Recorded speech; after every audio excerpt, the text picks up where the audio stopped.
region slightly adjusted. I think to make this a little bit easier to connect in the combo.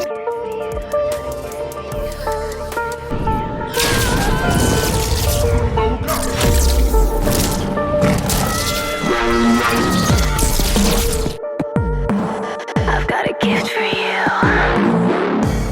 Hello, ladies and gentlemen, and welcome to the Chamber of the Wraith. My name is Brian, and today I'm sleepy. But also, I have a special little announcement for this particular month when it comes to the WraithCast. There isn't going to be just one episode. There's going to be two. This episode that you're up watching right now is the regularly scheduled WraithCast. It's the Arkham episode, which has me very excited because I love the Arkham series. But at the end of the month, and hopefully releasing for October 31st, is the Halloween special. I'm definitely gonna be getting the original four here, Fishbowl, Mono, and Matty, and we're gonna see if anybody else wants to join in, and we're just gonna do Halloween talky stuff. Favorite horror movie, anything they like to do in the spooky season, what was the most memorable candy route thing that we ever did, all of that wonderful stuff. So, don't forget to be awesome, my friends. I'll see you guys on the other side, and please enjoy this Arkham-themed episode of the WraithCast.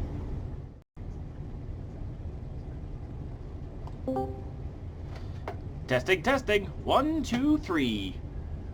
4, 5, 6, 7, 8. Hello? There we go. Awesome. So that's two of the folks that are here. I do warn in advance, I am a little bit sleepy because I did not sleep that well, so if I seem a little crisscrossed, that's all that's going on. So, yeah. No, you seem wide awake. Ah, funny. Awesome. Now we're just waiting on the rest of the crew to pop on in. Just gonna let them know that we are officially live. I'm having some buttery noodles for lunch. You were having what kind of noodles for lunch? Buttery. Butter noodles. Lovely, lovely stuff. Very Yeah, I was gonna have tomato sauce, but I used up my last tomato sauce yesterday. Hello! Judge has made it! Hey, Judge. Hey, Judge. How's everyone doing? We're doing I'm good. Let me see if I can... Well, I could do that. I'm very curious to see if I could somehow expand it on Discord, but that's not important. We'll figure it out later. It's all experimentation this time of year on the Chamber of the Wraith. I already have the new intros up until June lined up, so that's fun. Anywho, Arkham! The Arkham series! Arkham! Ooh, perfect for October. Yes! And then we have the Halloween special that's coming up at the end of the month too, so that'll be extra fun. And Matty's gonna pop in right away here. They just did not get any notifs. It's all good.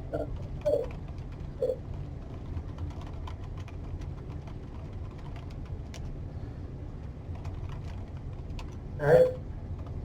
Lunch is done. Excellent.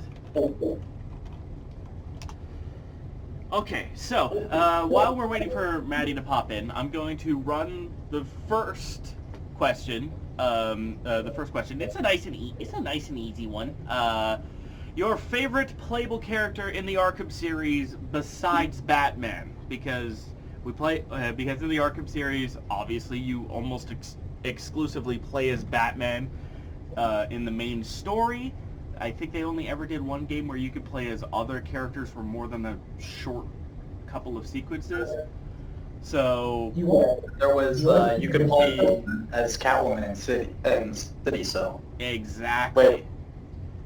That was one of their big selling points, and then they put it behind an online pass because this is 2011, and all the scummy video game companies were doing that. But of the Ray, do you want to introduce us first? yeah, sure. Sorry, again, brain lag. Joining me in the recording booth today, we have Honey. Hi. Fishbowl. What's up? Judge. Hello. And pretty soon we're going to have Matty join in as well. They just did not get any notifications, so they're just scrambling to get ready. So we'll double back to them once we're ready, but just so that, just for the sake of keeping things on the move, we will at least answer the first question, because I feel like this one is pretty easy and we could just knock it out real fast. So, your favorite playable character besides Batman and your least favorite. This can extend across all of the games, so if you are ever lucky enough to play as Joker in Arkham Asylum, for instance, and he's your favorite, that's an option. Or if you liked playing as Vigilante Bruce in Arkham Origins, what do we got? And we're going to start, because we like to do these things alphabetically, with Honey. What do you got? This is probably a wild card that Judd probably will be like, what? But my favorite character was Tim. Tim, hey? Yeah, I am on Twitter, I am a renowned Tim hater. I do not like Tim Drake at all. He's like my least favorite Robin ever. I really don't like him. And I don't care for him in the story of the game either. He's like not that interesting at all. But gameplay wise, I really liked his shield staff thing that he had that made for defensive plays really fun. Yeah. I could totally agree with that.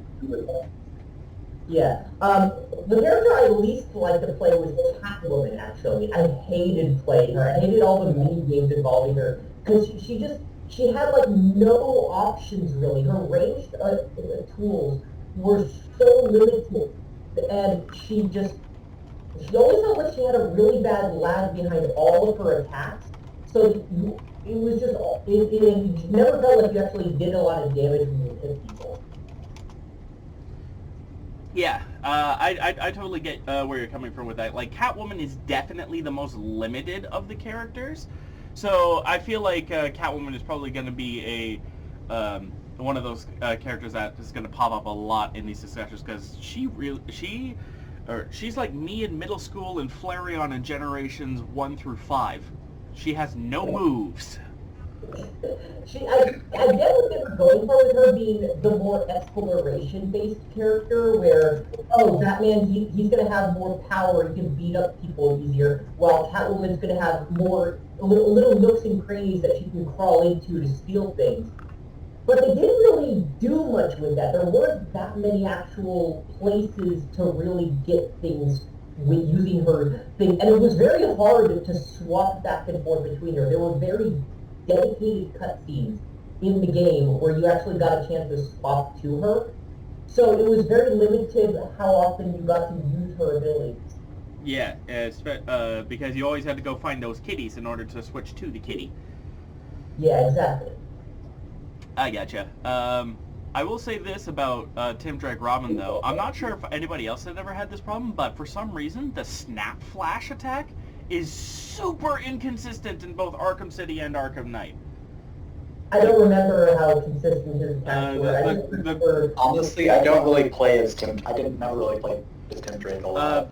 As somebody who has played as all the characters quite a bit, because they've done because for me, I did the Memories of Arkham, where I did every character. And speaking of which, always be plugging. Today I uploaded an episode of Shiva Saturday, so I finished up all of the official challenges, or all of the non-DLC challenges as Lady Shiva, so that's fun. Anyway, but yeah, for some reason, with Tim Drake, his quick-fire Snap Flash command in both Arkham City and Arkham Knight will sometimes just either not come out or miss, like outright miss, even at point-blank range. I don't know if it's just me, but it's like, it's wildly inconsistent when you try to do that in the middle of a combo, and it's like, uh-oh, what happened? This is not good. Welcome back. I don't know what I don't know what happened there. Technical difficulties just went out the wazoo. Warner Brothers heard the fucking snap and they decided to pull the plug as quickly as they could. Ah. Yeah, it's Tim Drake hacking your computer. God damn it! God damn it, Tim! That's Oracle's job. He heard you talking shit. He heard you. Next you're gonna That's find our- sleeping drugs in your Halloween candy. God Oh, damn! God. God damn it! That's Oracle's job. You chocolate poisoning asshole. Anyway, Fishbowl. He's a real hacky dude, right? Okay, my personal favorite is Azrael because like I'm not sure. Like, as far as I can tell, there's no real place where you can check which special moves each character has. Each character has, because some characters have like different types of special moves. Just once you build that combo meter up, and I like Azrael because he's just Batman. It's just the same special moves as Batman. I don't have to look up Google, search up what I can and can't do when I'm going onto the challenges. So that's it. I Least guess. favorite. You like the character who is most not their own character. I like it because I don't have to look up what special moves he has or doesn't have because the game doesn't tell you. Yeah, that's always something I found a little bit weird. Like outside of, unless you had the DLC or remembered from older Arkham games, what certain characters could do. I still forget that they removed Nightwing's ability to destroy weapons, and he in favor of him being able to weaponize sometimes. So yeah, Azrael's. He had the ability to destroy weapons. Because I was playing Arkham City with Nightwing, and I tried to do the input on some of the challenges, and he just would not do it. So Yeah, because they moved his crazy stick dance thing there for some reason. Weird. and it's just and like I hate dealing with all the shields and all the stun batons because especially in Arkham Knight where the enemy targeting feels so finicky and weird where there are like dozens of times where I'm trying to fight where I'm moving to punch one guy, but the game makes me punch a guy with makes me punch the guy with the stun baton which causes me damage and breaks my combo, which ruins the meter I was trying to build. Yeah. It's also frustrating because I feel like the shield guys in Arkham Knight in particular are particularly annoying because, as you said, the targeting can be a little bit finicky, but it feels like they have some of the wonkiest, speeds. Like, sometimes you'll go to punch a guy, and he's, in the middle of the pick shield up animation, so there should theoretically still be a little bit of time for you to hit him, but no, it's like frame one, he has the shield on hand, so he can turn around. And I've had it happen once where I was hit twice by a shield guy in this same animation. Like, I was hit before the animation started, and then I got hit by the proper animation. It's like, what did you do to these shield guys, you assholes? Well, it turns out that shield is a superpower in the Arkham universe. It turns them into Shield Man. Shield man. The reflexes improve tenfold, and they become invincible as long as you hit them in the shield. It's like, stupid doors. Like, if I wanted to deal with the doors that badly, I'd turn on the radio. I like the doors. I know. I like the doors too. It's just that I'm venting my frustration. And who's your least favorite, Matty? Or Matty? Fishbowl? Good. Or Fishbowl, yeah, what's your least favorite? Yeah, who's your least Think favorite? about this. Yeah. I probably also have to say Catwoman. I don't know, the quick fire, I just never found her quick fire gadgets all that useful in the middle of combat. Exactly. Fucking Caltrops, I'm gonna rant about those when I'm up. I like her stealth sections where you can crawl up on the ceilings and stuff like that. I think that's cool, and I really like her stealth levels, but everything else just, not for me. I also like that she's the only one that can run up to people without getting caught, because she's so light.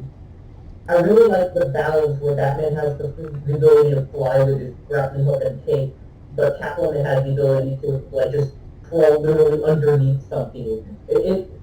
I really wish that they had made like a lot more levels Catwoman dependent. Especially in Arkham Knight, like I genuinely think that that the only stage, like the only challenge map, Predator challenge map anyway, in Arkham Knight that you could climb upside down on is the Wayne Manor one that they imported from Arkham City, and the Batcave one that they also imported from the same game.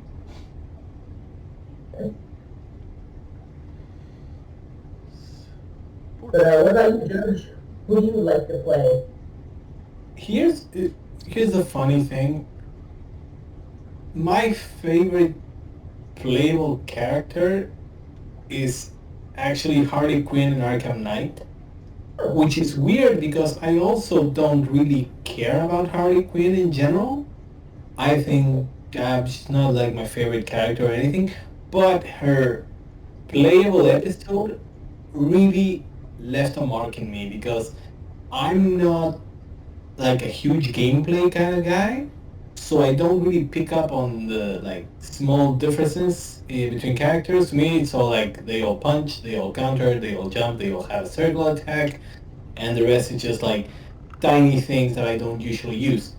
So Harley's whole HUD thing, where she has like crazy vision with the words floating around and things happening around, that left a mark. That actually made her feel a lot more different than anyone else in the game, for me at least. It's like, oh, this is cool, this is rad, I like this. That was a big criticism I had with Catwoman's HUD system, where it didn't even feel like different from Batman. It just felt like this is a more diluted HUD system. But yeah, Harley Quinn had a really good HUD system. I love that, like, Harley's quote-unquote detective vision is literally just like her reaching in the in-betweens of both Harleen and Harley. But that's the thing too, like, especially in Arkham City, Nightwing and Catwoman's detective vision, they just did not... They, for some reason, decided that both of those characters should have shittier detective mode than everybody else. It's like, why? Like, at least Catwoman's can't be jammed in Arkham Knight, which I think is unique to the entirety of the Arkham series, but still. And they also add Harley's on Harley's vision. Yeah. That I really I like in her DLC mission where you'll occasionally hear her talking to like the Harley in her head. Yeah. I thought that was a nice touch. That actually still happens when you play as her in the challenge modes. Harleen pops in every once in a while, but it's like the same 5 or 6 dialogue loops, so it's not as dynamic as in the story mode naturally, but still. Cool. Yeah, a big thing I loved in the Arkham City in the Arkham City games was Joker just popping up everywhere just to hang out with Batman when he was like hallucinating him. And I thought that would be really cool if they had done that with Harleen. Yeah. So who's Judge's least favorite playable character? I am sorry to say that it's Hasbro. And yeah, I'm sorry. I just have to say it because he's just Batman, but also because he has a sword and doesn't use it in the whole game. And it's like, come on, man, what is this? What is this, Conan the Adventurer? Like, what I is would have this? loved it if he like used the sword in like the standard takedown, special takedown. Right. Some of the Assassin's Creed style arm blade, or even just use the sword in combat. Right, like, come on, man. Slishity slashity, off goes your headity, but I guess only Red Would Light's have been allowed more to kill like people. instead of a counter, he just like blocked with a sword. Yeah. Like, that would have been cool. Like, it's kind of a bummer because also, like, Azrael was one of the things that the Arkham series had been teasing, and he had this whole story and the whole plot in Night, and it's like, yeah, but you're just a reskinned Batman, dude. Indeed. Like, It would have been really cool if they had given Azrael, like, fire-based abilities where he can, like, if he, like, knocks down an opponent, he'll set them on fire. Yeah, just go like Kane. He already has the mask. And not to mention too that it's obviously it's also Michael Lane Azrael, which I think it would have been fun if hey, Matty's in. Fantastic timing. Matty has fantastic timing. We just finished up with Judges, or we were finishing up with Judges, so that means you are next once Judge is done. Welcome aboard. Have a question. And I hit the ground running. Exactly. So yeah, I was talking shit about Azrael. Yeah. Oh yeah. Talking about how disappointed I am that he has a sword and doesn't use it. Yeah. I totally get that. Azrael.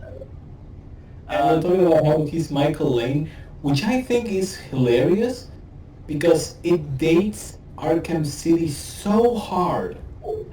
So hard. They can pinpoint the exact year that game started development by the fact that it's this one Azrael who existed for like a year and a half, and then everyone forgot about it. Yeah, they couldn't do Jean-Paul Valley for some reason, even though they still did the whole ancient order and all of that. It's still Saint Ma and everything. Order of Saint Dumas, Yeah, that's it. He's still the order of Saint Dumas and all that, but they decided to go with that stupid name. I have big notes on Azrael for later, but what question are we up to now? We're actually still on question number 1. That's why. All right then. That's why I mentioned that you had perfect timing because Judge was just talking about their least favorite character, so they're on the tail end of that question, and then you popped in. So which I assume is Azrael now. Or... Yeah. Yeah. You can keep it coming. Cool. I'll just quickly fill you in. Honey's favorite character was to play as was Tim Drake, which they noted was funny because they actually don't like Tim Drake very much. And their least favorite character to play as is Catwoman. Same with Fishbowl. Least favorite character to play as is the boundaries of our friendship. Least favorite Catwoman. And Fishbowl's favorite was funny enough Azrael. Because if I'm not mistaken, it's just easy. It's just easy to remember Azrael as like. It's like easier to remember what he does. Yeah, he's a brute force Batman. That's all you need to know. And I believe Judge's favorite was Harley Quinn. Interestingly, because of the honey system. Yeah, because Harley Quinn has some real cool stuff that characterizes her real uniquely. So now that you're up to speed, Matty. Your favorite and least favorite playable character in Arkham besides Batman? Okay, so I have 2 favorites for different reasons. My favorite in just like hand-to-hand is Catwoman, because I like Harley a lot, but she feels kind of like an instant win, because she's so fast, and also she's got that mayhem mode, and it's just, oh man, when I just like dip into challenge meets, it feels so easy to just rack up a really good score just by clicking Harley and then mashing square and triangle. And I don't know, it feels like it robs some of the challenge for me. Catwoman, I really like her animations, and she's fast, but not so fast as to make it feel like Harley, but her gadgets are total trash, so I'm kind of forced to like situationalize a little bit. Fucking Caltrops, I swear to God. Yeah, oh my god, I hate him so much. But then on the flip side of that, my favorite gadgets are Red Hood, because his pistols are like the best way to deal with the medics and the electrified enemies, and they are like the worst part of combat for me. I hate them, so the pistols just like take care of that, and then I can go do other stuff. Yeah. Funny you mentioned that Harley is like easy mode of the combat challenges, but for some of the Predator challenges, Red Hood is the easy one. Like, what was it? Yeah. Divine like all you do is All you do is like sit somewhere high up and just shoot everybody. Yeah, you see. because I hate Predator challenge maps anyway, so Because with I just do Oh, combat. no, Matt, because I love the Predator challenges are the reason I play this series. hey, I felt I kind of like this over still, it. but I like the combat more. I freaking love the Predator challenges in Arkham Knight, but the thing is that Divine Intervention as Red Hood, the monorail track the monorail track on that arena is like the biggest blind spot for the militia goons, because like you can shoot people from like the tower, like what I do is because his stars like are all involved around gunning people down and the beatdown. So I just like go up to the tower, shoot the camouflage guy, zip to the monorail, and play a Call of Duty game as a sniper. And then when there's one guy left, I just hop down and throw a flashbang and do a ranged beatdown, because Red Hood's unique in that he has that ability. Yeah. So it's like I literally never have to touch the people, and they're all dead in like a minute and a half. And like the only one I don't like for combat, because like I said, I don't really do the Predator. But for combat, Robin feels so slow for some reason for me. I'm like, I can never get the hang of it. I think it's the snap flash, because I think it's got like one of the longest animations, and then you have to trigger it, and it's not like automatic like the explosive gel. Yeah, that's the other thing too, is that the snap flash is a little bit slow, so you have to like stun them, start a beatdown, then do the snap flash. It takes a long time. And in Arkham Knight, the guys are so fast that you don't get many opportunities anyway. The worst for me is when you snap flash a guy who's down on the ground, because it's literally twice as slow. And that's if the snap flash even connects, because for some reason oh my time God. it does not connect, and it's so frustrating. But we'll get to that later. And This is just hilarious because I love playing Kindred, particularly because that shield staff he has, where he's just like, he is so good at blocking. the shield is pretty tight. I like the shield, Absolutely. because it's just free knockdowns. Mhm. And nice I like. and long knockdowns too. It puts people on their ass for a while. Oh yeah, that like pushes him away. Nightwing is fine. I like him. He's cool. Azrael, I like him as a character, but he's like so obviously just like recycled Batman animations. He plays basically the same, just with less gadgets. But I like him. Yeah, He's he cool. literally has all of the quick fire gadgets that you need, plus the smoke pellet, and that's it. I do like the idea that he has the freeze blast, though. Like, if it was stylistically like an ice ball, like Sub-Zero, like his suit somehow lets him do that, that would have been so slick, but nah.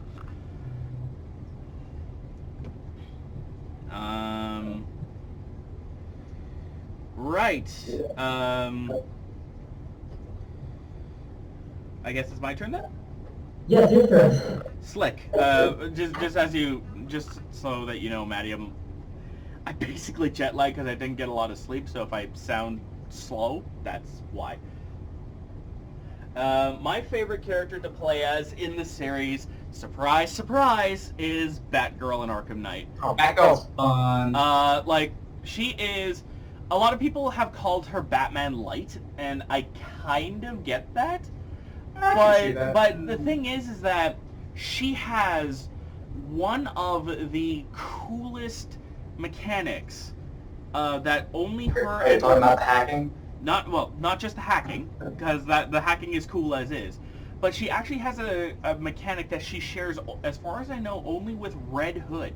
And that's what I call false fear takedowns. In the Predator challenges, Red Hood is capable of doing double takedowns from grades and just normal double takedowns without needing a fear takedown.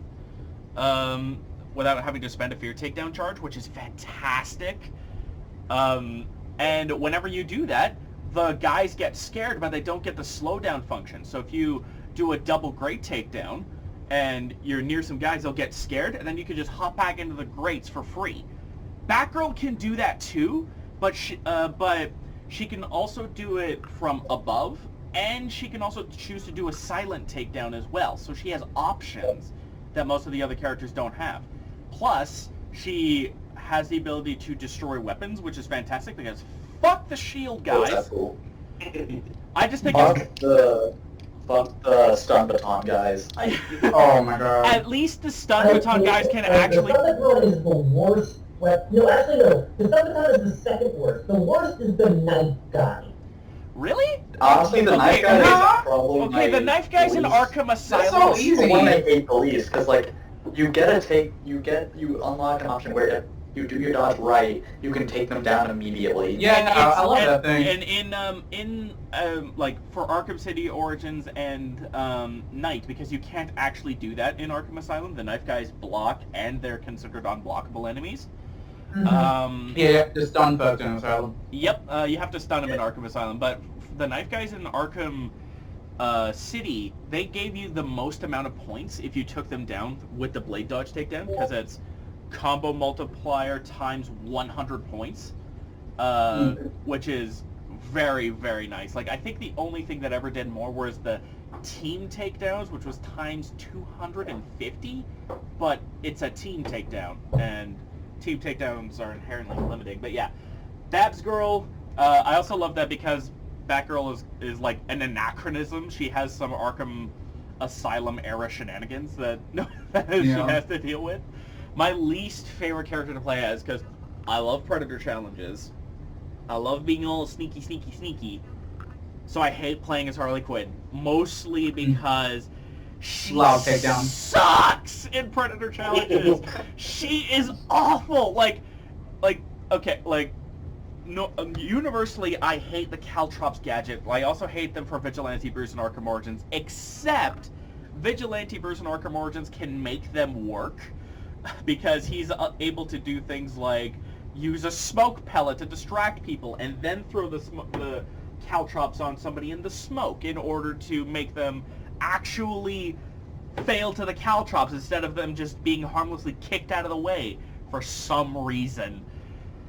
Catwoman, no, the caltrops suck. But then you have Harley, you have Miss, I'm just gonna be a Miley Cyrus knockoff Harley Quinn, who's coming in like a wrecking ball. It's genuinely so frustrating to me that I still, to this day, have not finished Devil in the Pale Moonlight as Harley Quinn, because I don't know where to start. I'm supposed to take out, the universal challenge for that one is to take out all the optically camouflaged guys without being seen, but Harley is loud, and she can't glide, and she doesn't have a grapnel. That challenge feels specifically anti-Harley, and it's frustrating because it's like, if I just had that challenge done, I would have done every single combat and Predator challenge with every character. But with Harley, I can't, because I genuinely, it's been 6 years and I still haven't figured out how to do it. It's like, why? I actually never got a chance to play the Harley ones, because when I first got the game and I unlocked her missions, the game kept crashing every time I tried starting it up. Did you play it on PC? Yeah, this is like a PC. I don't remember if I was playing PC. I think that at that time I was playing on the console. Okay, because I was about to say, if you Because have Arkham Knight was hot ass on PC at release. Oh no, I'm not talking about Arkham Knight, I'm talking about Arkham City Harley. Oh, Arkham City! Oh, I thought it was... wait, you can play as Harley Quinn in Arkham City?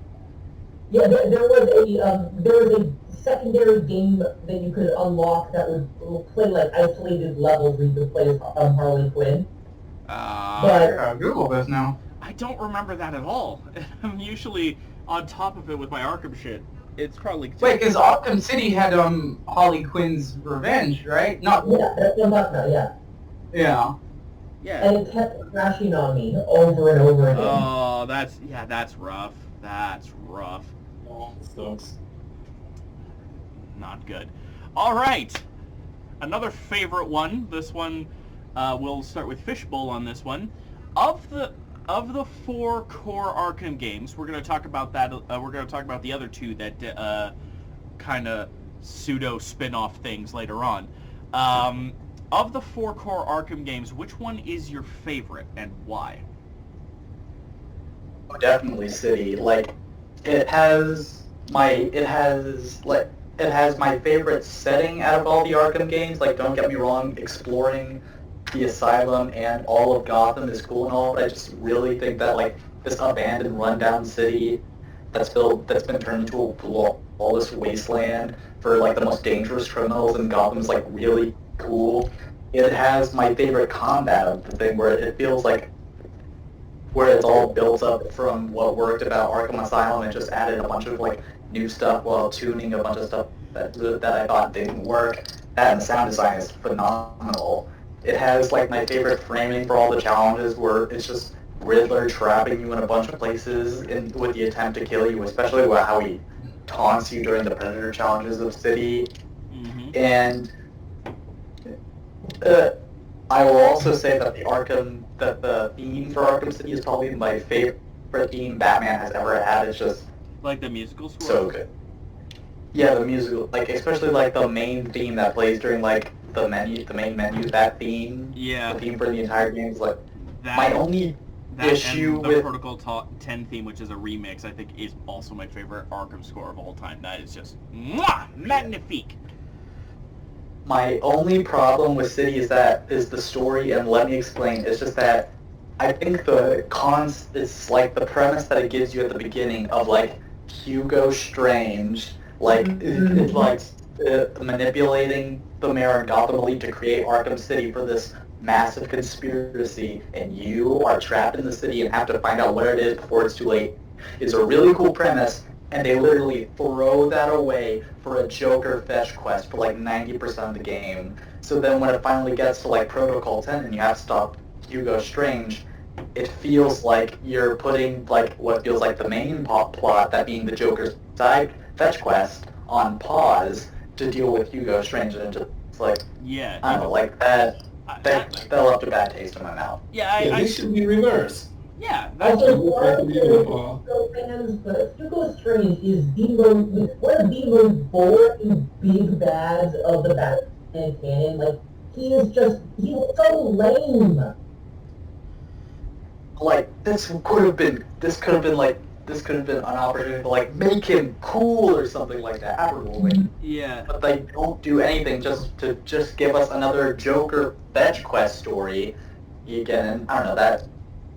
And I know it's for story reasons and all that, but the thing about the whole Protocol 10 thing taking like 8 in-game hours to figure out, it's like, and like when the way Babs kind of mentions it as like an official protocol in the Arkham City like playbook, it's like, were you having an off day, Babs? Like, what took you so long, you know? Like, I know it's for plot reasons, but it's like, were you having an off day? Were you juggling a Birds of Prey mission? Like, what happened? What happened, Babs? Like, I feel like it should have taken, like, an hour for her to figure it out, maybe. It's not that hard of a plot. It's like, it literally is just get Batman into the city and then send an army after him. And of course, and also Protocol 10 is literally just destroy everything. Like, yeah, I don't know, just like it starts with this really cool premise, and it feels very, very like it feels like a letdown. You know what I'm saying? Like, ooh, what's Protocol 10 gonna be? What's this guy who's like, hey, what's Protocol 10 gonna be? Why are you gathering all of Gotham's deadliest criminals in one place? Is there mind control involved? There's like that thing. There were those enemies in the previous game where it's where you kind of broke their minds. So like, what's with those? Are you gonna try and mind control all these? And then it turns out to be like, oh, we're just gonna kill everyone because Ra's al Ghul told me to. Yeah. But they hate to insert Ra's al Ghul into this whole thing. He doesn't have anything. And the thing about, and they introduced this thing about like a hidden underground city with a bunch of like robot guardians, and they Oh my don't god, do yes. anything with that. I was gonna mention this at my point, but I miss Wonder City so much. It is one of my Wonder favorite City Batman is creations ever. legitimately cool. Like, that's a really cool thing, and they do basically nothing with it. It's like a set, a backdrop. Imagine if Wonder City was the actual, like, objective of Protocol 10. Like, all of this was just, like, an excuse, like, to get certain Batman rogues in the Arkham City specifically who had the ability to access Wonder City, and like those were key players involved in the game, and like everyone else was just like collateral damage who just got sucked in for the fun. Like stuff for side quests and stuff like that. It's just like there's so much cool stuff that could have happened, and it's all feels wasted to make the main plot. And I say it again, a Joker fetch quest. Because Joker poisoned your ass. It's like, come on, man. It's like, oh, I have to find out what Protocol 10. It's like Batman's like, oh, I gotta find out what Protocol 10. Oh shit, Joker is here, and like completely forgets about Protocol 10. Makes no effort to try and find out what that is. All efforts are focused on this clown. It's like, like obviously, like Arkham City, like that's probably one of the few like faults of Arkham City, but it makes me giggle the way you worded it because it's just like, dude, the Joker is not your boyfriend, Bruce. I love how the plan sort of hinges on we have Batman trapped in the city. Batman can just leave literally whenever he wants. There's nothing stopping like the Batman comes in to drop stuff out multiple times through the plot. Yeah, Let's not forget that Robin shows up for like 5 seconds in the story mode. Let's not forget that Nightwing exists. Let's not forget that, you know, you literally have the world's greatest hacker on speed dial. It's just, I don't know, the plot isn't that great.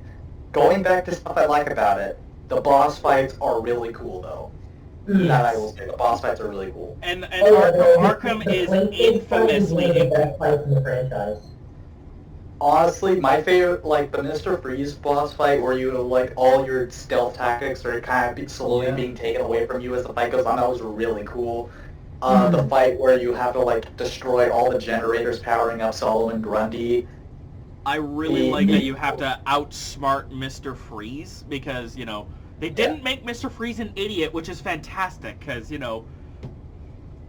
I the Bane one was a really nice callback to the original gameplay of Asylum, where everyone would pretty much agree the Asylum big muscle bosses suck, but I mean the fact that they just took that one boss type thing and just made that be Bane for one mission was a really nice touch. It really made Bane be. You don't even fight Bane in City with kind of the letdown, but like You make with him for like 4 seconds. That's it. no, you fight with him. You just don't fight Bane. No, Bane is down.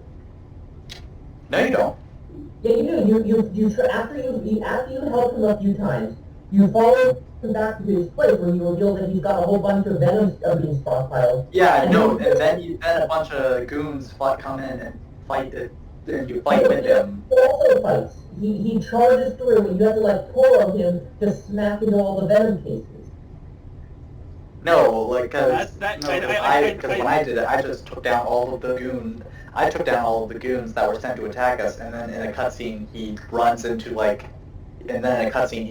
one of the cells. Batman locks him in there and destroys the rest of the Titan formula with the exploding gel. Yeah, I'm wondering if you had that confused with the Titan fight in Arkham Asylum with the 2 Titans there. Yeah, no, I'm watching the fight on YouTube. He definitely like fights with Bane and then just like locks him in a room. Oh god, my brain is playing trick because there's one Arkham City, and I could have sworn there was like a fight where you had to like twirl Bane to smack into the different Venom canisters. Yeah, that's in Asylum. That's Asylum with the 2 Titans that are there. And like the room with the furnace. Yeah, I thought that was done in Arkham City as a callback and all that. I think alright, whatever. that's all good. They all kind of blend together sometimes. Yeah. All the Banes blend together. Yeah. I've got interesting words to talk about with Bane in my point, but if Fishbowl is done, Judge is up. Right, so my favorite Arkham is actually a draw Oh. between the 2 black sheeps of the main serious. Because in terms of story, in terms of character, in terms of writing, in terms of designs, I love Arkham Origins. I will go to bat for Arkham Origins any day of the week in terms of writing.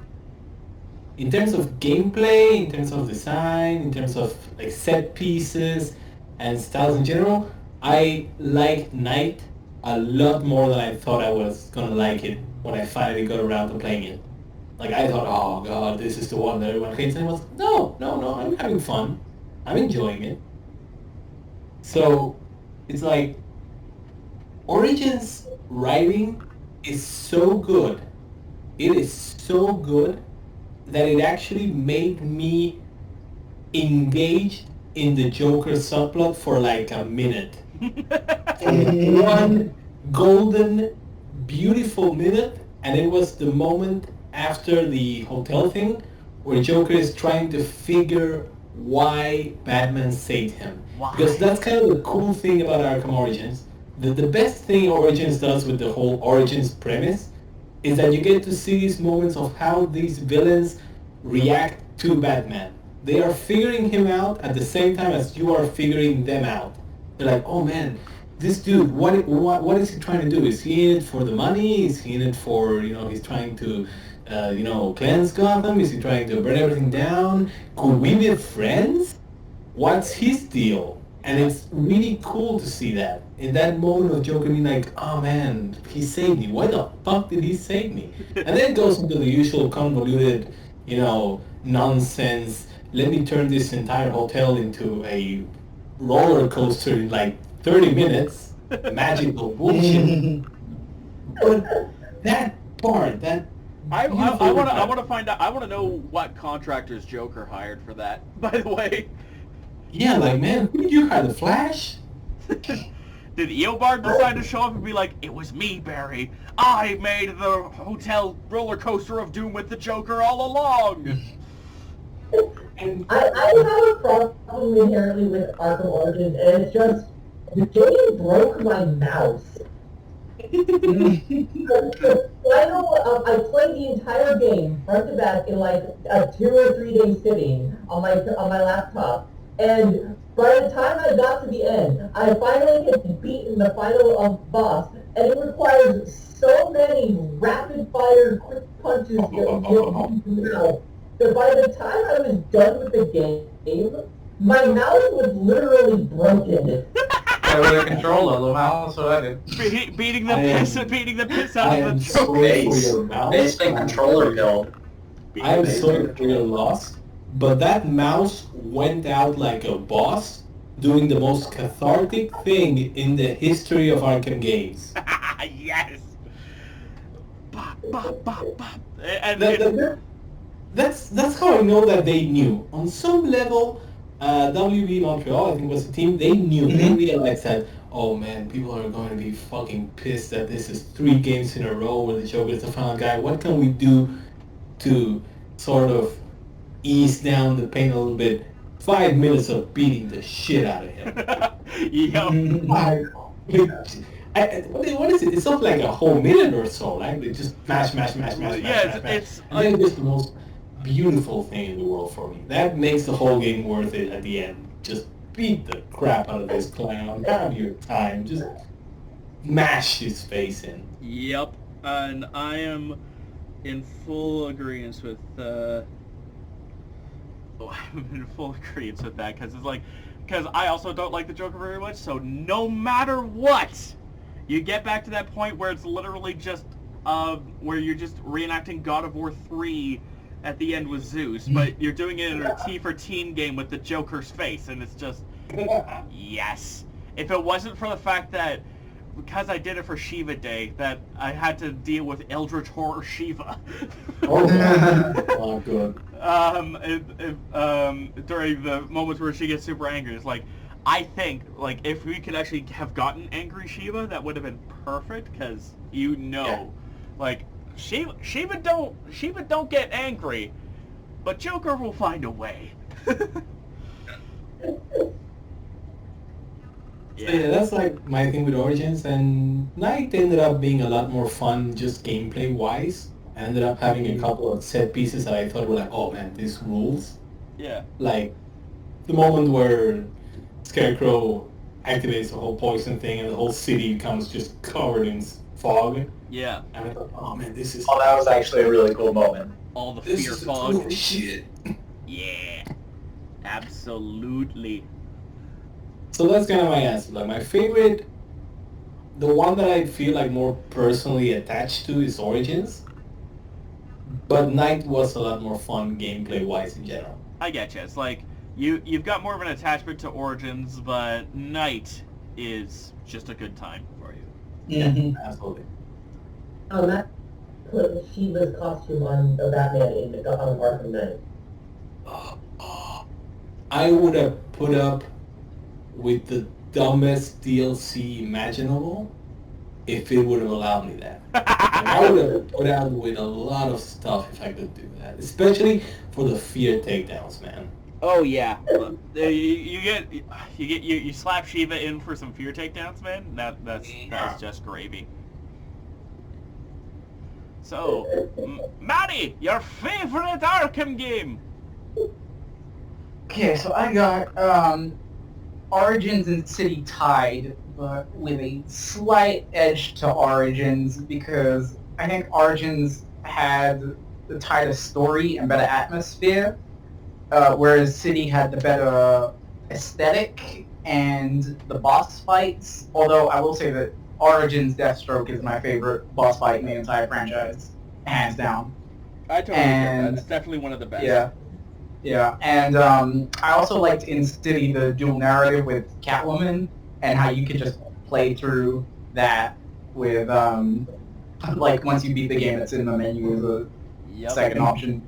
And again, I still miss Wonder City. Oh, man, such a good concept. Absolutely nothing. I almost feel like this should have been a question subplot with, like, Renee Montoya question. Where she discovers this like weird conspiratorial Supermont city buried underneath Gotham. And there are weird robots and ninjas and stuff. Like this definitely feels like a question plot. Oh, absolutely. I totally feel that. And like that's the thing with Arkham City. I feel like as wonderful of a game as it is, plot-wise, it's got Spider-Man 3 syndrome. It's trying to do too much. And it focuses on one of the weaker parts of the plot, so I think that's the biggest. Yeah, no, I would.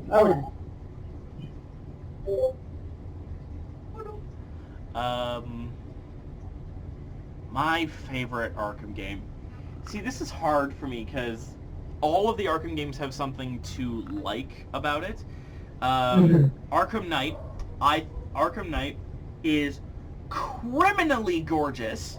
Like, the game came out June of 2015, and there are games that came out 5 years later that still don't look as good. Also, having the largest playable roster for the challenges is a big plus, because, you know, love me my options.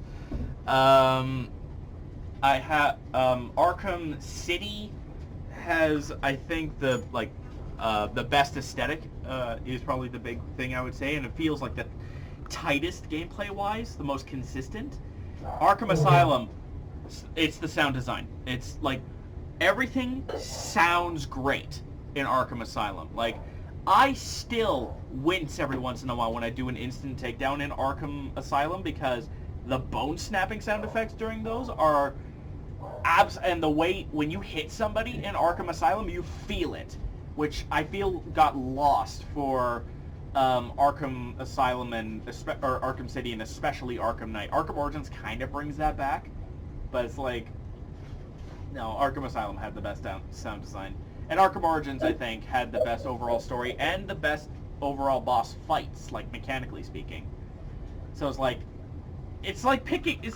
having me pick between 4 different chocolate cakes. How am I going to pick? But Arkham Origins was talked about a lot. So I'm gonna set that aside. The city was talked about, so I'm actually gonna go to bat for Arkham Knight. The one fucking thing, there's one fucking thing, though, that I wish they did not do. And I know why they did it for plot reasons, yada yada yada, but why did you make me think that Oracle was dead? You scumbags! For like half the game, I thought she was dead, and I was genuinely upset, and then it's like, wait, Oracle's alive. Wait, what? What? And then that's like what re-motivated me to play and beat the game so I could get Babs back, but like, why? Why? Why did you have to, quote-unquote, kill Babs? You could have just kidnapped her, but no. I mean, technically he did. Okay, let me rephrase. You could have kidnapped him without having me see Oracle blow her brains out, in quotes. That really was, like, the seeing her shoot herself, that was really intense. But also, the joke, I actually want to really print that scene, because the cinematography, like, video games don't really use cinematography very well a lot. They sort of just do a fixed camera angle a lot. No, the way they use the Joker to just do a quick fake out where he walks in front of her before it happens to just, like, throw in a sensor so he can actually show somebody blowing their brains out. But also is it just, like, to be like, yeah, we fooled you because Joker was in the way. That was a brilliant use of cinematography. And not only that, if you watch carefully, Joker is the one who nudges the gun towards Oracle. But, you know, Joker can't do that because Joker's a pile of stinky, stinky ashes now. So... Which makes me wonder, was it like a fear toxin that Batman saw, or was it like a hologram? No, it was fear toxin. He was, I believe he was injected with fear toxin just before he saw Oracle blow her brains out, so... Which makes me wonder, how would Scarecrow know what Batman saw there? 'Cause, like, really, he doesn't, like, as far as I know, he doesn't control what people see in fear toxin. No, like... The stuff with the fear toxin and Scarecrow, I think, is just, like, he just pretends like he knows what you're thinking so it sounds more menacing, but really he's just like, okay, I just gotta wait, I just enjoy the experience, just watch these people fuck up and then act like I'm in charge. Yeah, he's, yeah, that's the vibe I get from Scarecrow. He's, for lack of a better term, he's the astrology of Gotham villains. Like, he sounds like he knows what he's talking about. He sounds all-knowing, but really he's just, like, going for the most general shit. Like, oh, Batman is crumpled to his knees. He must have just seen one of his allies die. That'll work. I could work with that. I imagine these psychologies. Also, the people are very subject to suggestion, and they're very like, you just say something, and now all of a sudden you're thinking that thing instead. Yeah.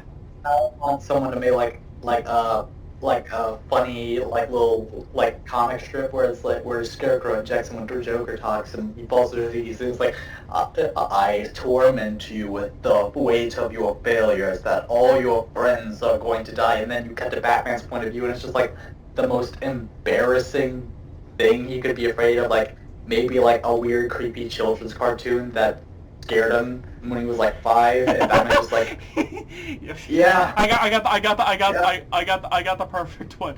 What is the Batman truly afraid of, and all of that, and it's fucking happy tree friends. He doesn't want to say anything, so he just says, yeah, my Robin's looking pretty dead, alright. I'm totally not watching this stuffed bear chainsaw this moose for no reason. I love that. I love it. Honey! Your favorite game, if you would please. Alright. I'm gonna first say a few things about the various other games because I love all the games very much. Yeah. Origins, the favorite part is just when you go to fight the electrocutioner, and it's just a fake out where you just punch him once and he's dead. It's perfect though, because Lester talks such a big game, and then it's just like flying sidekick to the face. Anyway. It is such an adorable fake out. But Arkham Asylum, I think it's underrated for its actually genuinely good like storytelling in terms of like the plot twist, because I genuinely didn't see any twist coming until they happened. Yeah. Arkham Knight, yeah, it is a gorgeous looking game. When it doesn't crash your computer. That's a very important qualifier. It is a gorgeous game when you can actually play it. But yeah, no, Arkham City is definitely my favorite pick. And yeah, the writing in Arkham City is really not as good as like Origins or Asylum. I will concur with that. Yeah, all you need.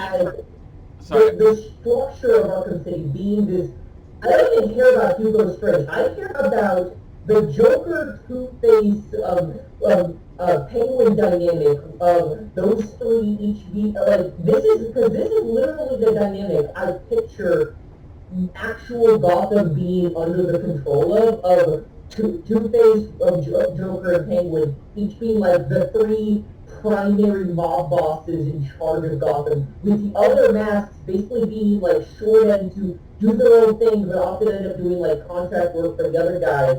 And you've got all these like I love that this game basically turned my personal headcanon for how the Gotham Underworld worked, and like just visualized it into a game for me to be able to experience.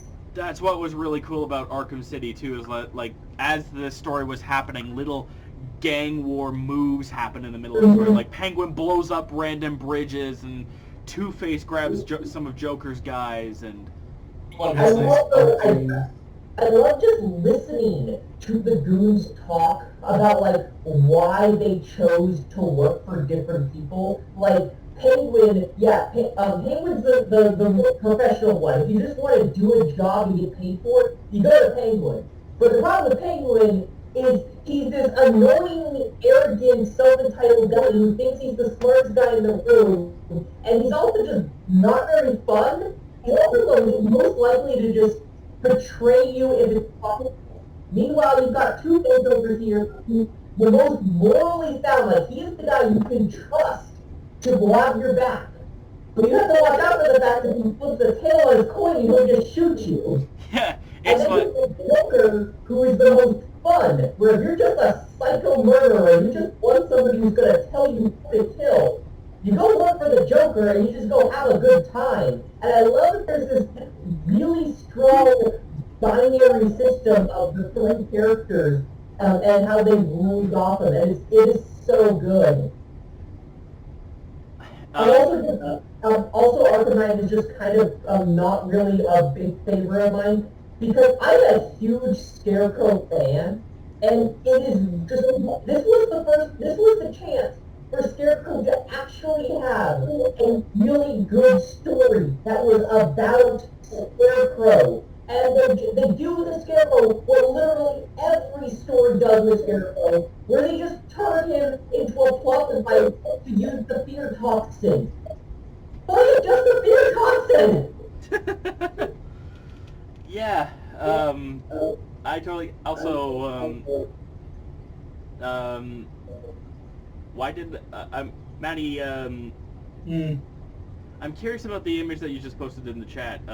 Who voiced I just like it. This is one of my favorite things about the entire series. The Penguin is voiced by Nolan North.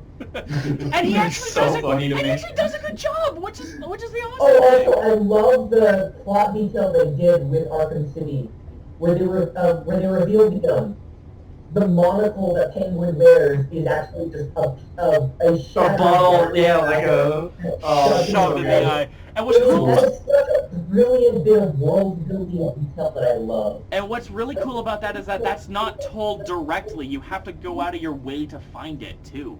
Yeah, you have to just basically, oh wait, that's not a monocle on his eye. It's an actual bottle in the face. Oh my god. You just have to like figure, that had to have been the Joker who did that. Or one of Joker's goons anyway. Yeah. What was what was there was crap. I had a thing. I had a thing I was gonna say, but I don't remember what it was.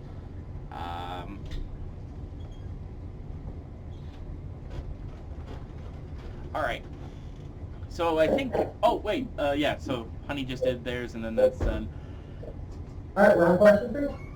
Yeah. The next question, which this one's really fun. There are two spin-off Viggy game thingies for the Arkham series. One was exclusively for the Vita, which was Arkham Origins Blackgate, which that explains why you can't get it anymore. It was exclusive to the Vita. And Arkham City Lockdown, which, fun fact, was developed by NetherRealm Studios' mobile division. It was their first game. So yeah, NetherRealm got to work on an Arkham game, and they managed to sneak Kano in as a secret boss fight. Which I just think, of all the MK folks, that's perfect. You know what? That makes sense. Yeah, like it makes so much sense. So, my question, starting with Judge, is, if you had the opportunity to play Arkham Origins Blackgate and Arkham City Lockdown, would you have played them? And regardless of your answer, why? I actually have played Blackgate. Oh! Not Lockdown, because Lockdown is still for iOS and Android, and I didn't have an actual proper phone that could run those kind of things until this year. Which I think, I think Lockdown is delisted from stores now. So yes, so unless you download the APK, you're kind of sucked. But Blackgate actually got ported to Steam and to PC a while ago, so I was able to play it and check it out. And here's the thing: that game would be a lot better, in my opinion, if it didn't have Arkham graphics. I think that because it's a Metroidvania. It's a 2.5D Metroidvania. yeah, Right. Which is interesting, but it's hampered because it has those moments where, for example, you go into a grate and it goes into first person, or you have to deal with things that are in the foreground and in the background. And in that 2.5D style, with that kind of toned down Arkham engine, it actually hurts gameplay a little bit for me. It makes it a bit hard to understand that you're in a 2.5D plane for a long time. It's not really working. So if they made that game and they've gone a little bit wilder with the art style, yeah, it doesn't have to be sprite based. That would have been awesome, but it doesn't need to be sprites. But for example, something like the Assassin's Creed Chronicles games. Right, those games, they have all the different art styles, different moves. I think Blackgate would have worked a lot better if it had done something similar. Would it would have had a style of its own, an own style that is unique and also makes it a bit more clear gameplay wise. I actually haven't finished Blackgate. I think I played a third of it or half of it, and it just got a little bit too clunky in general for me. So yeah, I've tried it. Could be better. And you mentioned that it was available on Steam. I thought it was exclusively for the Vita. Arrives for PC and console. Okay. I was wondering about that because I was like, I distinctly remember that this was originally a Vita exclusive thing, which threw me Now you have something to do today afternoon or tomorrow. Well, I was getting to that because on Steam, because they have a WB sale going right now. By the way, I love that the cutscenes are done in a comic book style. It's very, very cool. It is $4.99 Canadian right now on the Steam store. So you can grab it for pennies. So if you're interested in it and don't want to spend full cash, it's 75% off right now on Steam. So that would be something to think about for sure. Plus, it has one boss that makes me very happy. I saw that because I just opened it up on Steam and it had kind of the trailer running when I was looking at that. Bronze Tiger's in this game. his boss fight is kind of trash, but I'm like, oh man, I'm always happy when you get a universe and then you find out that a character you love exists in that universe and at least looks kind of cool. Yeah, it's like me with Oracle. Like Arkham Asylum was how I met Oracle technically, because this was 2009, and then I got hooked, and whenever I see Oracle, I do a little happy dance because like, hey. Yeah, I know her. That's my girl. Yeah, exactly. Also, this kind of makes me sad, but in hindsight, I think it's funny to me that like Oracle is in Arkham Asylum, and it was one of the last times that Oracle has shown up in modern media for quite some time because of DC's bullshit. But that's a rant for another day. Matty. Would you have played, or are you going to play, because I'm going to tweak it now that we have this new information, Arkham Origins Blackgate or Arkham City Lockdown? So I had never heard of Lockdown. Actually, I'd never heard of either of them before this game, but I still haven't like seen anything from Lockdown. But I did watch that boy Aqua's video on Blackgate. Made it pretty clear to avoid. So, I have no thoughts on it. I like side-scrollers. I don't know. Maybe I'll pick it up one day when it's like dirt cheap. Well, it is dirt cheap right now for the next couple of days, so something to think Really? about. Yeah, like I said, on Steam right now, it's 75% off. Oh! Yeah. I didn't know it was 75% off. Yeah. I knew it was on Steam. Oh, that's cool. Yeah, like, so it's going to be like that for a couple of days, so you got time to think about it. For me, I have played just a teensy little bit of Arkham Origins Blackgate, and I'm not going to lie, I can't imagine that this would be enjoyable to play on console and on PC, but I have the advantage over Judge in that I actually played it on its original released Vita. So I actually played what little of Arkham Origins Blackgate I did play on my Vita, and I think it's perfect for that, because I think that's what it was built for. So it might help a little bit, but I'm not gonna ask you guys to go buy a Vita just for Arkham Origins Blackgate. You should do that for the Mortal Kombat 9 port that they had, because they gave the DLC characters alternate costumes and a whole bunch of other challenges and shit like that. But that's neither here nor there. I have also seen a lot of Lockdown gameplay. That's how I know about the Kano secret boss fight. And I think it would have been really cool to have been able to play, but it looks like, because it was a mobile game in 2011, it was relatively basic. But, for being a version of Arkham City on a mobile device, it looks fun. Yeah, but it's Now like... imagine that the new modern Arkham mobile game they produced is a gem slider. That's another Arkham game, Arkham Underground, that I didn't mention here, but like for a very short period of time that was a thing. I will say that Lockdown is kind of interesting because it's the closest I've seen so far to a Batman fighting game. Yeah. Well, I Like would a pure... We should absolutely do a video on just workshopping just a Batman themed fighting game. Yeah, that would totally be something. You know what? That would make an excellent 0.5 episode. Now that I'm thinking about it. That would be an excellent 0.5 episode for October.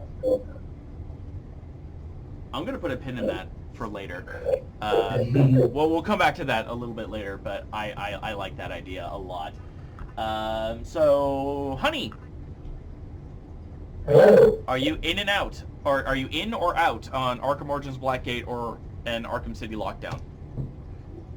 I'm so in. I'm actually thinking of getting the game after this podcast is over. Excellent. Fantastic.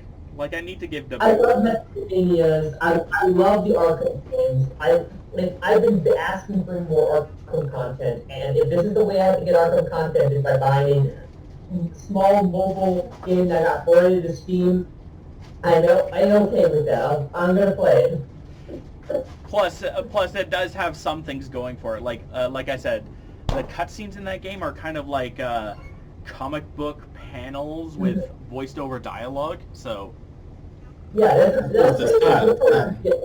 to do a small mobile game without having to do the big old CGI full animated cutscenes. yeah. So I was gonna say, well, I'm really glad that I was able to convince somebody to spend more money on Warner Brothers. They better they better start hiring me to advertise their products. Damn it! It's a check. Get that bank. Yeah, technically, Judge is the one who advertised it, not you. Ah, yeah, there we go. Yeah, Judge gets 60% of the check.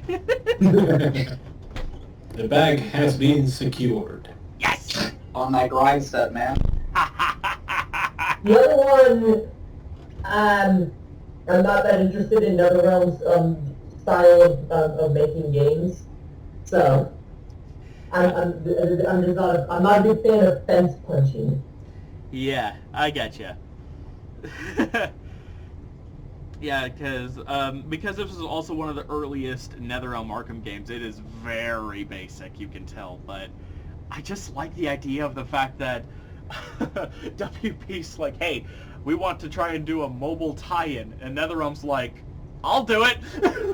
Gonna make it a fighting game though. Got to. I would like an Arkham-verse boss rush game. That would be pretty cool. Yeah, that would be sick. Especially if they could do the boss fights as good as they did for Mr. Freeze, that would be fantastic. Yeah. Fishbowl! Honestly, I just want like an option for every superhero game to have like a place where you can replay boss fights. That's all I'm asking. Like Spider-Man Miles Morales, you can replay missions. Just do that. Yeah. It's as simple as like just do that. Yeah. I don't want to start like an entire new playthrough just to play one specific boss fight. Yeah, I totally agree with that, and I'm thinking that will probably be a thing for Spider-Man 2 and Wolverine, which I think those will be really good games to talk about once we get a little more information on them, especially Wolverine, because I didn't expect Insomniac of all people to do Wolverine, but I'm very excited because I know Insomniac can do good things. They did the first 3 Spyro games. They almost did Girl with the Stick, which still looks good even though it was a prototype, and then they did probably my favorite PS2 series of all time, so I have hope. Look, I didn't even expect Insomniac to do Spider-Man game because all I knew them was from Ratchet and Clank, but like, look how that turned out. Yeah, exactly. Like, Insomniac doesn't have like this massive library of games they have overall done, but they like outside of franchises, right? Like they did Spyro, they did Ratchet, they did Sunset Overdrive, and they did Spider-Man. In like almost 20 plus years, they've done 4 franchises, whereas in a quarter of the time, other big game companies have done like twice as many franchises, you know? So they don't dilute their creative talent, and apparently Insomniac is just a fantastic place to work at, so yay. Also, I'd like to have that almost all of those franchises are like very incredibly varied and diverse from each other in terms of gameplay. So like, yeah, Insomniac could do a lot of stuff. Yeah, like the closest would be like Spyro and Ratchet, and even then. So, Fishbowl, are you in for the little spin-off games, or are you just going to observe from a distance? I made a personal promise to myself that I would never play another comic book mobile game after like Contest of Champions. So like the NetherRealm mobile game was it? Like I'm out, but like for the Metroid. Lockdown was what it was called. Yeah, for like I'm gonna have to pass on that. But for the Metroidvania, I'm in because like I'm generally into Metroidvanias. My favorite game of all time is a Metroidvania.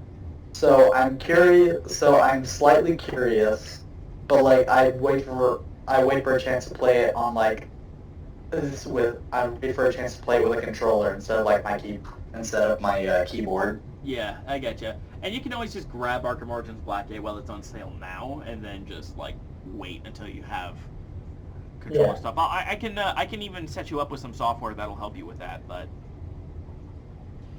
I made that sound so goddamn shady. I just realized. Don't worry, man. I can hook you up. Under the table, no, under the table type stuff, man. Yeah. Babs, I'm sorry. Moving on. We're on to the next question. Yes. So, we have... Arkham has a really wide variety of characters that are in it, and generally speaking, they do them really well. Batman, obviously. Alfred was done really well, especially in Arkham Origins with the one scene, with the "It will be there, tonight's not my last night" speech. There, where Alfred and Bruce argue. That was really super cool. Mr. Freeze was incredible. Babs was great. I think I said that already, but I don't care. But this isn't from necessarily a gameplay point of view, but if this is how you want to go with it, I can understand. What character that was not in the Arkham games would you like to have seen, or which character would you like to have altered in the Arkhamverse? So maybe you didn't like how they were portrayed, maybe you weren't keen on their designs, maybe you wanted the fuckers to be playable. And that's what I mean by it being altered. So, Matty, you're up first. Alright. So my one is kind of twofold, technically threefold, I guess. Let's get the shorter one out of the way first. I think Huntress would have been a great DLC instead of the Batgirl DLC, because I feel like she has the most to offer in terms of combat gameplay. It's not to say she would be like completely different, because I get it's still a lot of work to make a whole new set of combat animations, so obviously they would still recycle some stuff, but like the basic punches and kicks at minimum. But like I think her crossbow could definitely shake things up, and they can't shoot the same way as Red Hood's pistols, obviously, so the cool part there will be taking what's done with Red Hood, building on that to make something new. And, obviously a couple of... go ahead and I'll continue. I was just suddenly off the top of my head. What if the crossbow could be like an instant kill on any goon, but it had a very long reload period? Yeah, like a cooldown or something, or like taser arrows, taser bolts. Yeah, that's what I was picturing. I was picturing that most of her quote unquote gadgetry is just trick crossbow bolts.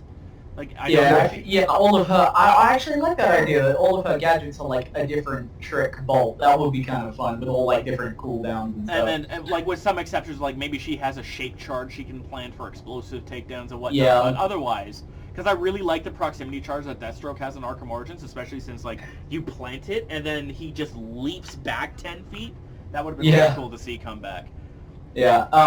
So, obviously they could like build on the Red Hood mechanics. And again, a lot of the animations are varied, but like Batman and Azrael and Catwoman and Harley, they share a lot of assets. So I could see Huntress having been copy-pasted the faster, more agile female characters with a bit of Robin's moveset as well, because I know she uses a staff as well sometimes. Yeah.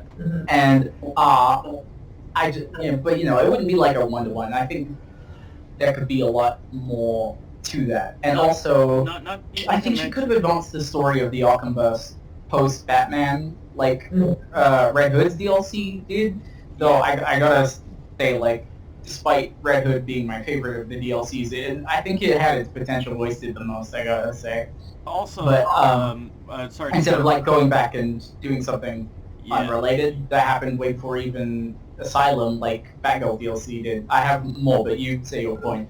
I was just, I just wanted to mention that Huntress does like make a cameo, as well as Black Canary in Arkham Knight. Like you brought that up with a couple days ago, and I just remember that because you also mentioned that Babs's shirt in Arkham Origins was basically a Birds of Prey shirt. I'm like, hey, that's cool. Yeah, but I would say that's a cameo. Yeah, but with Huntress also shows up in like a chat log, so it would have been really cool, like if they had a Huntress DLC. Where does Hunter show up? She shows up in the clock tower, and there's a chat log with her, Dinah, and Oracle, where Oracle is coordinating, where she's getting Huntress and Dinah to coordinate evacuations from the islands of Gotham to the mainland. Like she's. I didn't really look around the clock towers. Yeah, That's I found that out not too long ago, and I thought that was really cool. And the fact that you mentioned like it would be a DLC, that would be like an awesome post Arkham Knight thing where we just call it the Birds of Prey, and then make it a double feature with Black Canary and Huntress, and have Oracle in the background naturally, and you know just have a good Birds of Prey story done in the Arkham style would have been fucking sick. Okay, I gotta like run through my second thought because it's kind of long and you know I'm conscious of time. But I gotta bring up Cass because I feel like she's the hot point, and then we gotta address this. Yes, I think Cass would have been a good addition too, and yes, she could definitely tell a post-Batman story far better than Huntress could. But I don't think she would have worked for me personally, as this is like still a video game and the gameplay element is unavoidable. And Cass, dollars to donuts, she would have been like a near identical Batgirl clone with some Batman moves tossed in, just so she's not like totally Control-C, Control-V. And the best part about the other playable characters for me is how their unique animations make them feel fresh, and seeing how they reflavor the standard gadgets to add personality. So like how the explosive gel became a Jack-in-the-Box for Harley, and how the smoke grenade became a flashbang for Red Hood. I have, again, more notes, but if anyone wants to jump in at this point, now's the time. The Cass thing, I definitely feel the only way to make Cass work in the Arkham series is actually to make the game more social, to include more social character dynamics and like people-to-people interactions, because at the moment, everything Batman can do would be the exact same thing Cass can do. And the whole thing about that makes the Cass versus Bruce dynamic interesting is that Cass is a much better being Batman, but she's very bad at the social mechanics type stuff. And so the only way to make her interesting as a different version of Batman would be to make Batman able to do the social mechanics and Cass can't. Yeah, I have notes on how I would put Cass into Arkham-ming, but I'll let you finish your point. No, that was my point. Oh, okay, cool. So if you were to ask me how I would put Cass into the Arkham-ming, I would say change the Heir to the Cowl side mission, but not remove Azrael from the game completely, because I thought his subplot was really interesting, and it could easily have been a full game, but we'll get to that in a later question. So that I would have the story be like Oracle has, through whatever means, taken Cass into the clock tower. They've like encountered and like got to made introductions, and Cass is just like in the clock tower now, and figured out her story. And she tells Batman, "Hey, I got this girl here who can fight real good, and I'm gonna be blunt with you. You know, we don't know if you'll make it through tonight. So just like if you get the time, could you put her through her paces?" And from there, it functions the same as the Azrael mission, where you meet her at different rooftops throughout the city. And then you, as Cass, perhaps in an outfit similar to the start of Shadow of the Batgirl, which I'll drop in the Discord after I'm done with this, you complete the no damage AR challenges that Batman has set for you.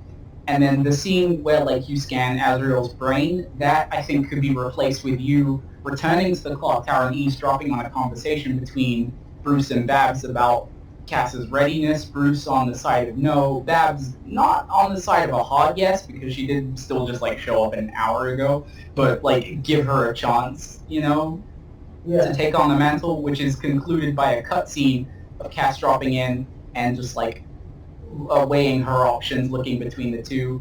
Azrael's kill Batman, break the shield choice is replaced with side with Bruce, side with Barbara. Barbara obviously being the canonical ending, in which she moves over and sides with Babs. And I think in a light-hearted joke kind of way, they both kind of like fold their arms and stare at Bruce. I think that would be funny.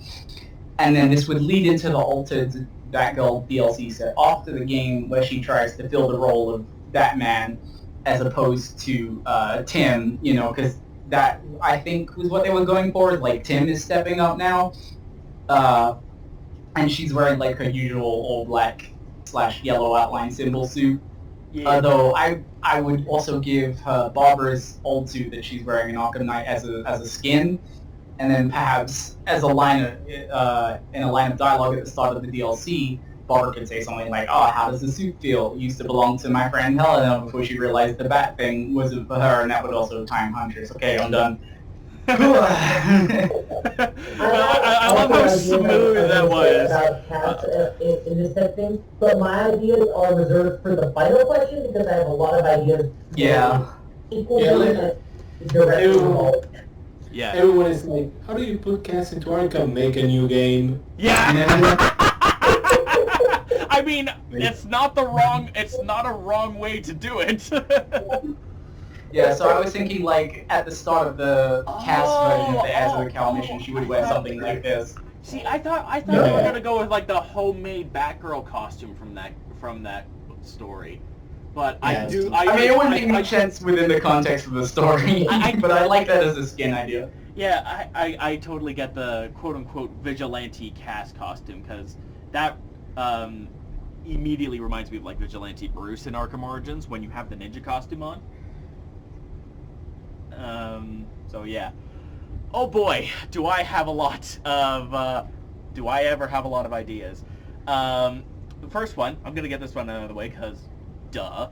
But Oracle doesn't need to be altered all that much, save for the suicide bit. That would have been nice to have not had to deal with. But I think it would have been really cool if there was a way to play as Oracle. Like, has anybody here played the Sly Cooper games, at least 2, 3, and 4? I'm familiar with them. I have not. No. Okay, well, in those games, you have the brains of the outfit. Bentley is playable, and he is a very Oracle-like figure. I'm not gonna go too much into spoilers, but suffice it to say, I think Bentley and Babs share more in common than most people realize. But there are moments where you can play as Bentley and hack into systems, and it's a minigame. Like in Sly 2, it's a twin-stick shooter where you're, basically a little hacker tank blowing shit up, or you have various hacking minigames in Sly 4. It would have been really cool to kind of try and fit some of those in the Arkham series for Oracle. But, like, it's not strictly necessary, but I think it would have been really cool to have done something like that. Yeah. But as for a character who has not really been seen, but I think would have been super cool to have had in the Arkhamverse, is Prometheus. Like, Prometheus shows up as, like, one character entry in Arkham Asylum, and that's it. You never hear from this guy again. And I think the idea of, like, a quote-unquote criminal Batman is strong enough to make its own game. If I gotta be, I remember this fool. if I gotta be perfectly honest, so I think seeing like an Arkhamverse version of Prometheus would be sick. An honorable mention to Maxi Zeus, just because I think it would have been hilarious if like Maxi Zeus shows up as like kind of a cameo / informant type character in Arkham City, and he's just this big bombastic "I am the god of lightning" type character. Like, he's just like big and bombastic and all that, and then there's also like the ventriloquist. But if there's one good character I would like to have seen that didn't really that never gets mentioned anywhere in the Arkhamverse, that I think would have been really cool to see as like a cameo thing, I think it would have been really cool to have Stephanie Brown in the game somewhere. Like Stephanie, Yeah. like I would say Harper Row for Arkham Knight, but Arkham Knight's literally the only game where that would have made any amount of sense. But you could have had Stephanie Brown mentioned as early as Arkham Asylum, and it would actually have worked. Yeah. But they couldn't do it they couldn't have Stephanie Brown in Arkham Knight, because then we couldn't have her Tim Drake, Barbara Gordon ship.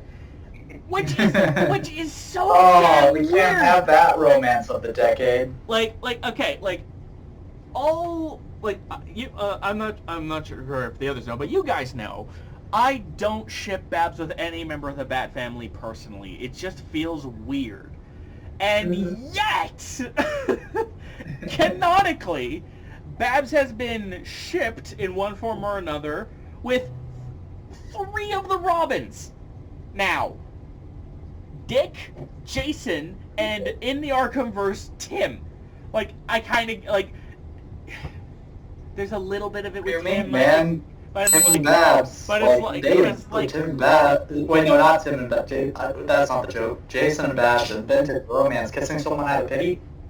yeah. Kissing someone out of pity. That's how I met my... I'm not Yeah, we don't have the stomach to finish that joke, but, like, Stephanie Brown could have at least made a cameo, and it would have been super fucking cool. And like, I'd say, like, a side mission a short mission where she helped you take down, like, crap, what's her, what? Clue Master. Clue Master, yeah, that's it. That would have been, And then at the end, like, or like the DLC where she helps Tim take down Clue Master, Tim says, like, hey, she was kind of cute or something like that. I don't know, something. Yeah, something that actually makes sense. But, and then I literally just... What you could do is, you could have a, the mission is that Tim Drake has to catch, Clue Master or anybody, and just every time you get to the next checkpoint in the thing, where, like, you could have, like, where just Tim Drake and Steph just bicker and banter with one another, and they're just, like, half the level is just them flirting with one another. Yeah, that would be fun. I just had a thought, too, of an interesting idea for a villain, like, for this hypothetical Birds of Prey DLC, which I'm just going to run with my next thing, with the very last thing. I'm just going to run with this Birds of Prey concept because I love it way too much. But imagine if the Calculator showed up in the Arkhamverse. Okay. Like an anti-Oracle would have been pretty sweet, or even if it was just have the Riddler play the role of anti-Oracle, that would have been pretty cool too. But that's not even... Totally should fit Riddler's role in Arkham Knight instead of the stupid I'm gonna make race car tracks. I love that it's I love that it's like I'm gonna make race car tracks, and now that I know the term for the word, because I always thought that was kind of interesting as somebody on the autism spectrum. I didn't know the term at the time, but now that I know the term, it's just like, are cars your new hyperfixation there, Eddie? Really? This is what we're doing now, Eddie?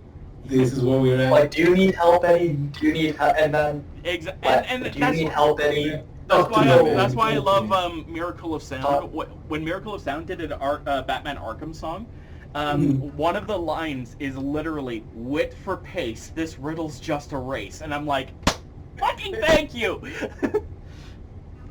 But, like, Teddy, in the same game, you made a joke about programming your robot army to form a religion around you, and yet you're wasting your time with race tracks. God, I love it. Honey! What character would you have liked to have seen / altered in the Arkham games? Alright, scene, you mentioned Maxie Zeus. I absolutely would have loved to have seen Maxie Zeus both in Arkham City and in Arkham Knight. But no, he would not be the bombastic I am the god of lightning. He would be how he's actually supposed to be in the comics. I am a hardcore Maxie Zeus stan. He's one of my favorite villains. And the interesting thing about him that came about from his actual original comics is that Maxie Zeus is like a guy who isn't actually crazy. He's a little dude, but he pretends to be more crazy than he actually is. Everyone underestimates him. Like, he is the most calculating, like, he is the guy who's just like, I'm just going to be a fencer guy who just moves shit around and steals stolen goods. And everyone's gonna think I'm this crazy egomaniacal guy who underestimate me, where I can just sit pretty in Arkham while my guys do all the crimes. You know, and the whole bombastic I am Zeus thing could be a total facade, and Batman just shows up like, You can drop the act now, Maxie. I'm right here. You know what? Like the mystery of Maxie in the beginning, in a few issues, was Batman couldn't tell at the beginning if he was actually crazy or if he was faking it, because there were so many times where it's just like, you are not actually crazy, are you? But he can't be 100% sure. Yeah, and that's always the fun part. The everyone else isn't really sure, and Maxie has everyone twisted around his finger like that. But the character I would change is Firefly of all characters. Oh yeah? One, because I hated playing the Firefly minigame. I thought they were really annoyingly boring and like just chasing him around trying to hack into his flight suit was just not very entertaining. But also because I really like the original Firefly before he became a pyromane. A lot of people forget this, but this is actually true even after the first crisis. But Firefly actually started not as a pyromaniac, but as a light show guy, where he was a special effects guy, but his special effects wasn't fire, it was strobe lights. Oh. And his thing was he would break into like big parties and galas where the rich people are, just stun them all with a massive strobe light show and then steal all their money. He was a Robin Hood style guy who only attacked the rich people. And he had all these really cool you have to be very careful with this. You didn't give people seizures, but like stun things where every time like Firefly would like try to break into a certain gala, and you have to like you have to be as Bruce Wayne hiding among the crowd as him, and then but you have to like time it so that every time you did a strobe light attack, you have to like block it with like so that you wouldn't get blinded. So you could just keep getting closer and closer to him, so you could catch it. Kind of like in God of War 3 when Helios tries to blind you and you have to walk forward with Kratos. Yeah. That and I think they mentioned that either in Arkham Origins or Arkham Knight where where Garfield Lynns was a special effects guy, but naturally because they went the pyromaniac route, he was a pyrotechnic specialist. And I think in that Arkham Knight story, he like spits a flammable liquid in the face of the guy who fires him and lights his face on fire. Mm-hmm. So I like that. And was Judge going to say something about Firefly? Not about Firefly, but I had an idea since everyone's talking about Maxi Zeus. This is kind of a nerdy thing to do, but put Maxi Zeus in Arkham and hire Corey Burton as his VA. Ooh. I'm not familiar with him. You know why, right? I don't know who Corey Bateman is. If I'm not mistaken, didn't Corey Burton voice Zeus in God of Wars 2 and 3? Yes! He voiced Zeus in all God of Wars except the first one. So, hire Zeus to play a guy playing Zeus. Yeah. No, I like that. I like that a lot.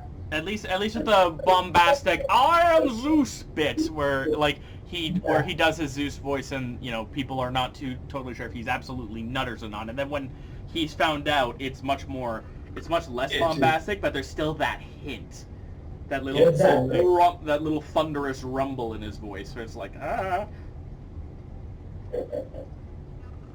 But he's not like completely sane, because you still have a little unhinged if you're going to be in Gotham. Exactly, I think that's where he got the idea from. Like, I'm in a city with two evil clowns, a lawyer whose face got burned by acid and is now split in half, a short guy with a fascination for birds, and so many ninja furries. I don't even know where to start counting.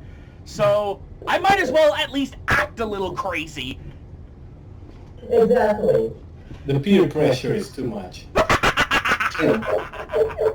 Exactly. It's just fun.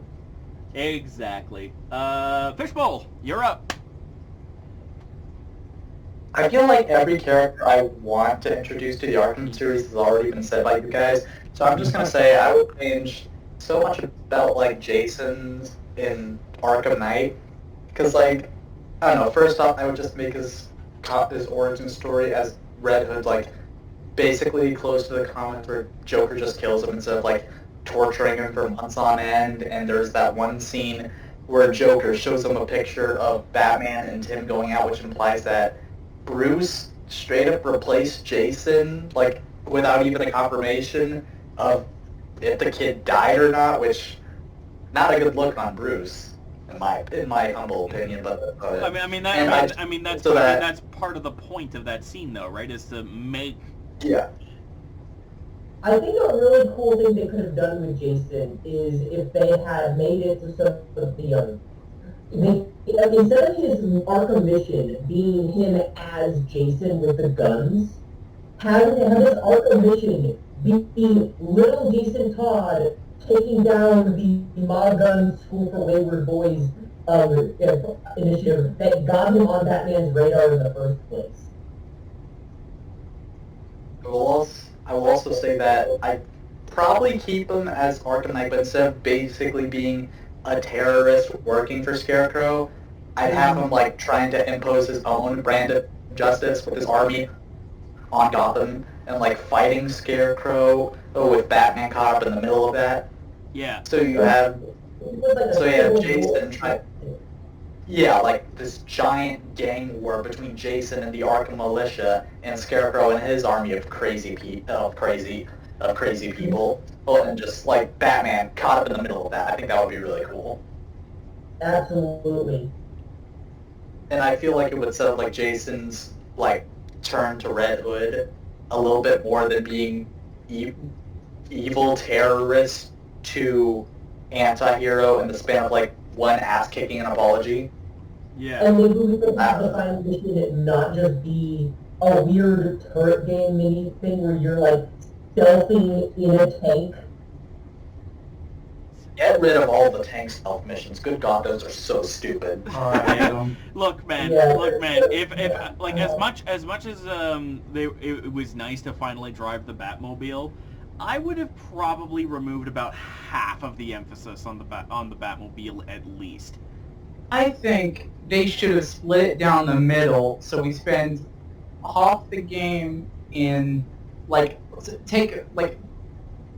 accrue all the Batmobile time in the game, split it down the middle, keep half in the Batmobile, and then half we get to fly the Batwing. I think that would have been way better. Yeah, and then you could have Batmobile and Batwing challenges, and I feel like I would have actually been asked to do the vehicle challenges because no.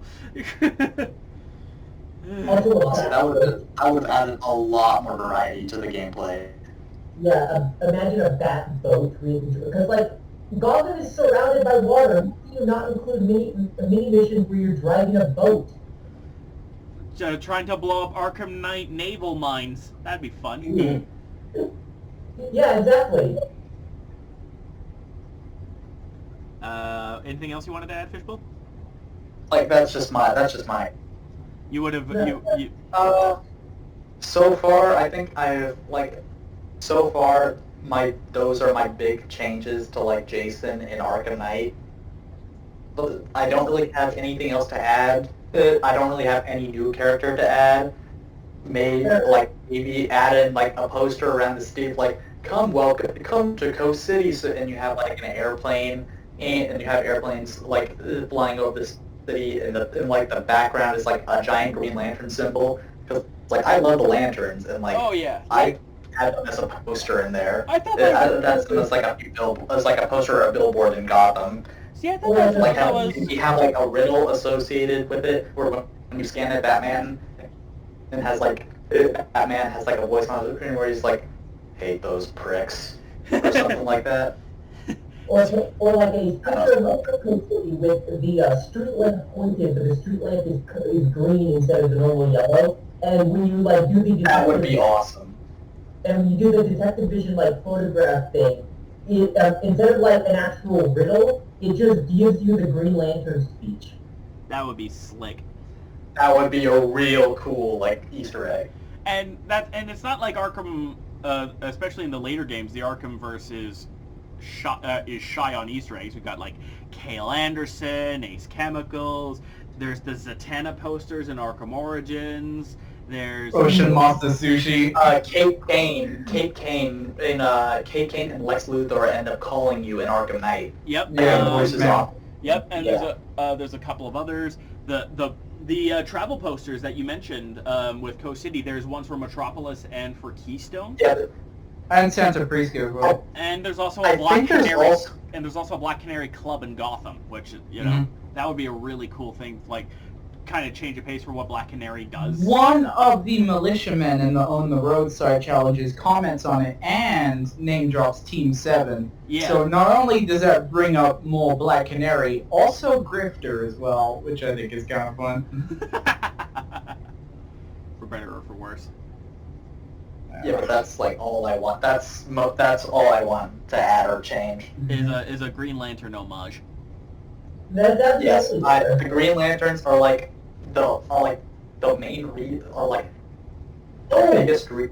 I even check out DC, so like everything else, take it or leave it. I love my lanterns. Yeah. If you So, if you yeah. put the Green Lantern posters thing, it unlocks the fear of the Yellow Lantern Batman costume. That would be amazing. That's Cause funny because Would be a costume for him. That's so funny because That would be Arkham City and Arkham amazing. Origins both had lantern costumes for Batman. They had the Sinestro Corps lantern or Batman in Arkham City, and the White Lantern Corps Batman in Arkham Knight. No, Arkham There's Origins. also a Green Lantern Batman costume. Yeah, you just have a straight up Green Lantern Batman costume in Arkham Knight. That would have been sick, especially if you could have actually gotten the glowy effects going. So good. like if you get back going, like if you build up your meter, like the costume kind of glows. Yes. That would be Yes. amazing. Also, a final addendum, I think, to this. No, wait. Yes, I remember what it was now. Final addendum to this whole thing. How did we feel about the Starro cameo in the Batgirl DLC? Wait, there was a Starro cameo? Yeah, so like Let me you go link through it. Let me- Amusement Mile, or well, not Amusement Mile, but like a theme park. Yeah. And Yeah, there are right. these big like, there are these big creature like animatronics on display and like statues, and there was a starfish, there was a Starro And there's a really big Starro cell Yeah, inside yes. of a tank. Yeah. I linked you the I can't video. believe I missed that. Well, I can't believe I missed that. to be fair, it's in the Batgirl DLC for 1, and Well, I played the Batgirl DLC. okay, and for 2, it's in a relatively hidden part, which is why I linked the Batman Arkham videos verified video on it, because it should also show you how to get there Fair enough. if you want to see it for yourself, because that Batgirl is, DLC had the best like goon dialogue. I love it so much. I Like don't- when you go into the big stealth section and there's these two dudes talking about like resin and sap. about what? About resin and sap. And like, do you know? It was the section with like the ship and they had the cops hostage. Yeah, I was gonna say, yeah, I don't remember any of the Batgirl goon dialogue because I never paid too much attention to what they were Oh saying. my god, it was so good. But I I'm presume gonna it was, link it. You continue. yeah, feel free to link it. It'll be a good time. Oh, there's also the big enchilada, which I did post as well. Fantastic. Wait, I need to go back to my thingy. Judge! I feel like I know the answer to this question from you, but let's hear it. Take a wild guess. That's perfect delivery. If you just had, it's like, take a wild guess. Yeah. Definitely Shiva in Arkham Origins. Yeah. The dragon. Yes. Because here's the thing, the part that upsets me about it is that it has the most obvious. It would have been so easy. It would have been the simplest thing in the world to just write her well in that game, because it's like, oh, here's a city that has been taken over completely by criminals, that is a complete haven of violence and just anarchy, and there's this guy that's new on the block and that's super cool and that everyone's scared of, let me see what this guy is like. And even if this guy turns out to be kind of a chump, there are still 7 other guys in here that she could go and have fun with. Yeah, like she would definitely. I think she would definitely know about the $50 million bounty on his head, and possibly know about the other guys, and just be like, "This is gonna be fun." Yeah, we're gonna have a good time. We're gonna have some fun time. And she knows about it because you see that they come up to her and they're like, "Hey man, there's this dude." after she kicks like half a dozen people's asses and snaps that one guy's neck. Yeah, it's beautiful. But it's like, and there's precedent for that. It's not like it would have been some kind of like wild, radical new concept. That's how she is. Yeah, just her stuff. It could have been so easy. And it bugs me because they don't even try to give her any kind of personality. Like, at no point it's like, even say that you really, really, really wanted to have the League of Assassins stuff, which is terrible and crap and I don't care for it, at least you could have had a, hey, you know what? That was fun. We had a good time. Like, They should have made Shiva be like the, how in the Final Fantasy games they'll have those secret bosses that you have to like go out your way, they're not on the main path at all, and they have like no game, or they have no story related thing, but they're the biggest, strongest boss in the RPG, and like all they do is just give you the hardest challenge in the game. That's literally what it should have just been. Like, just here's this spot that you can get to at any point after the game is over. When you do the new game plus mode, you can just, here's Shiva. You can fight her, and it's going to be the hardest fight in the entire game. There is no. I think I figured this out. Fight. I think I figured this out. You guys know in Spider-Man PS4 when you have like the secret photograph locations?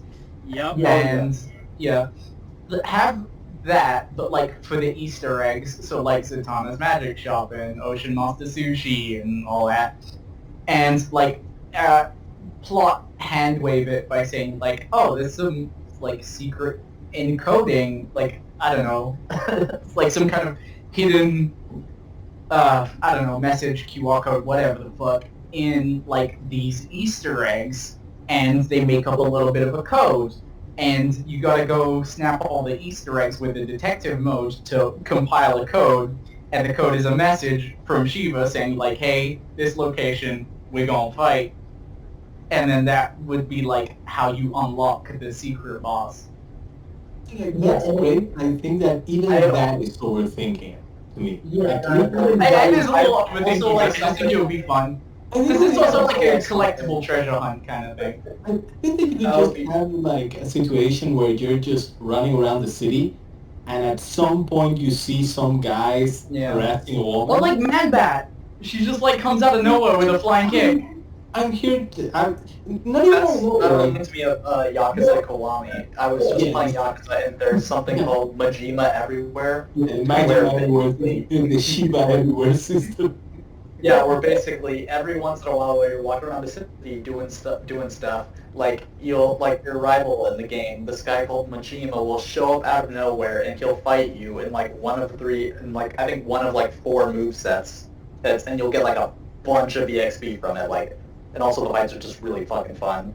I googled Majima everywhere, and two of the first images that came up are one of him poking out of a pothole, and the other out of a trash can.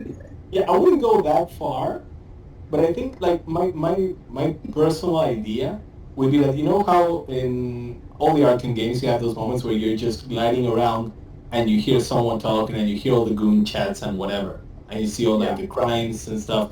I would love to have an event that is like that. It just starts with some goons chatting, and then suddenly they start talking to a woman, and it turns out to be Shiva, and just this giant objective shows up that says, go get them before they fucking die.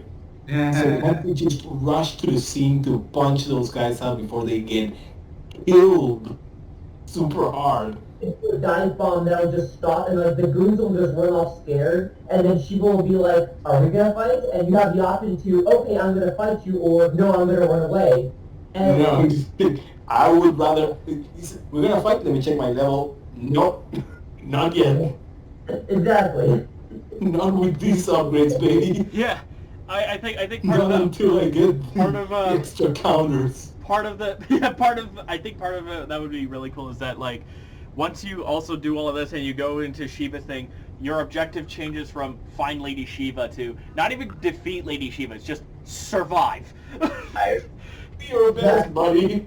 Because you're going to lose. You will not beat Shiva, but you are graded based off of how long you last. Like if you last 10 seconds, you're a chump. If you last 30 seconds, you're eh. You last a minute, now we can talk. But if you last like 2+ minutes against Shiva, it's like, I like you. I like you. Oh, you know what?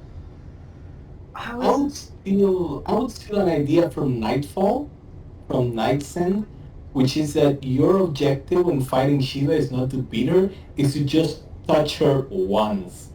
And the moment you touch her, she just go, "Oh, that was cool, man. I'm satisfied." Because I love the idea, this is very kind of like Hideo Kojima style boss fight.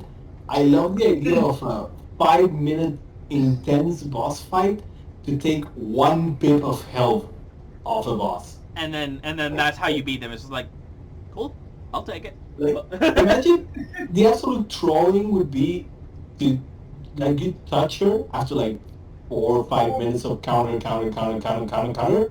You see the 1 bit of health go down, and there's like 5 seconds where the fight is still going. Because Oh, like, oh no! are you telling me I need to do all this over again? And then the it's fight like, is like, no, that was cool. it's like, That's fine. We're cool. Like, just roll the fuck out of people with it. Remember when Kojima wanted a boss fight to last like 2 real life days? you're just gonna say Hideo Kojima's a fucking I'm not saying I madman. would have played it, but Like, it like, was I, a like, really I good don't fight. even mean this in, I don't mean, This is the guy who made not that saying- in Metal Gear Solid 3, where you can literally just move the clock forward to starve your enemy to death. Yeah, the end. And it's the same boss fight. It's the same boss fight. Like, dude put more thought into that boss fight than a lot of people put into entire games. yeah. So it's like, that's the energy I want, and that's the energy I wanted from Arkham bosses in general. Oh no, pardon me, I made a mistake. It was weeks. It was actual weeks, not 2 days. Oh god. And that's the energy I want from like Arkham bosses in general. I would have loved to see more of that kind of, because it's a side boss. It's not important to the plot. So that should be the part where you have fun. That should be the part where you try to do something a little more offbeat than just another fight against 4 or 5 enemy types or whatever, which is what they did. I sucked ass.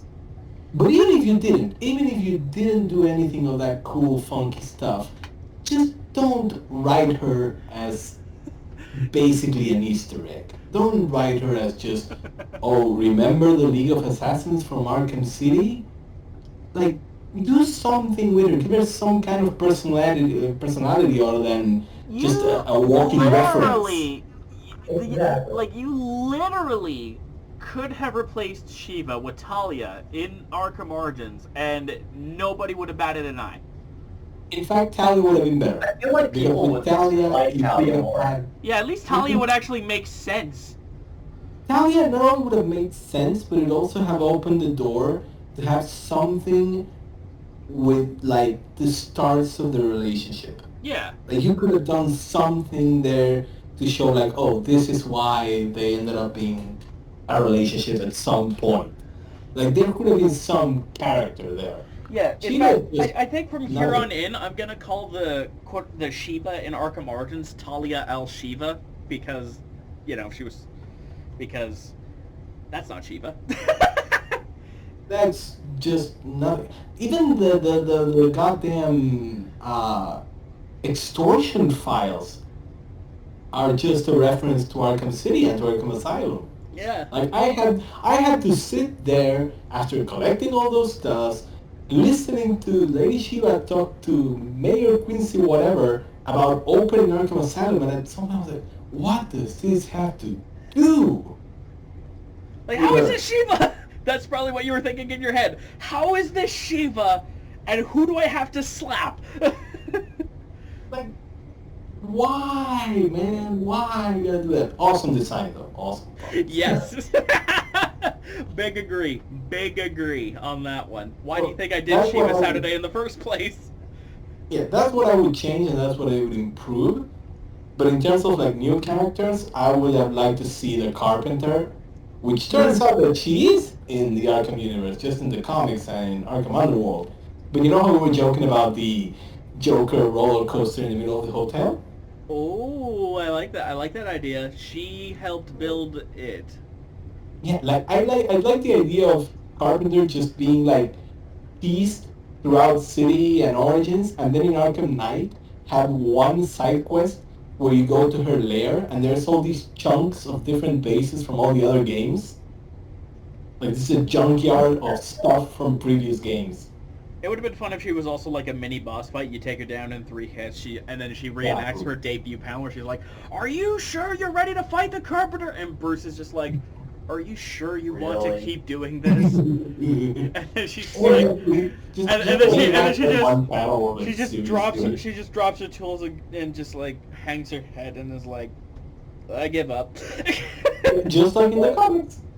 One thing that would have been kind of cool with her, this would be a really hard thing to actually do unless you like made an entire thing about it, but if you just made her be like the level designer of the game and like had a thing where like you had to actually craft a level using her to defeat her. Ooh. Like that's so fucking meta, but it would be so fun. Wait. Let's go off That would be a that. bit much, but it would be great. Let's go off of that for a second. You know what would have been fucking sweet? You know how we have those kind of custom challenges?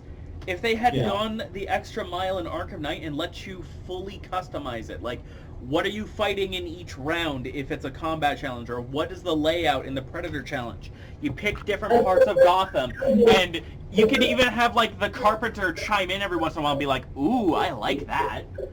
Like, the Predator challenges are already so, like, not formulaic, but, like, there's a very clear module design kit that they're using for every single, like, for every Predator mission. Like, just give us access to those assets and just click and snap them to different areas. Exactly, and then you could pick from a pool of, like, 3 dozen different, star challenges that you can do. So, like, and maybe like 5 or maybe 10 or 20 that are exclusive to a certain character, so that you can have like beat down the last thug, take out the drone guy, and then if you're playing as, let's say, since we didn't really get to talk about it much, Nightwing, perform an electric blast on 3 enemies, and then it can be on any map that you want. That'd be cool. I think the Arkham series really could have benefited from a community feature. So, like, with Mirror's Edge Catalyst, for example, you could, like, make your own races and share it online for other players to come and play your races. And I think a map maker could have really, pushed it over the edge. Make your own Predator maps, make your own combat challenges, and not even just, like, making maps, but just, like, for yourself in, like, the challenge maps they give you, just mix and match all the, like you said, all the tokens that you could get, all the challenges that you have to do, and stuff like that. Absolutely. I really like the modifiers in Arkham Origins in their challenge maps. The modifiers were cool. Yeah, the modifiers were also in Arkham City, and they didn't return for Arkham Knight, and that's a little upsetting, but at the same time, they replaced it with more playable characters, so I'm not going to complain too much. Oh boy! Number 5! I think we're done. Question number 4, unless there's any... We're done. Cool. Wait, the question was like, what would you add, or... Because I lost track of the question. The original question was, what character would you have liked to have seen or altered in Arkham? Oh, yeah, I don't really have anything much to add, but I would like to say that Arkham Knight was a missed opportunity to have, like, an everyone is here kind of thing. I would have liked to, not necessarily, like, add more characters in the story, but just 4 playable characters in challenge maps. So, like, I would have liked to play as Jim, I would have liked to play as some of the rogues, etc., etc. Or be able to play as any of the characters that you could play in the challenge mode in Same the with free roam. equal characters to play Yeah, as. the plot is fine, but just, like, 4 playable characters in the challenge maps. Bring back everyone who's appeared, because fuck it, why not? Yeah. And I also just tweeted about this, because I do want to bring this up in the podcast.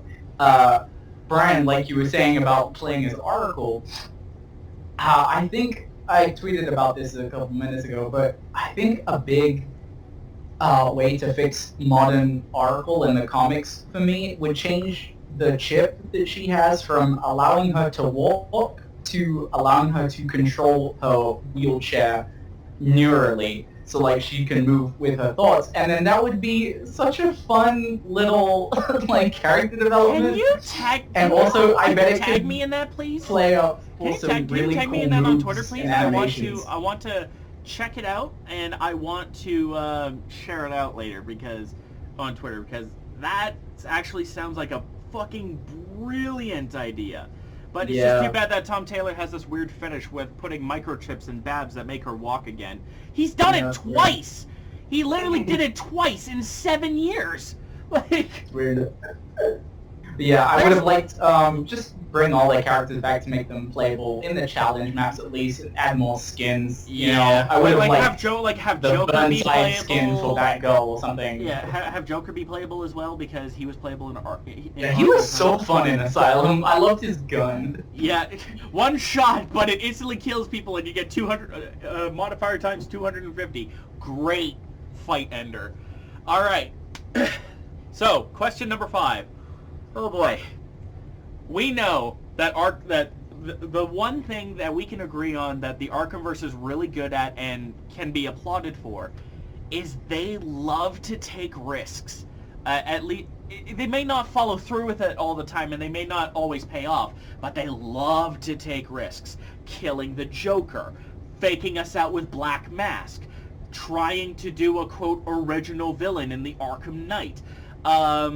All of these things, like, they damn near killed Alfred in Arkham Origins. Like, that was a genuine fake-out moment that actually had me for a second. I'm like, both WB Montreal and Rocksteady love to take risks with the Arkhamverse and with established characters and things like that. Do we agree with most of the changes, though? Like, are there, like, what are some of... I think the best way to do it is that, what is the bold move that you liked the most? What is the one you didn't like you liked the least? And overall, how do you feel about the swings that the Arkhamverse took, basically? Overall, I actually liked most of the things that they tried to do. I mean, biases aside, killing the Joker, big ballsy move there. Like, you were killing Batman's greatest nemesis in the second game. So it's like... Yeah, I only wish they had the balls to, like, stick with it. Follow through, yeah. Yeah, like not have him come back as a ghost. Or even if he came back as like a weird hallucination thing, if it was just as a cameo for the Joker. Like, obviously the Joker's death is going to have massive repercussions in Gotham. So even if your cameo is just, what the fuck does such a massive power vacuum do to Gotham, you know? Like, Joker is such, like, a massive thing, so it's like, holy shit, the Joker is no more. He's like, how is everyone hero, villain? Like, how is everyone going to handle, like, hell, how did Jason handle, like, the Joker's death? Because, like, I can't even remember if we got a scene of... No, the closest we got was when Jason Todd kills Black Mask. He just says, "Say hi to Joker for me." Yeah, that was like a missed opportunity, because, like, come on, man, like... Yeah. Like, imagine if it turns out, like, in Arkham Knight, it turned out that he didn't even know, for one reason or another, that the Joker was dead. Or he didn't believe it. And Batman proves it, and Jason just takes off his helmet, looks at Bruce, and fucking glumps him. Sobbing, crying, the nightmare's over. Plus, I think it would have been really cool to see Babs, like, the way I'm picturing Babs and how I kind of want to write Babs if I ever get back into writing DC stories is I want her to absolutely abhor the Joker. Like, not even treat him as human. Like, in some of the drafts that I've been doing, I have her calling him a demon. Like, not even human. He's a demon to her. So, if the Arkhamverse Babs was like that, I would have liked to have seen a moment where Babs just pops some fucking champagne and is like, yes! Ding dong, the devil is dead, you know? Like, that what this actually reminds me, because I read this one fan fiction where it's like, the premise is like, what if Moon Knight was like plopped into the DC universe at this time, like, Secret Wars was happening and all the multiverse was dying and stuff like that. And like, the first chapter ends with him basically killing the Joker, and like, everything after that is like, everything after that is like a domino effect of like, that like, he's actually he actually becomes a well-respected hero in Gotham. People actually believe in Khonshu now. Like, Babs straight up helps him out with stuff because of that. Yeah, Poison Ivy like thanks him for that because of that, because of like killing the Joker. And it's like, there's a lot of interesting things that happen because of that. Indeed, like that. Like, if they had just, like, I think the best way I could describe it is like, they swung, but in any martial art that they teach you, like, I was only in Muay Thai kickboxing for like 3 months, and they taught me this in the first week. If you're gonna swing, follow the fuck through. And they didn't quite follow through as well as they probably should have. Like, I really liked, my favorite part in the entire Arkham franchise is the final bit when Batman shows Joker his greatest fear and just lets him, like, just fade into nothingness. And that only really worked because of how pervasive Joker's haunting had been at that point. The Joker just perpetually being in Batman's mind, finally being like, okay, yeah, we're not in Batman's nightmare anymore, we're in Joker's nightmare, and we get to relish Joker just fading into nothingness. Yeah, like, that was, in my opinion, that is absolutely something that they should keep. But I think how they should have done it is that Joker, like, I still think Joker should have been less pervasive, but I think what they could have done is that instead of him just physically showing up as hallucinations, outside of maybe a couple of the big ones, as Batman is still infected with the Joker toxin and whatnot, I think it would have been interesting if, like, he was just, like, a voice in Batman's head, if that makes any sense. Keep him pervasive, but we don't see him. But there's those, some of the little moments can stay, but I don't like that Joker's, like, physically seen, even if he is just a hallucination. But I do like that they were willing to, in the sequel, kill the Joker. Like, I didn't believe it when when Joker was actually going to die. And it was like, wow, this actually is happening. Joker is dead. If I had one small complaint, I wish there was like a few more lines of dialogue where Babs asked him, Batman talked about like whether or not he would actually let the Joker die or if he would take the cure for himself. Like, I don't know, setting that up a bit more for that final moment where Joker like stabs Batman and drops the cure and makes him drop the cure himself. Yeah. Like a little bit more setup. Yeah. But other than that... aside from that, it's a good death. Other than that, yeah, it's magnifique. My least favorite bold move that they did was... Can we even really call this a bold move? Yeah, I guess we could. What they did to Bane Like, I don't know what it is with Rocksteady in particular, because Arkham Origins Bane is fucking incredible. At least until he takes the prototype Titan formula, but that's just there because they have to explain why Bane is so huge and... Why Bane fucking sucks in every other game. Still led to Yeah. a great boss fight in Origins. Yeah, like I do like the TN1 Bane thing where it's like he is kind of like learning, but not really, but at the same time it's like, man, Bane, like Bane was at his best in a non-Rocksteady game, and that just sucks! Someone in Rocksteady admits really that. likes Batman and Robin Schumacher movie. I just think it was funny as hell that I just think it was funny as hell that at the end of Bane's appearance in Arkham Asylum, Batman's just like, you know what? Fuck this, and basically tries to turn Bane into roadkill. I'm like, whoa! Aren't you supposed to not kill people? Don't worry, it was a non-lethal. It was a non-lethal vehicular manslaughter. I know, but it's hilarious. Sorry, I just thought it was hilarious that it's just like, this time I break you, and I'm like, I looked over like, what are you talking about with Bane? Just as like the Batmobile comes in and just fucking smokes Bane in Arkham Asylum, I'm like, oh my god. Well, that's that guy, man. Right? Don't worry, if there's anything Knight and Asylum have taught me is that Batman has mastered the art of non-lethal vehicular manslaughter. It's okay.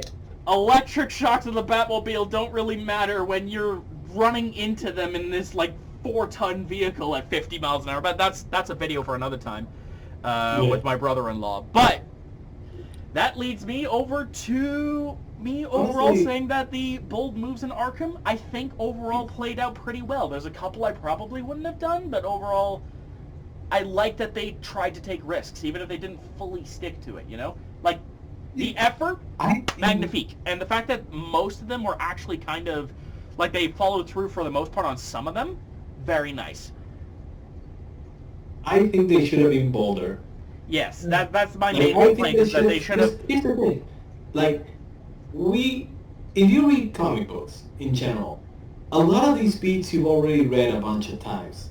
You know that you can't really get rid of certain characters in comic books because they need to be ongoing, so you need them to come back at some point.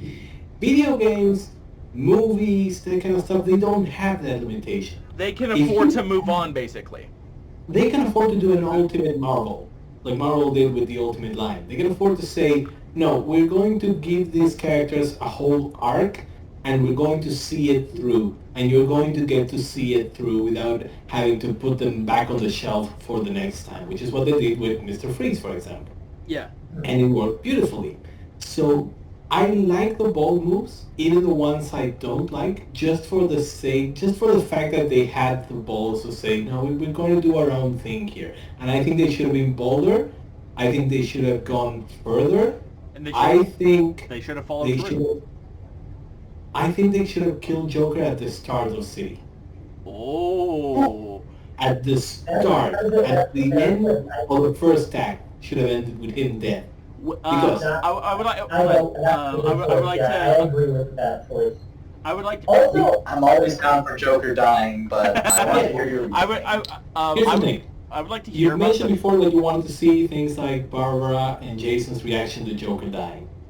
You wanted to see the power vacuum of a city suddenly having to deal with the death of the Joker. You wanted to see all these things. You wanted to see Hugo Strange and Raz have more protagonism and don't have that final sudden twist. Everything gets solved if you kill the guy in the first act. Because then you get Babs having to process all that.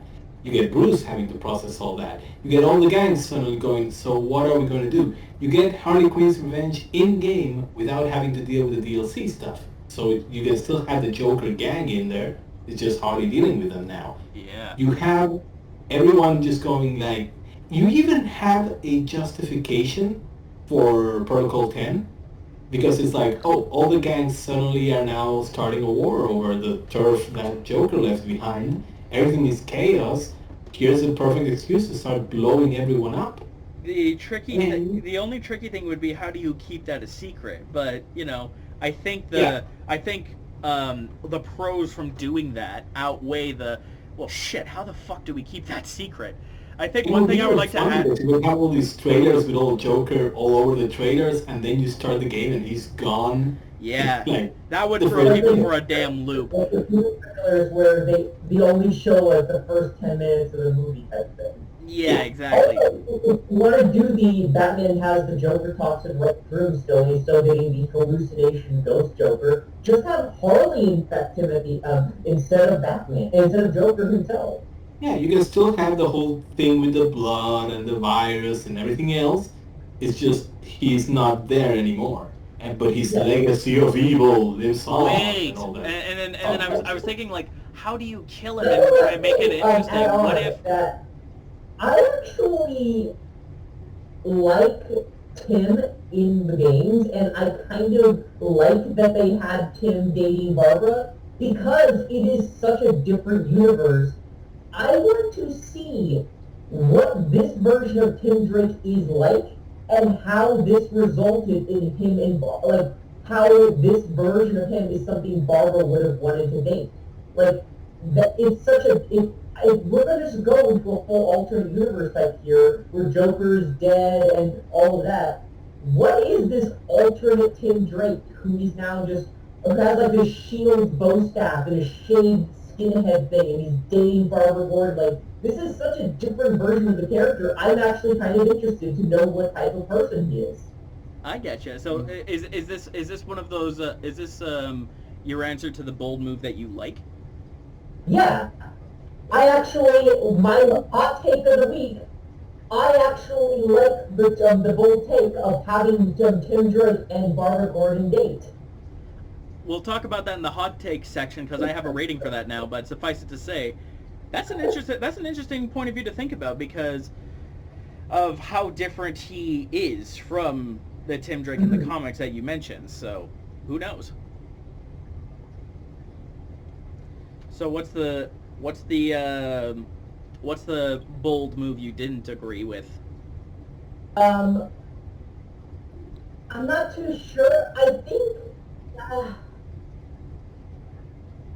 honestly, I was pretty comfortable with pretty much all of the main choices in the thing. I think the only move that they made that I didn't agree with was I didn't like that Harley Quinn was still so devoted to the Joker by Arkham Knight.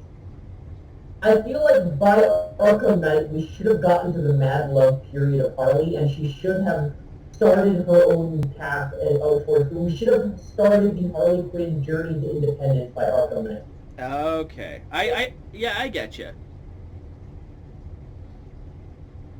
That makes sense. Have Harley Quinn realize, wait a minute, because she makes some moves in Arkham Knight, and it would have been cool for her to realize, wait a minute, I was able to do all of that without the Joker holding me back. Yeah, she is, but that's always been the most interesting thing about Harley, as like when she finally leaves the Joker, she's way more competent at doing this than Joker is, and it's just having that actually be in Revelation mid-thing, like where Harley and Ivy are like teaming up trying to defeat the fear toxin of Scarecrow and all that, and Ivy just points out, your network and operation. Yeah, just like have Ivy just point out to Harley, your operation is far better than Joker's ever was. And then that's when it clicks that she can be her own, bad guy. Or do whatever she damn well pleases, because this is Harley we're talking about here, so... Yeah, like, Harley can still be the third big bulk of the Gotham gangs, like, be the one to take Joker's place and, like, fill power backfield.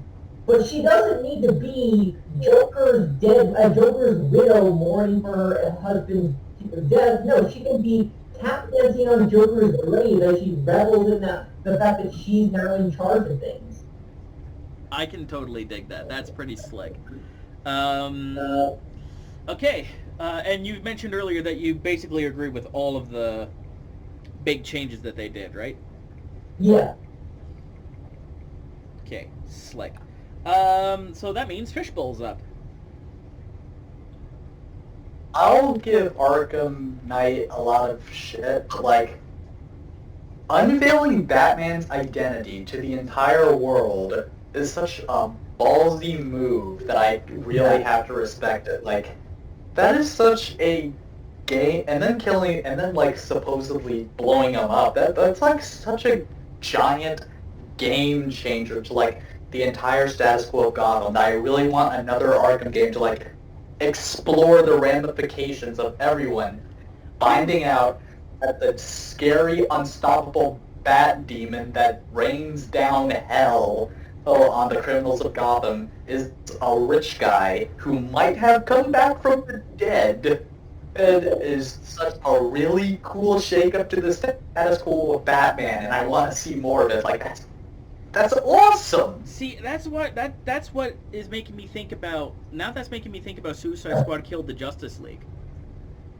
Yeah. Because I know it's being developed by Rocksteady and it's supposedly taking place in the Arkhamverse. So I'm wondering if we're going to get little bits of the fallout from Batman's death from there. Fair enough. I'm wondering, and Fandom is exactly 2 weeks out, so while I'm not going to be tuning into the stream because apparently DC thought it was a good idea to back NFTs, I am going to be checking any news that's going to be popping up after the fact. Like, if IGN has a trailer, for instance. Yeah. Absolutely. I know my Twitter feed will keep me up to date, so... But was there a decision that you didn't like? I can't say anything that I straight up hated about. Like, I can complain about, like, Bane being crappily adapted all day, but that isn't really, like, a bold choice in the same way, like, everything else is. So, like, it was... Now I'm thinking about it, and... I don't think there's, like, a bold choice trademark, because it's a bold choice, quote-unquote, that I straight up hated. Or, like, I would say, like... So I would say probably no, besides, like... Actually, wait, no. Jason. Jason's adaptation, I've already talked about, like, how I would change it, but, like, I don't know, like, Jason being, like, an angry, evil terrorist, like, most of Arkham Knight, like, that's something I wasn't really into. Yeah, I always found it weird that, like... I hate how much of a whiny bitch Jason was for most of it, where it's just like, they were trying so hard to make it be a secret for most of it, but just how much of a whiny bitch he was when he was doing the Arkham Knight stuff, just like screaming about how horrible Batman is and like how it's just like You suck, Dad, I mean Batman. all I want to do is just have Batman slap him and tell him to go to his room. Like, this is just peak angry teenager. You don't understand my pain! Like, I don't know, Arkham Knight Jason feels like a Jason written by someone who fucking hates Jason Todd. Like, that's my take. I will say this, though, like, I do kind of like the concept of Jason, like, thinking, okay, if it's gonna take an army to beat the Batman, then so be it. But I don't, like, as outside of a handful of moments here or there and some AI things, I really don't get the impression that the militia guys are as smart and as tough as they're supposed to be. No, they came across as just as competent as any other thug that all the other Bat roads were using. Exactly. Like, they talk a big game about, we know how you think, Batman, and train and fight you, Batman, and then they just go down, like, saying, like, literally any other thug. Like Except genuinely... for, like, a giant brute guy with, like, weapons on their arms, and again, same as any other thug. Yeah, and genuinely, between, with the Arkham Knight goons, like, I can probably think of maybe 2 unique things that they did that I don't think any of the other thugs have pulled. Like, one is in the story mode with the suicide vest, which that was actually clever. Yeah. Like, I like the suicide vest guy. That was very clever. And if you actually listen to the whole thing, it's actually quite brilliant. Actually, honorable mention, the guy who thinks that Batman is a fucking CIA agent. Like, hey, props to that guy for being consistent with his crazy conspiracy theories, at least. But there's, and the third one is, when they go to pick up batons, they actually roll when they go and grab the batons and they run at them. And it gives an element of, oh, they're doing that so that they're harder to hit. But that's it. That's all they get. I would have liked it more of like the shock of like electrifying goons with something only the militia could do, and not like something any goon could do. I think part of that is mostly just because of mechanics. Because in some of the challenge modes, when you're fighting as like Batgirl and Harley Quinn, because for some reason they don't allow the girls in Red Hood to fight the brutes. Oh god. That is right there. Which is just sad to me, but it also means that the brute guys get replaced with shield goons, and B, it means that sometimes you get normal thugs working with militia thugs, which is a problem. Hey man, enemy of my enemy, blah blah blah blah blah. Yeah, but when you put them side by side, it's so clear that they're just the same people. Yeah. Like, I know the electrifying goons, and the game, it was, like, given the explanation that, oh yeah, their suits can allow them to do that. So why is any random 2-bit thug doing their cheap Electro impression just because the medic allowed them to? Indeed. Like, yeah, if they were able to somehow keep that unique to the militia goons, I think that would be pretty sweet. Also, what would be kind of cool is if they would do things like throw like oil slicks on the ground, so like you could still just stand, like you can stand in, or if you got the friction shoes like what Batman and most of those guys do, you can just stand in that stuff. But you can't do those acrobatic diving things like Batman does to get out of the way because he'll just like completely fall flat on his face. Like doing those type of things just take away every one of Batman's actual mechanics. That would have been better to like, okay, we know how you think. We know each of your individual combat mechanics. Yeah. Or, here's what kills me. Where the fuck are the martial artists? Yeah. From Arkham Origins. I mean, like, they have it in there. No, not the sword They have the guys. ninjas. Not the Penguin sword also have guys. ninjas, so they're not special, so... I'm not talking about the sword guys. I'm talking about, in Arkham Origins, the unarmed martial artist dudes that will counter your attacks, that have a double counter attack, where you have to press counter twice in order to actually counter the attack in time, and they also block your basic projectile, and they quickly get up in most instances, so you can take them down on the ground very easy. Arkham Origins had the martial artists. Why doesn't Arkham Knight? That was my biggest frustration. It's like, yeah, these assholes! These assholes! They looked awesome, dude. They looked like the guys from the raid turned into bad guys. Exactly, Yeah, and not even just that. Like they actually for the security for the big guys.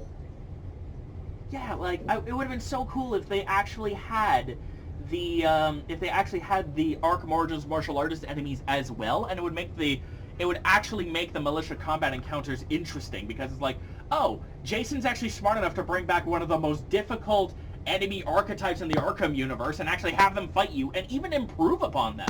Like maybe you can't throw counter them at all, for instance. Mm-hmm. Those guys were fun. It's like, that's I think the biggest missed opportunity in Arkham Knight entirely, is that have the militia actually feel scary. Yeah. Yeah, like, either have less guys and make each individual guy more dangerous, or give them some kind of tactic or item that the rest of the guys don't.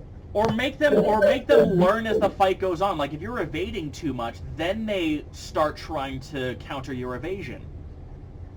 I did like the missions that they had to involve, where they would do like the roadblocks areas, and you have to like dive bomb into those little boxes that they're in to be able to fight them. Yeah. Like that was another thing where like, okay, we know how you think. We know that Batman likes to jump away and get out of harm's way, so we'll lock him in this small little box with us. In fact, actually, what should have happened every time you dive into one of those boxes to fight them, the box should seal so that you can't and telescope out of there afterwards. And it's just like you have to fight in detective vision mode so you can see in the dark.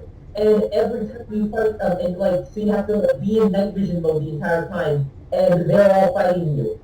And then some of the last ones could actually have the detective mode be jammed in that mode. Yeah, so you have to like fight actually blind fighting in an Arkham game. Yeah, that would be slick. So before we move on to Judge, Fishbowl, did you have anything you wanted to add? So far, I do not.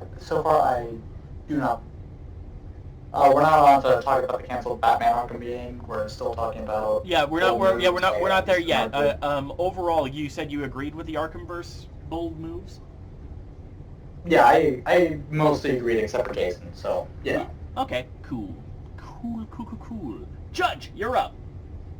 I already answered this, which is that I agree with all the bold things, even the ones I don't like, on principle alone. Which is that if you're doing something new in a different medium, you should absolutely 100% do your own things. Arkham is at its best, for me, when it's doing new stuff, or when it's allowing characters to have the kinds of endings that you wouldn't get in comics. Like, to me, for example, the best parts of Arkham City are the 4 guys taken in by the Joker. I don't remember the names now, but those were a ton of fun. The big Siamese twins, the Abramovich twins? No, in Night. The 4 guys who are taken by the Joker blood and start going insane. Yeah. Christina Bell, Henry Adams, Johnny Charisma, and Albert King. Those fellas Holy I crap, love. you actually remember I their love those names. guys. Yeah. So when they're doing new stuff, or when they're taking stuff into certain directions that you wouldn't get from the comics, those are the moments where the game shines a lot.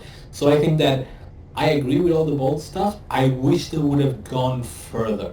I really wish they would have just gone full nuts with a lot of stuff, like, kill Joker at the start of City, build other villains, make new villains from way earlier than City, than Night, and when you actually make a new villain, make him new. Don't just make him Jason Todd in a mask. I want to see a Rocksteady 100% original character. I don't care if it turns out to be some kind of edgy, motherfucker, some kind of like Marvel Nemesis Rise of the Imperfects level kind of shit.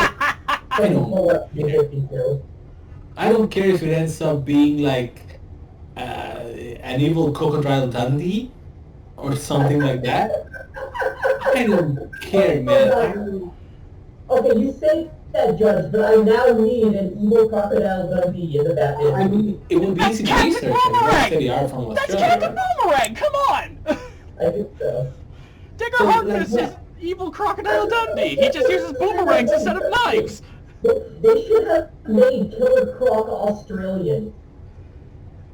See, or from the Batman 2004, make him straight up from Louisiana. Killer Drongo. Yes.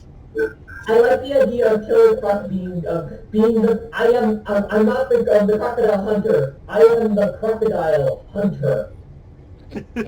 I am the crocodile Yes, hunter. please. I like that. That's pretty slick. So generally, I wish it had gone further. The only part where I don't like the boldness is in the designs. I really don't like that kind of hyper exaggerated, super, the really over the top designs that Arkham Asylum and City have, because I don't think they fit with the overall sort of realistic style of the rest of the game. It makes the characters stand out in ugly ways, like Batman being a huge bridge of a guy. He looks weird walking down regular corridors. Same with like, normal people have all their weird proportions. Harley's outfit in every game. It's why I like Knight. It's why I liked Origins and Knight so much, because they kind of toned a lot of things down, and it fit the universe a lot better. I will say though, if you diss Arkham Asylum and Arkham City Batman's ears, we will have a problem. Ears are fine. I'm all for it. I love the fact that the ears are big enough to be like throwing knives. Make them longer. Make them a gadget. Yes! Make them Batman's projectiles, like in the comics. Projectile ears. Literally make them the long Halloween ears. Because I love Killer Croc's design. I love the giant metal collar around him. I just love how bulky he is. Killer Croc looks amazing in the game. Yeah, that's true. Like he looks even more amazing at night when he's all like kind of screwed up. When he's fully crocodile with the tail and the big scoots and... Grand It's like stuff. this giant lizard monster that with a disc boss fight, but like, goddamn that design, with like literally crocodile man. Yeah. So yeah, I think that they should have gone bolder. Should have gone nuttier. No, that's fair. Okay. And Matty, you're last, I believe. Yes, I am. I didn't feel like kind of a anticlimactic because I only have a couple of points and they're really brief. There were 4 big, like, bold moves that really stuck out to me. The rest, I can take it or leave it, because I think even at the worst of the franchise, I deem the Arkham series to be just fine at its lowest.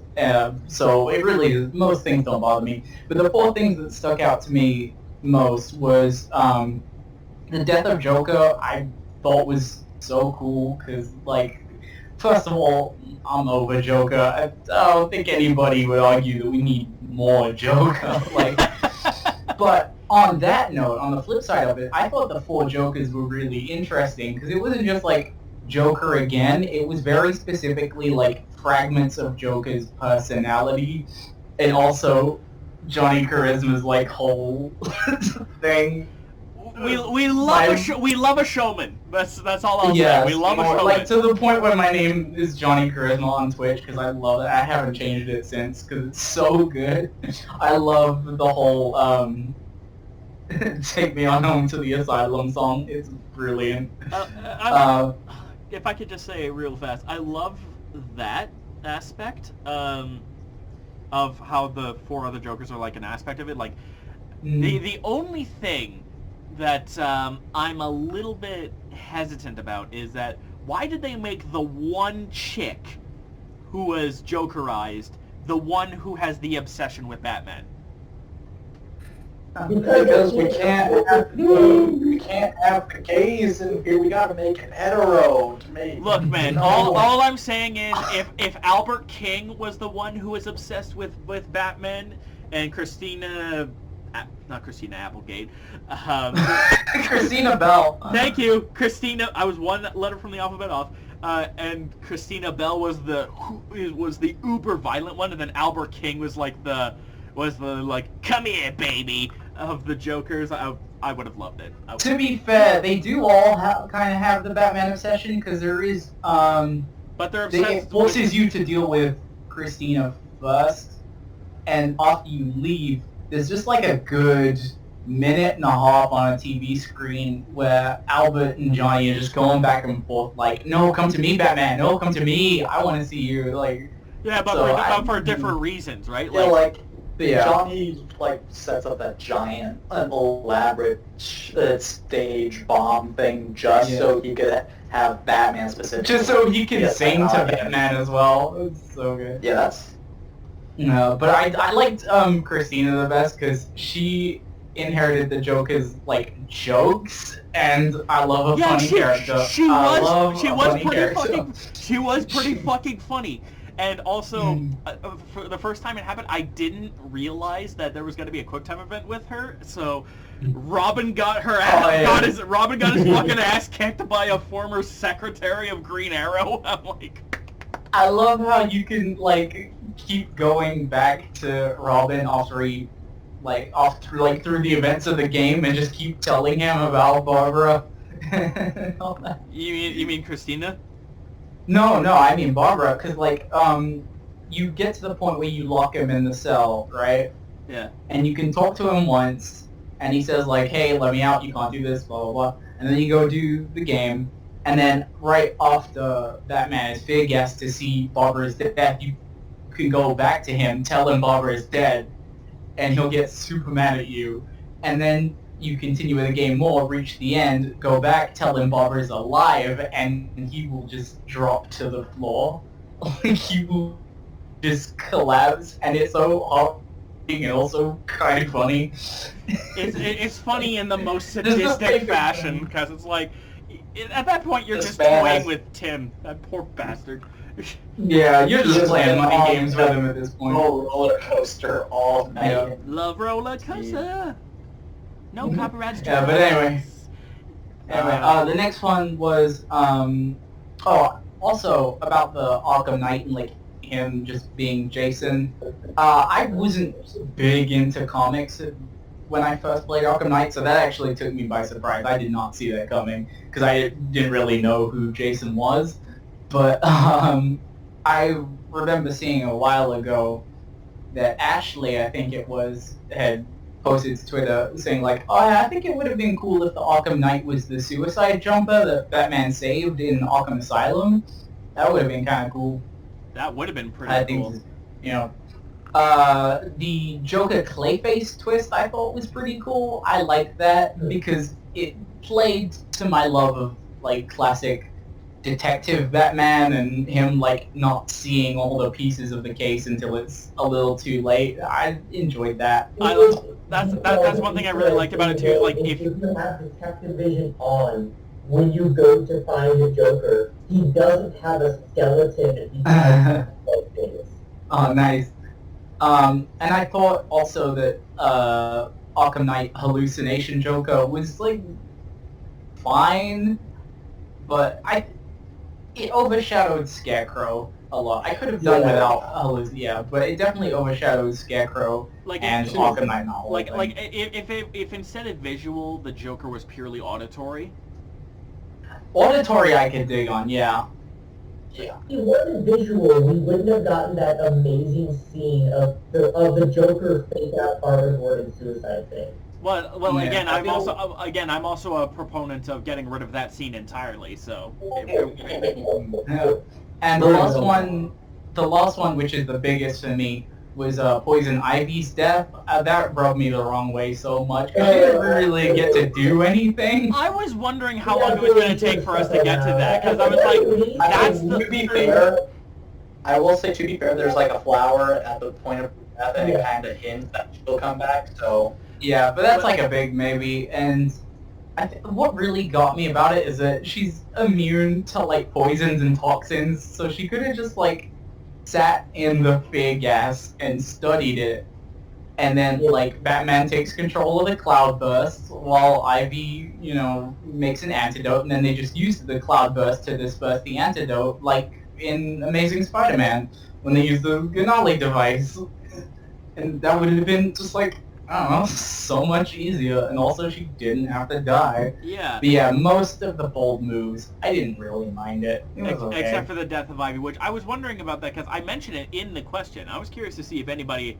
had an objection to Ivy basically getting dusted, and I thought that was Mr. Wayne, I don't feel so good. I thought it was kind of a sad situation, but it's just at the end of the day, like, it's very hard. I just feel like, what are you gonna do with Ivy the next time around?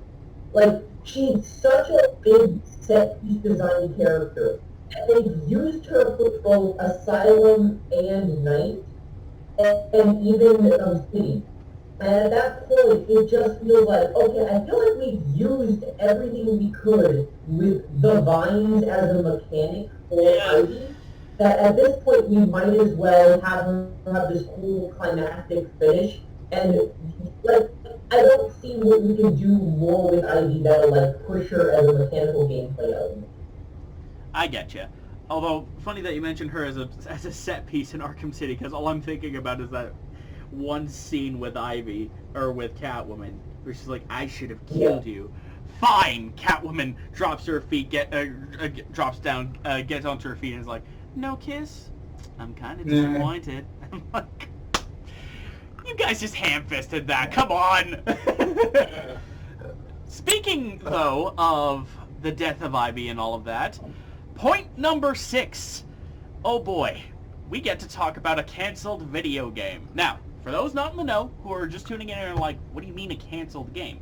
There was going to be a sequel to Arkham Knight that was being worked on that got canceled 2018, 2019, sometime around there.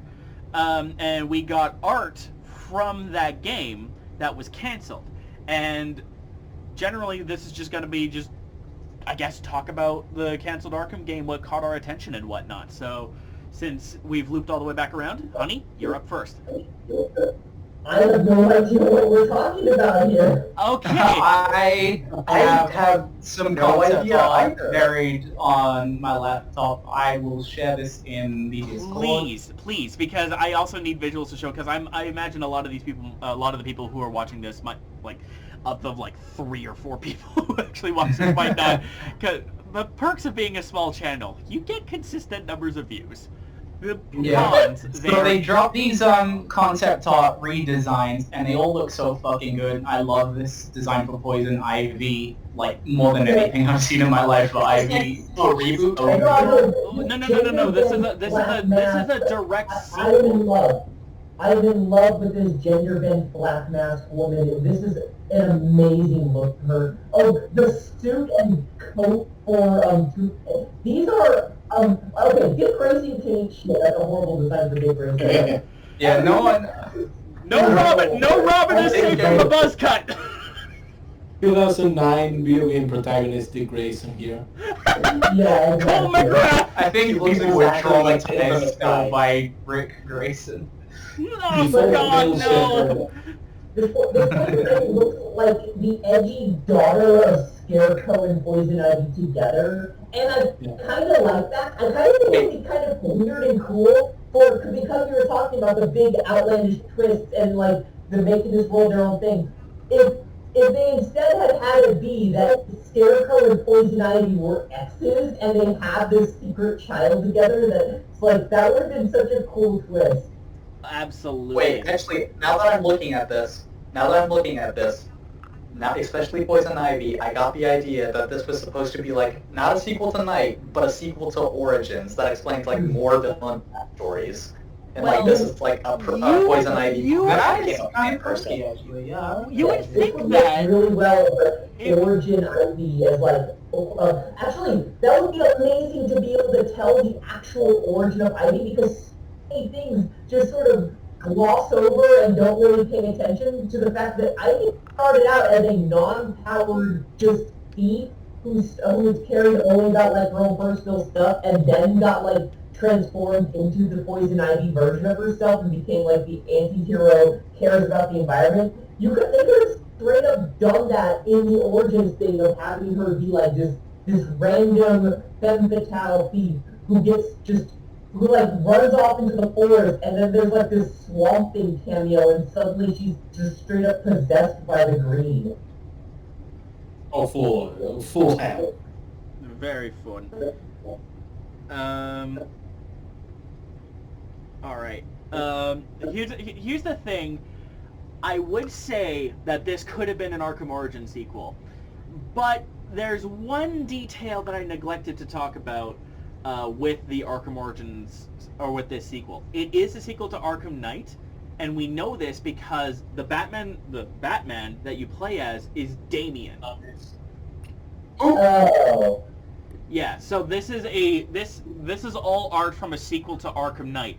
But if this was instead a sequel to Arkham Origins, these designs would make a whole lot of sense. Also, for those who are curious about these two fellows, I'm circling it for the camera here, these two fellows here, that's Gorilla Grodd, and that is White Rabbit, next to Two-Face there. White Rabbit? Yeah. The chick hooked up to the oxygen tank, that's fucking White Rabbit. I hate it, but I love the idea of Gorilla Grodd being in this. So why is Gorilla Grodd so fucking tiny? Why is he shorter than Two-Face? It's just how the art looks. In the art that I have seen with Grodd, he does look bigger. It's just how this was kind of assembled. It just makes Grodd look tiny. But fair enough.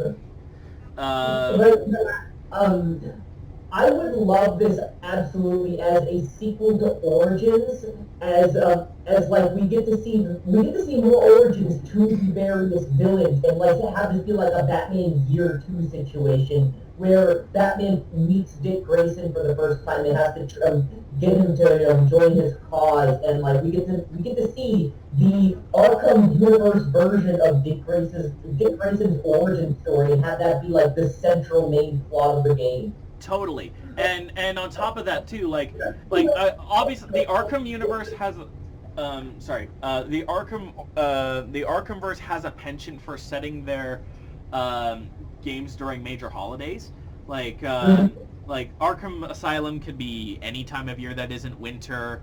I know Arkham Origins Arkham City takes place in the winter. I think it's implied that it's around the time of New Year's. Arkham Origins is Christmas Eve, and Arkham Knight is Halloween.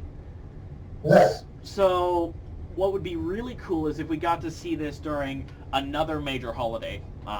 Maybe, just tossing ideas at the wall here, St. Patrick's Day, Thanksgiving, something like that. I think On Labor Day. I think Thanksgiving would be the good one, because Thanksgiving is supposed to be like sort of the family holiday, the sort of families connecting together and all that. And if the whole thing is Dick Grayson just lost his family, and Batman is like having the whole premise of the story be Batman is finally getting his family together, like forming the family. Like, okay, here's Batman, now here's Batman's son, here's Barbara, here's Jim, his best friend, here's his dad, Alfred, and it just sort of ends. Yeah. Oh, and speaking but with just all of them sitting around for a Thanksgiving dinner, just being a family. That would be a really cool ending. I can picture Babs in this working with Batman secretly more full time and whatnot, and then as you said at the end they have a dinner together, and it's just at the end you just have the recounting of the various events of the evening where Dick and it's like Dick and Alfred and Alfred and Bruce are having Thanksgiving, and they have invited Jim and Babs over. I'm half tempted to say that there could also be a tragedy where Jim loses Sarah in this game, but we've never seen Sarah in the Arkhamverse, so it's like, I don't know. That's the explanation for why Sarah isn't in the Arkhamverse, is that also you could have, if the theme is about, that you could have one of the plot lines be Jim's son, Jim Jr. Ah, there you go. That would work. Yeah. So, also, by the way, can we talk about this fucking bat suit though? Oh, it's a really good bat suit. I'm not sure I like it for Damien. Oh, no. Yeah, this feels like a Jason suit. Yeah. I was saying, like, Red Eyes give me the vibes of Thomas Wayne, but like, Yeah. this feels With the with the BVS ass fucking giant bat on the chest too. I actually kind of fuck with the giant bat on his chest. Oh, but, like, yeah. I don't know, the rest of the suit, I don't know. Like, I'm having conflicted feelings. Like, part of it feels too armory. It feels like too armory. So leading into that, are you not a big fan of the Arkham Knight suit then? Because you said this. I mean, to be Like, fair, the I like Arkham how Knight it's- suit is like less armored than this. Oh, it's, Yeah, it it's is less armored it than is- that, and you know what it's it- a lot oh. sleeker. You It's know what like it the is? Arkham Knight suit is sleeker. Yeah, you know what it is for me?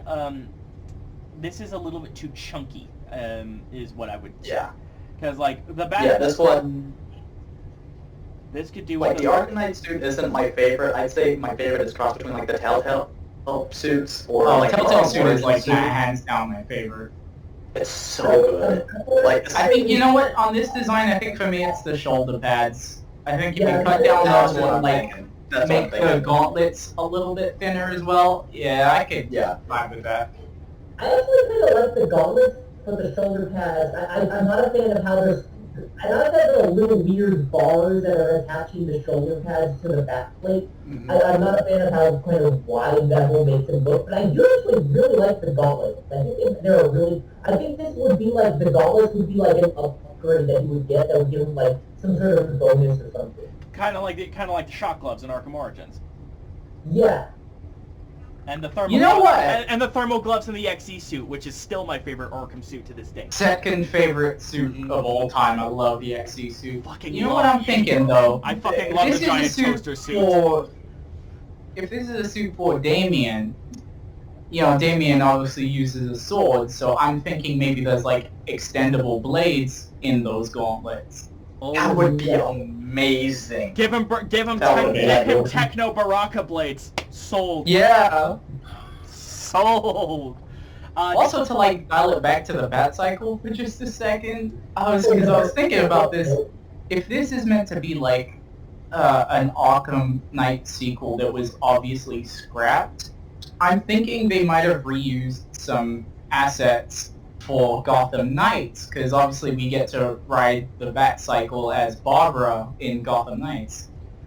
Yeah. So, it's a reach. I won't lie, it's a reach, but Well, I don't know. game designs and concepts get reworked all the time. Bat Cycle, and especially like these wings on the sides, because it makes me think that the Bat Cycle could end up being like a high-speed version of the Batman's actual normal moveset, where like there could be a grappling hook in the Bat Cycle, and these wings on the side could just extend out when you need to fly. He's And it fucking actually flying be on a like motorcycle! high-powered What a system fucking of the visual! normal Bat system. I love this. He's flying on a fucking motorcycle! That needs to, that would be, if this Stupid happened, bullshit I crave in my games. Look- Yes. look man, all I'm saying Now. is that that right there needs to be a thing where these thugs see Batman gliding off on a motorcycle and they just look. One of them looks at the other, or they both look at each other, and they look back and go, and one of them just goes, he's flying on a fucking motorcycle. And that's it. And then I it just... want one of them to give to like straight up. As soon as they see it, they drop their gun, they quit immediately. It's like, I'm calling it a night. That's it for yeah, me. yep. Oh, you know what it should be? It should be like a trio, and one of them is very clearly drunk. He sees this happen, and it's just like, I'm going home for the night, boys. The other two just look at each other like, no, that's actually happening. We are seeing a flying fucking motorcycle. On that topic, though, of scrap things ending up in other games, this happens all the time. This happens all the time in games. Like, if something gets canceled, a big company's not going to want to scrap it. And we know that Rocksteady works pretty well with other companies. They let NetherRealm work on a version of their game for mobile, for one, and they had WB Montreal work on Arkham Origins. So it's not... Yeah, that's why I think the Bat Cycle is recycled for Gotham Knights, because Gotham Knights is WB Montreal. Yeah, so it's not a total stretch that we might see some of the concepts of this particular thing. I just realized this is such a broad thing that we're probably not going to actually go down a roster or anything, but like, this is just such a, like, there's just things that could work. Hell, if the rumored twist is true and it turns out Batman got turned into a Talon, maybe this is his bat suit when he snaps out of it. I don't fucking know. Speaking of Talon, the Court of Owls would make a really good villain for like for this random Year 2 idea, where the central focus around Dick Grayson, and having the Court of Owls be the big bad who are trying to turn Dick Grayson into their Talon.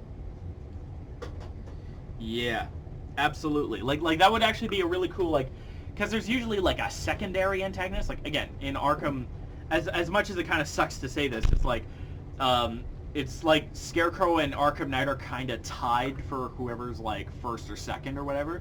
And then you have in Arkham Asylum, your main villain is the Joker, and then you also have Poison Ivy kind of ends up becoming the secondary because she does the most amount of shit in Arkham Asylum.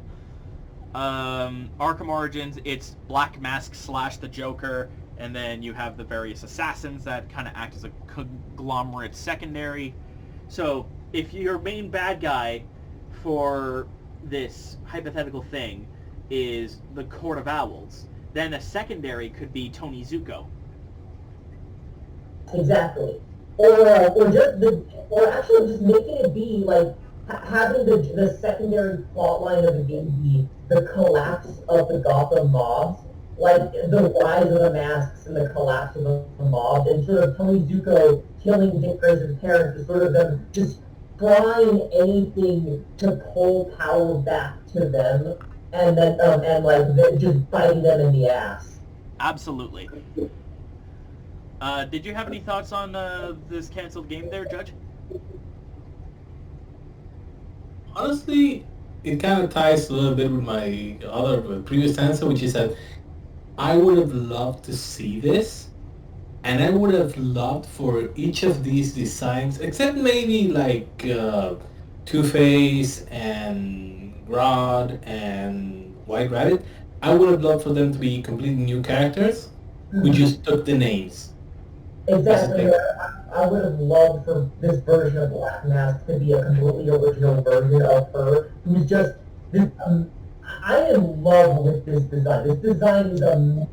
It reminds me a little bit of the I don't know if you've ever seen it.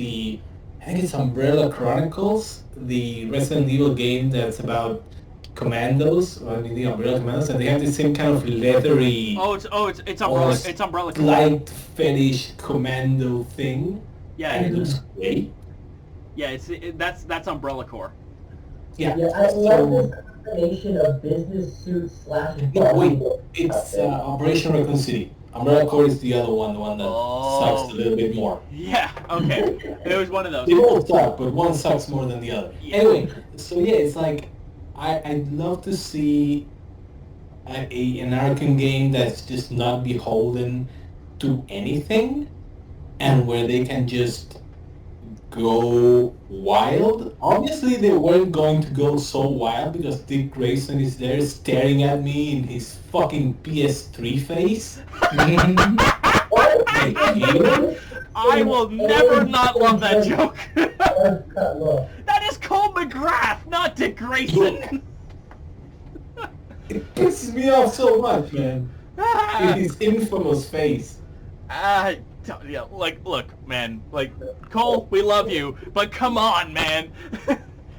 I just had to think, because I'm noticing two things here. One, both Poison, we're gonna call them Poison Ivy 2 and Black Mask 2. They both have vials, so I think it'd be really cool if we had some sort of chemistry-based combat where, Black Mask 2 injects you with something and it restricts your movement, and Ivy makes you hallucinate things, but... I could see the Black Mask one being where, she injects soldiers with it and it turns them into, feral, rabid monsters that are, chase down and beat them and attack them. She's got, remember the Maniacs from the Asylum? In the original Asylum? Yeah, that would be pretty slick. Maniacs who would jump out of everything. Yeah. The walking jump scares. Yeah! That would be, her little thing where she'll inject a random guard and then they'll turn into one of those maniacs.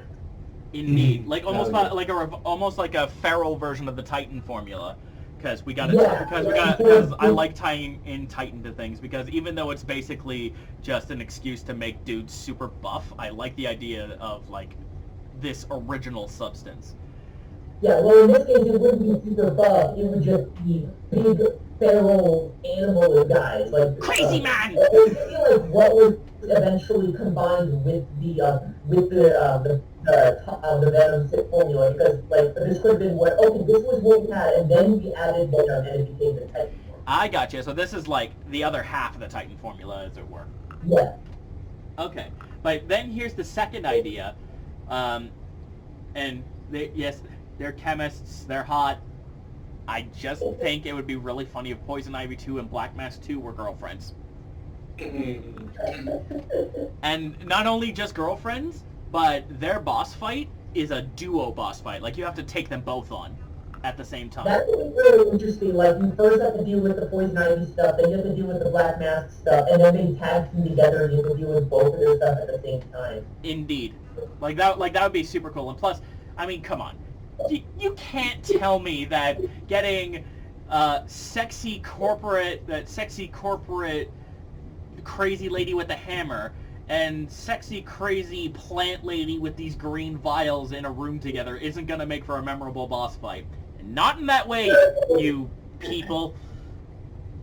Also, just, I'm imagining this if this was like a year 2 situation and these are the actual Poison Ivy, like, this is how Poison Ivy becomes who she is, like, this could be like Poison Ivy was just, I am this hot lesbian thief who works with this corporate espionage lady, and we're this type of thing, inventing a venom formula for the mass production. And then just midway through the thing, Black Mask just betrays Poison Ivy and like tries to inject her with the formula, but it's crossed with the plant venom stuff that Ivy's been using with her own things, and that's how she becomes the Poison Ivy goddess lady that she is. That would be pretty slick. The only thing, the one thing I would like to mention, Matty, did you have any quick points that you wanted to mention? Nah, I pretty much covered it. I like the Poison Ivy design a lot. I love Alchemist Poison Ivy. Totes. Fishbowl, do you have anything you want to add? I mean, at this point, no. Okay. Because there is one last thing I did want to mention, and, like, I want to talk about the two sore thumbs real fast. White Rabbit and Gorilla Grodd. Yeah. First off, what the hell were they doing with? What the hell was their plan with White Rabbit that ends up with her looking like this? For those who do not know, this is going to get a little bit racy, just for warnings. White Rabbit in DC Comics is basically an evil Playboy bunny, for lack of a better term. Like, she's more than that. She is an Indian woman who has the ability to just to turn into a blonde white Playboy bunny. It is like the epitome. Literally, her superpower is whitewashing. Yeah, so that's fun. I wonder. A lot of things that I won't unpack with any of this. Indeed, but now I have the hypothesis that that they did this to White Rabbit because they were like, wait, her power is what? Fuck that noise! Nope. I just don't see the point to White Rabbit. Like, the thing is, she was a terrible character, not just because of her power, but because she has no personality. She's a boring character. Yeah, what are you gonna do with White Rabbit? So whatever they do is going to have to be a drastic reimagining because there's not much to do with her. Whoa, wait. Sorry, I got a theory, Foreman. Continue on. I'm gonna explain it in a second here, but I got a theory, Foreman. I just don't see what they can do with geriatric. I don't even know what she's wearing. She's wearing like a sleeping gown in the middle of the day with her tits just sagging in like the most. It is just it's an incredibly offensive image, honestly. Of just like it's portraying her in this incredibly gross light of like trying to point out like, oh, she's an old woman, so we're gonna make her look gross because she's an old woman, and it's just like it's just incredibly offensive, and none of this screams interesting character. Like the Black Mask and Poison Ivy, they are so different, but different in a way that adds to what they could be and gives ideas for their personality. There's no personality in geriatric White Rabbit. Indeed. And on that topic, here's the hypothesis I want to work with, but first I got a hypothesis I want to work with, rather. But first, the real sore thumb is, Two-Face, Gotham, White Rabbit, Gotham, Black Mask, Gotham, Poison Ivy, Gotham, Dick, Gotham, Grodd, Central City. What the hell is Grodd doing here? Like, interesting move because of the fact that got tired of getting his ass kicked by a man with super speed. Probably, So and wanted Gotham as a vacation spot. I guess so. And Wasn't like, his best choice. Yeah. Actually, no, I think it would be kind of cool if. I actually really like the broad inclusion because it's that exact type of weird that makes people want to buy the game to see and play it. Because I can totally see it involving the Flash showing up to help out, and you get to just have this temporary thing where you and the Flash team up to fight Grodd, and it's just like for one level, you don't actually get to like use Flash himself, but like you have like extra mechanics in this thing where Flash will like Yeah, you can set up team takedowns with Flash against Grodd to do big damage to him, for instance. Yeah. But see, and that's and I, just as an aside, I really want him to be, if rest in peace, Mr. Lee. But if you were still alive, I would want you to voice this Grodd, because this Grodd has big Christopher Lee vibes. It's the glass. Yep, he's got big Christopher Lee vibes. But here's the thing, I have a hypothesis as to what the original plot could have been. We know that two of these characters have some level of chemistry knowledge with each other, right?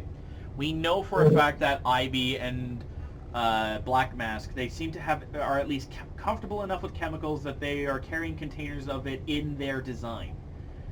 So what if, and Two-Face doesn't have to be involved with this, Two-Face could be his own thing, but what if they were testing a new super soldier chemical? It's something like Titan, but more refined. And their first test subject is their friend, and uber vain, like, you know, crybaby celebrity wannabe Jessica Rabbit. Jessica Rabbit's actually interesting. White Rabbit, Jaina Hudson. And she's like, okay, if you can do this and this works, I could become popular. But it doesn't. And maybe, like, instead of, like being the stereotypical, like, geriatric ugly old lady, which is a troublesome visual in its own right, she's actually in her mid-20s, and this is the result of a bad experiment gone awry. And they have trouble working it out, and then it turns out that the key element that they're missing is the human element. They remove that, and it theoretically could work. So they find a gorilla that's named Grodd, inject him with it, and then Grodd becomes this super intelligent villain that effectively is like, okay, well now that I'm super smart, fuck all y'all, I'm gonna take over the show, and then he becomes the big bad. I can definitely see that. The one issue I have with Grodd as the villain is there's no mechanical gameplay element that really makes the telepathy work in the established Arkham mechanics. Well, you could always try something. You could always try something new.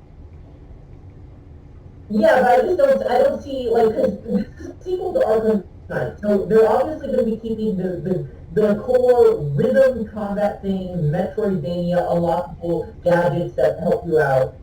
I just don't see how any of that, I don't see any gadgets that will let you fight telepathy. That won't just be now I'm losing your telepathy. Well, I could see a telepathy mechanic kicking in where, like, Grodd finding his telepathy and mind control abilities, he's able to blind Batman's counter icons. That could work, but I guess, playing with the HUD system where, like, okay, if you try turning on detective vision, he becomes invisible or something. Yeah, and what would be really cool, too, is that to go back to Hideo Kojima, which I know Judge is going to be very happy that I'm mentioning that man again. Yeah. Make him, in some aspects, the Psycho Mantis of this game. I was just about to say, we need to put the controller on the second port, but there is no second port. Well, you could still do things like you could still do something like most controllers have a share option. So what if you were able to somehow exploit the share option in order to manipulate the controls? Like, now that Grodd's being recorded, he quote-unquote gets stage fright, or something like that. Or another example could be, or another example could be that he gives you false prompts. Something like, has anybody here ever heard of Eternal Darkness for the Nintendo GameCube? Yep.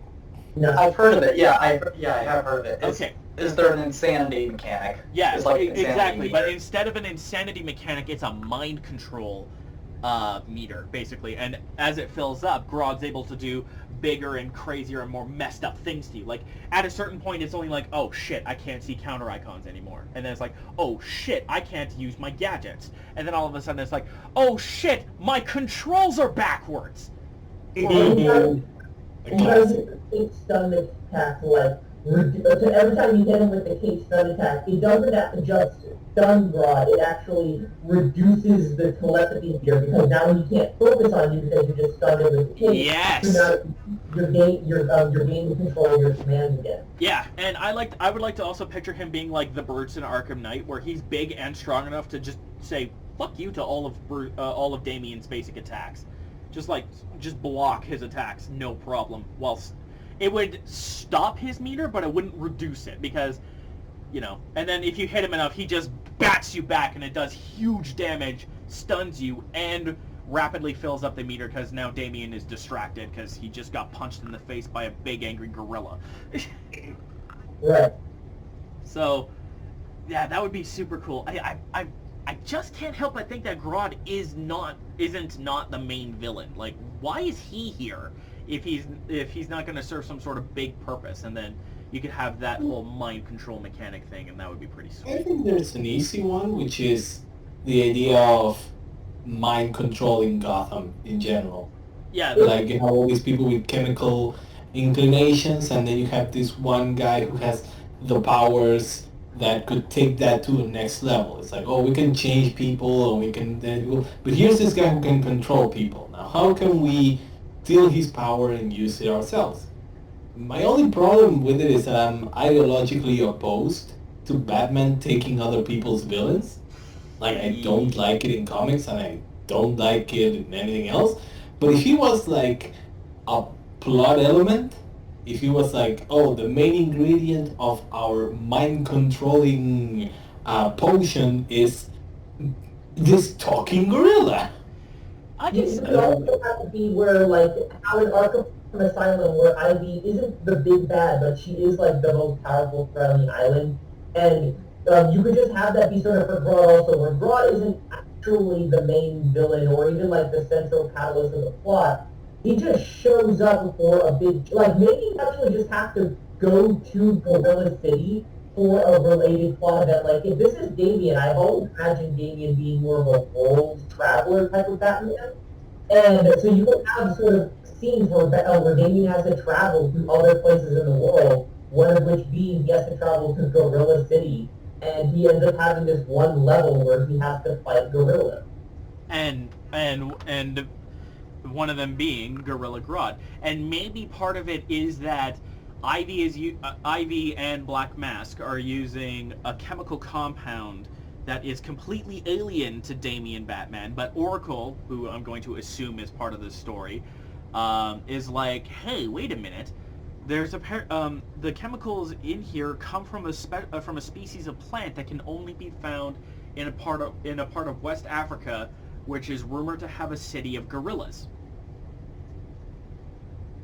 And then that's where you go, and then you find out that there's this whole coup d'etat thing going on, and as a secondary part of the plot, you have to fight gorillas being controlled by Grodd, and then liberate Gorilla City with the help of Solivar, and then Solivar hooks you up with a sample of the plant as a reward.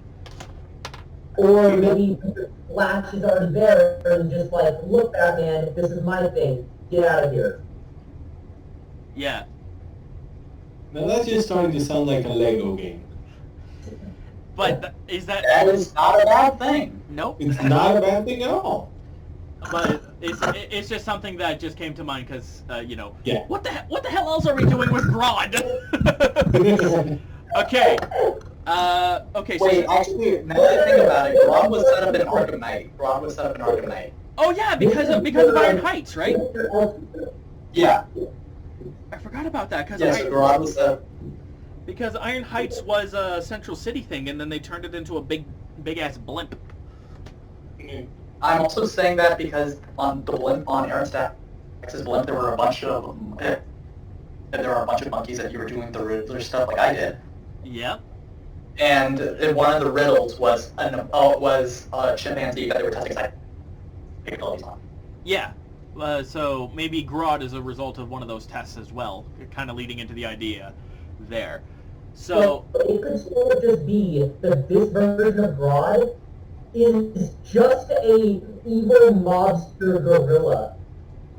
I'd be okay with none that. of the supervillain stuff, none of this big arcane plot, like, he's just a secondary mini-boss in the game who's just a mobster who's a talking gorilla.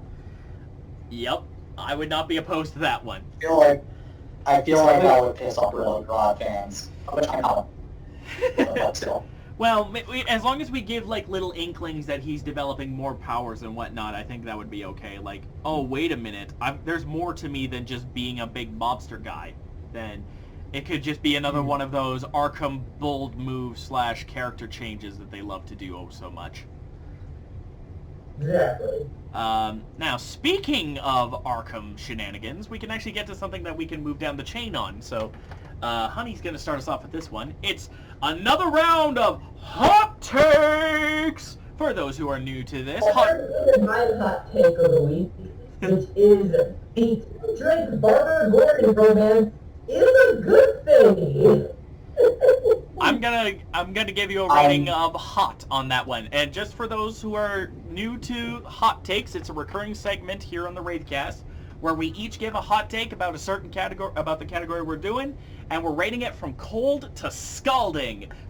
Cold, lukewarm, warm, hot, and scalding are our 5 points. There's basically 1 to 5, and I gave Honey's take on the Tim Babs relationship being a good thing. I'm actually going to make it a warm, because as much as I'm not keen on Babs being shipped with the Bat family, they did a pretty good job of making it kind of believable. So, I'm curious what the others on this test would rate this. Exactly. Fishbowl, what do you think? I'm going to be completely honest here. I know more about Barbara than I do about him. I know next to nothing about him. Like, he's kind of like the middling stepchild Robin to me. So, like, I don't really have an opinion on who he dates or who he doesn't date. So, but I know for a fact that a lot of people who like Barbara would not want her to get with Tim. So, I'm going to give this a... What was that ranking? It goes Cold, lukewarm, hot. Yeah, it goes cold, Yeah, I'm going to give this lukewarm. a Goes from cold, warm, lukewarm, hot. warm, hot, and scalding. So, yeah, I'm going to give this a hot, or as I would like to call it, a... How did that Mortal Kombat guy say it? Toasty! Toasty! That's Oh my god! Again. Dude, you know what? I love you for this. I'm going to change the take from scalding take to a toasty take. That's our level 5 take right there. Okay. Because I love me a Mortal Kombat reference. So Jared.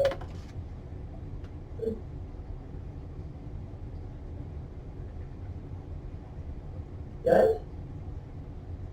Judge, you there? Really trying to think, because I don't think I have, like, I pretty much have already exhausted all of my takes in general. No, like, how do you feel about the Tim Babs relationship take, though? I don't really care for either of them, so I don't particularly mind. Wait.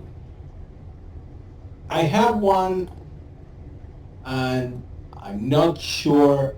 Well, we're gonna find out. But yeah, put a pin in that for now. So you would consider it. Here's the take. The tank sections in Arkham Knight are fun. They don't fit at all in this game. They seem like they were taken from a completely different game. Yeah, but they're fun. It's fucking Twisted Metal. I'll give that a warm. I wish. I would give that a warm take, because I'd agree with you that the general tank combat sections are actually fun, but fuck the Cobra tanks! Yeah, Like, the whole point of the Batmobile is to not be stealthy. Oh, yeah. Why are you giving me a stealth section in a car tank? Yeah. So I'm gonna give that What are a you even 1. talking about? I do all my best sneaking in a heavily armored assault vehicle, man. That's why it's That's that's why it's a still warm. full plate armor. That's why it's a Exactly. warm take on my end, because it's like I didn't find like it's a warm take that like I don't like it, but it's kind of fun, but I'm not doing any of the vehicle challenges. Like I don't like that at all. I don't like the concept at all. Like of course it's fun, you're blowing shit up, but that's it for me. That's why it's a warm take. Doesn't really feel Batman to me.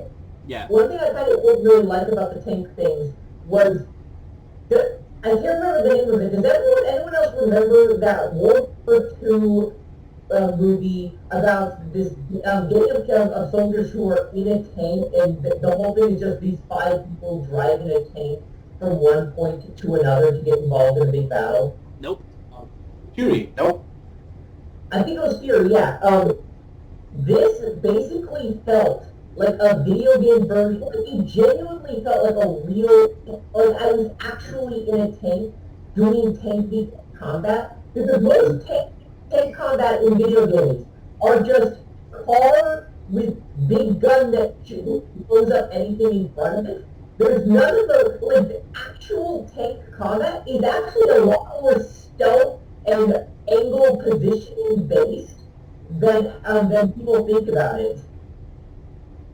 So I really like how kind of realistic the tank combat was. Now all I want is the Batmobile in World of Tanks. I'm Make that crossover happen. sure World of Tanks would do it. I guess since we're just skipping, Fishbowl, what is your hot take?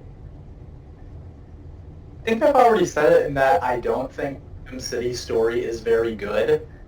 Like, I've already said, like, why I'm not into Arkham City's story at all, and I think I'll say, like, maybe I'll say, like, Arkham Asylum's, like, melee combat doesn't feel as refined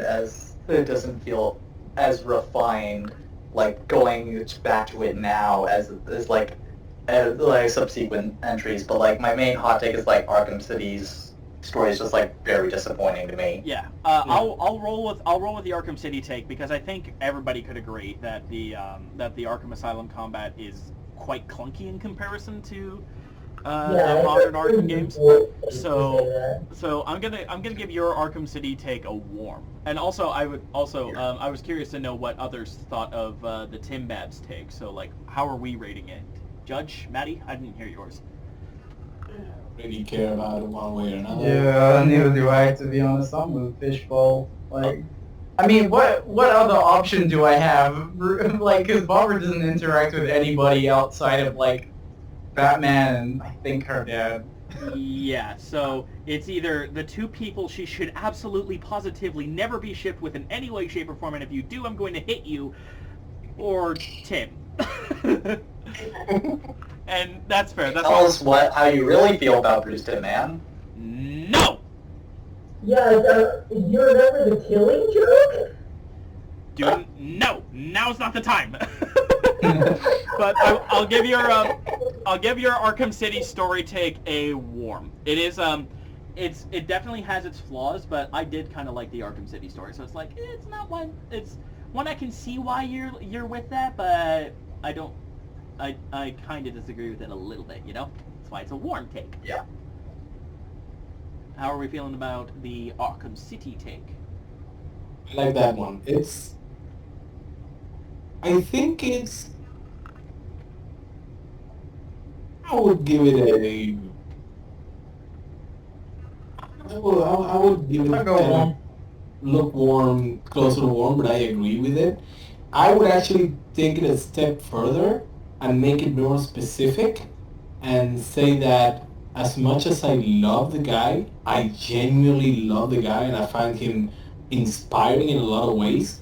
Paul Dini phoned in both of the games he worked on. I could see that. I mean, Arkham Asylum felt like a more mature Batman the Animated Series episode, but I could definitely see the argument that Paul Dini phoned it in Arkham City. Like, just the writing, the moment-to-moment character writing that they needed for those games does nothing for me. Yeah, I'm with that, honestly. Honestly, I'll agree with you. Like, I'm one of the first people who admit, like, Batman isn't one of my favorite comic characters at all. But, like, I'll enjoy it. I'll enjoy the hell out of a good Batman story. But, like, I don't know, most of the Arkham games don't feel more like introductions.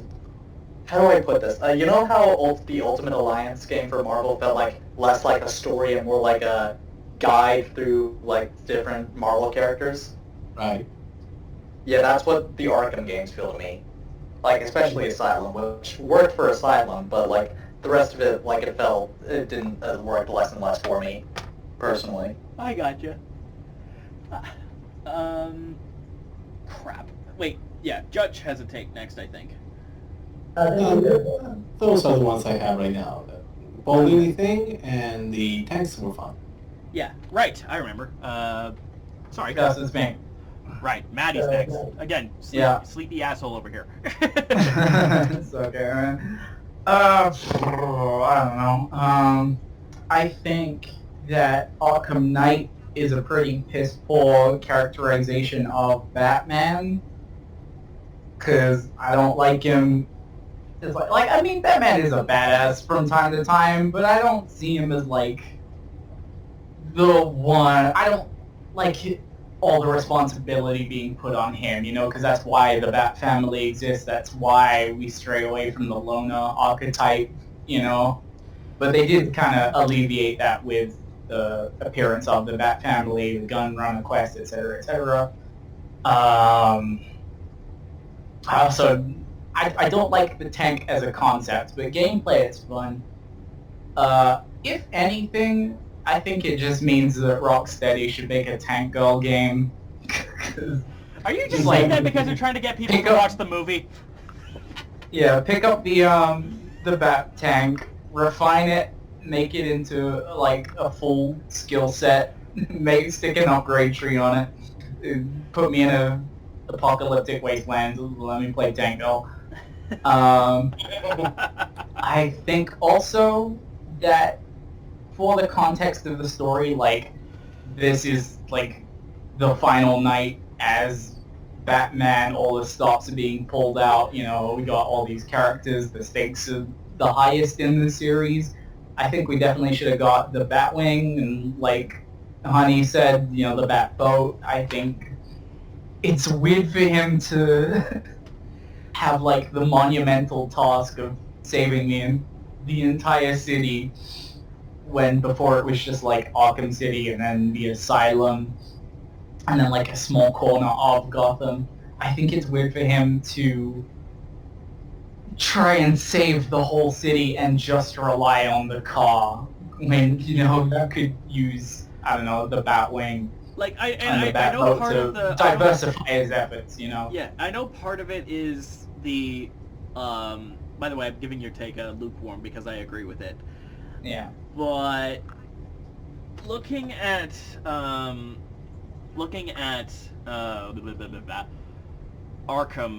or Arkham Knight, I know why it's not here, but why the fuck can't we fast travel? That alone would at least have the Batwing do something. And then, yeah, maybe you can't go to certain parts of it because your plane will get blown out of the sky if you do. And I do agree that it feels weird that Batman's basically doing all of this by himself. Like, you have the Nightwing side quest, which was in the Season of Infamy, sure. And then you have Tim Drake popping up every once in a while, yeah. And we have that cameo where the Birds of Prey are helping the evacuation effort, but we don't really see that. And I think part of it, part of the big issue is that Oracle is gone for like half the game. So it's like... Oh, no, wait, no, everyone shut up, change my mind. I think my big Arkham take is that Arkham Knight should never have been a Batman game. I think he should have been unmasked before the events of the game, and Arkham Knight is Batwoman, and it's like her big moment. She's like thrust into the spotlight, and she's got to deal with all this immediately, because she was on the on-string machine, and she is definitely Batwoman currently. So I think this should have been a Batwoman game. Hot take. That's my big take. That's a hot level take, and I approve.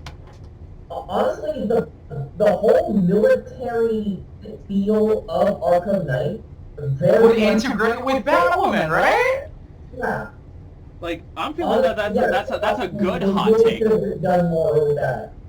I feel like it's a hot take, but it's a good hot take. It's like, hello, Yeah. why aren't we getting this? And then you can have Yeah, Maggie as a that's cameo. And, lot. yeah, Maggie as a cameo. Get the Birds of Prey involved. Come on, people. Also a Nocturna cameo. Yep. Oh, and you know what?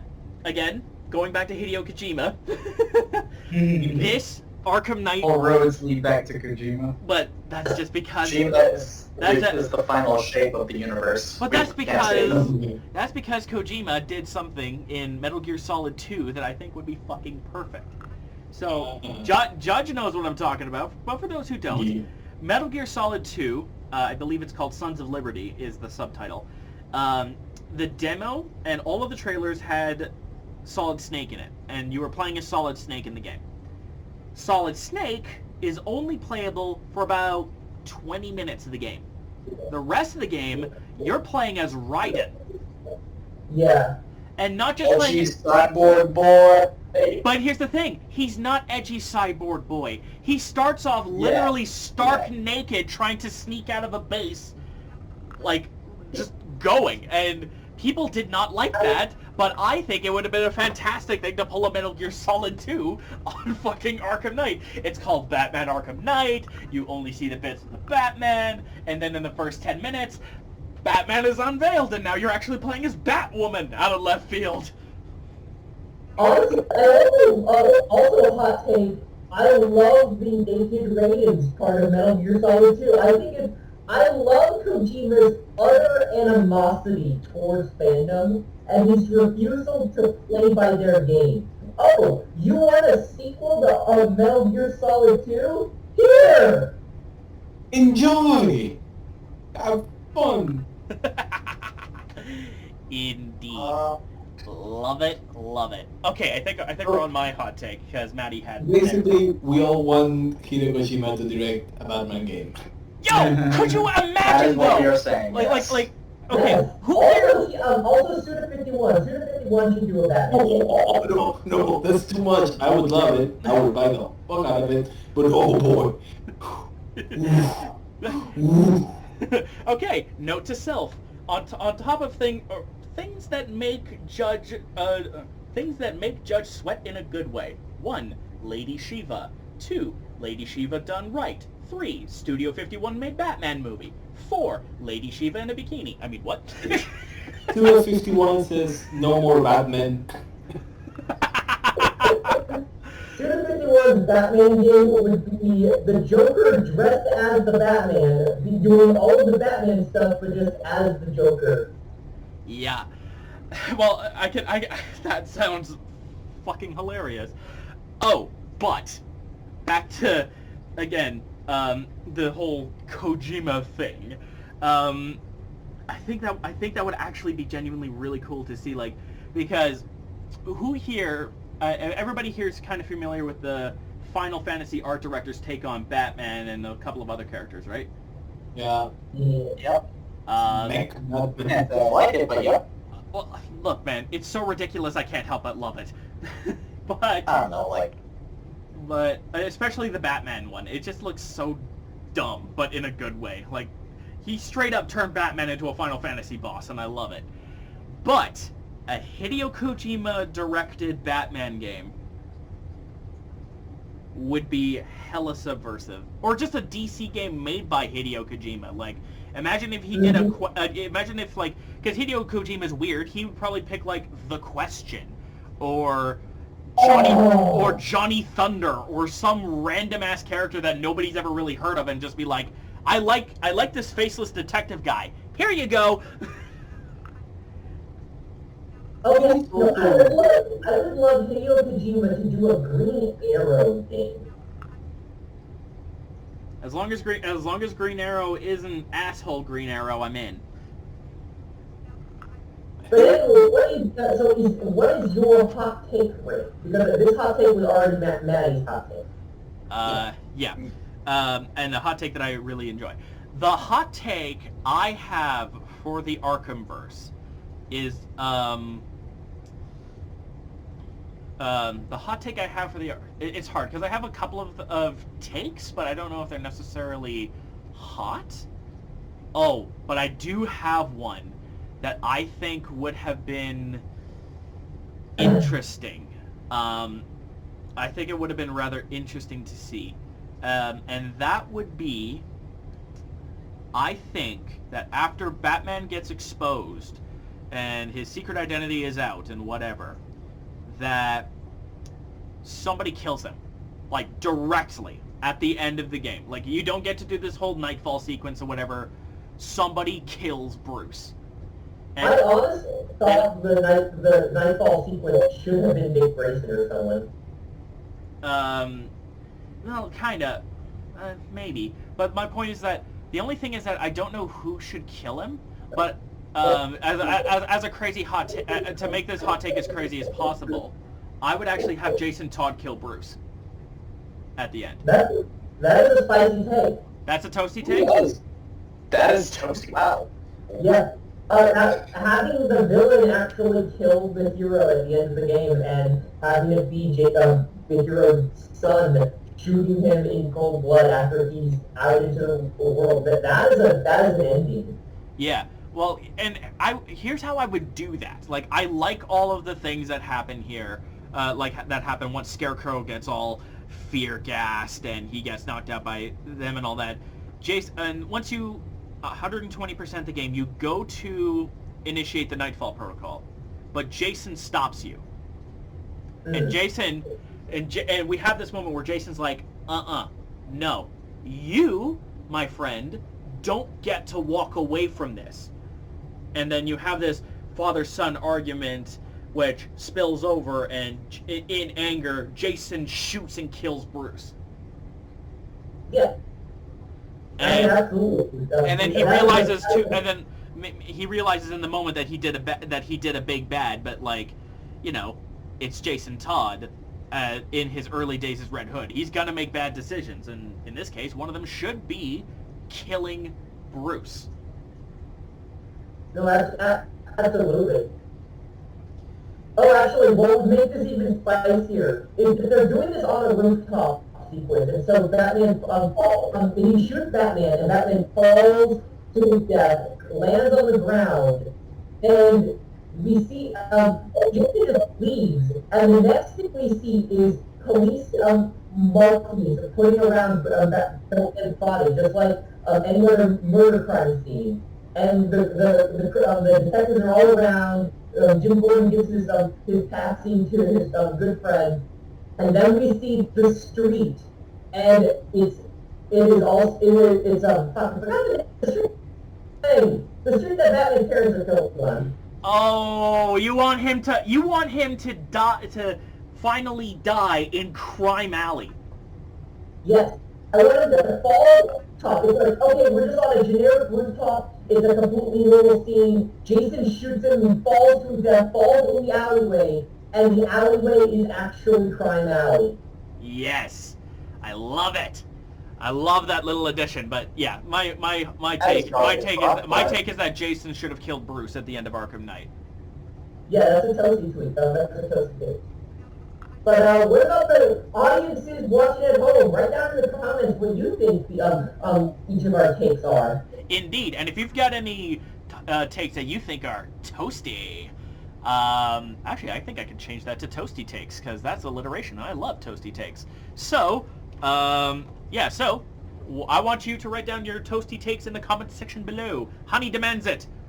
Feed her your toasty takes. All right. Moving right along.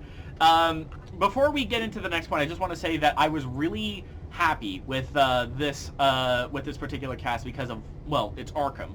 But the big thing was that I wanted it to feel a little more collaborative because I love having you guys on board. You guys are fantastic, and you bring really good talking points. But for a little while, I was ever since the second episode, I was like, I feel like there could be more done to get you guys more involved, and I happened upon it during the brainstorming session of the episode. Get you guys to submit sections for the WraithCast. And Matty actually submitted one, so thanks for this one, Matty. What is your favorite gadget, your least favorite gadget, and do you feel like there's a role in current combat or predator modes that none of the current gadgets cover in their... and I think to make that interesting, and they do mention what gadget would you make to fill that role. I think to make it interesting, we should bar Arkham Asylum, strictly because Arkham Asylum doesn't really have all that many... Well, no, let's not bar Arkham Asylum. It makes sense. So, basically, Fishbowl, you're starting us off with your favorite gadget, your least favorite gadget, and what gadget would you make to fill a niche that's not been filled yet? If there is one, excuse me. Favorite gadget. Favorite gadget has to be the backclaw. Because, like, I love in combat where I could just quick fire a backclaw. Get over here! Find the man in there or slam them into the ground. That never gets old. I love doing that every single time. I love it in Arkham Knight when you get like the bar full and you have the free flow focus and you like yeet yourself and the guy into the air, or you zip towards the brute and then just take him out that way. One of these giant brutes crawl like a swirl all over them, like that scene in The Amazing Spider-Man where Peter crawls all over the lizard, except you're just still in midair, just before slamming him around. Love the back claw. Love it so much. Nice. Least favorite gadget? Least favorite gadget? Which one? What is one that I have never had any cat drops? Like, what those things? I feel like that's gonna be a common answer. Yes, cat drops. I've never had a single use for them. Never have used them. Every time I try to use them, like they seem so useless, and I just never use them. Never use them. And now, a particular niche, I would say could like is something concussive blast is like say put on like near a doorstep, like put on like near a door or like an outpost, like knock that guy out. But we have exploding gel for that, so maybe what is something that hasn't been done yet? Because yeah, that's where it gets I was kind of back and forth on that last pick because this game has done basically everything, like, so it's kind of hard to find. How about but this? If you do have like, one, if you don't, that's cool. I think one thing that would be really cool is that what additional function would you throw on an existing gadget if you can think of one as well? Because I think that would fit that last bit pretty well as well. Like maybe what if stealth options have like cameras and like one guy had like cameras like you'd have to avoid it to be like to stay in like it's cameras like scattered around to avoid, and you could hack it. Wait, no, they've already had drones for that. God dang it. Well, no, that still works because they're stationary cameras. Yeah, stationary turrets like up in the air, and you could hack into them to either. I mean, you've already had stationary turrets, but God, so they've done up in the air, what have they done? What have they? Maybe you could hack into it. No, you could hack into a turret to take, maybe if you were a character that had no qualms with killing and had a hacking gadget, so you could hack into a turret and take out any enemies who were near it. And then they would be distracted by the turret. That would be pretty cool. That's what I would do. I like that. Okay. Judge, you're up. I'm not going to disappoint everyone because I'm really bad at quick firing gadgets, so I almost never use them in general. Okay. I am really, really, really, really bad at them. And I'm gonna go the extra mile with disappointment. And I'm gonna say that my favorite are the electro gloves from Arkham Origins, the part that everyone hated. Bad boys.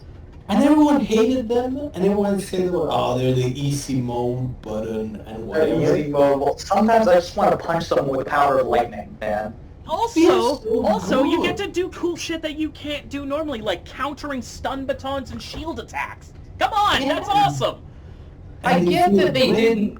Yeah, I get that they didn't bring back the shock gloves specifically, but it's so weird to me they never gave me another upgrade to counter stun batons. All I have for that is to like flip over and then kick him in the back, and it's like Yeah, like No, bring you back can the also option shoot to him with the electric gun. yeah, the REC, but still, like I don't know, it was just so good, so perfect, such a perfect counter.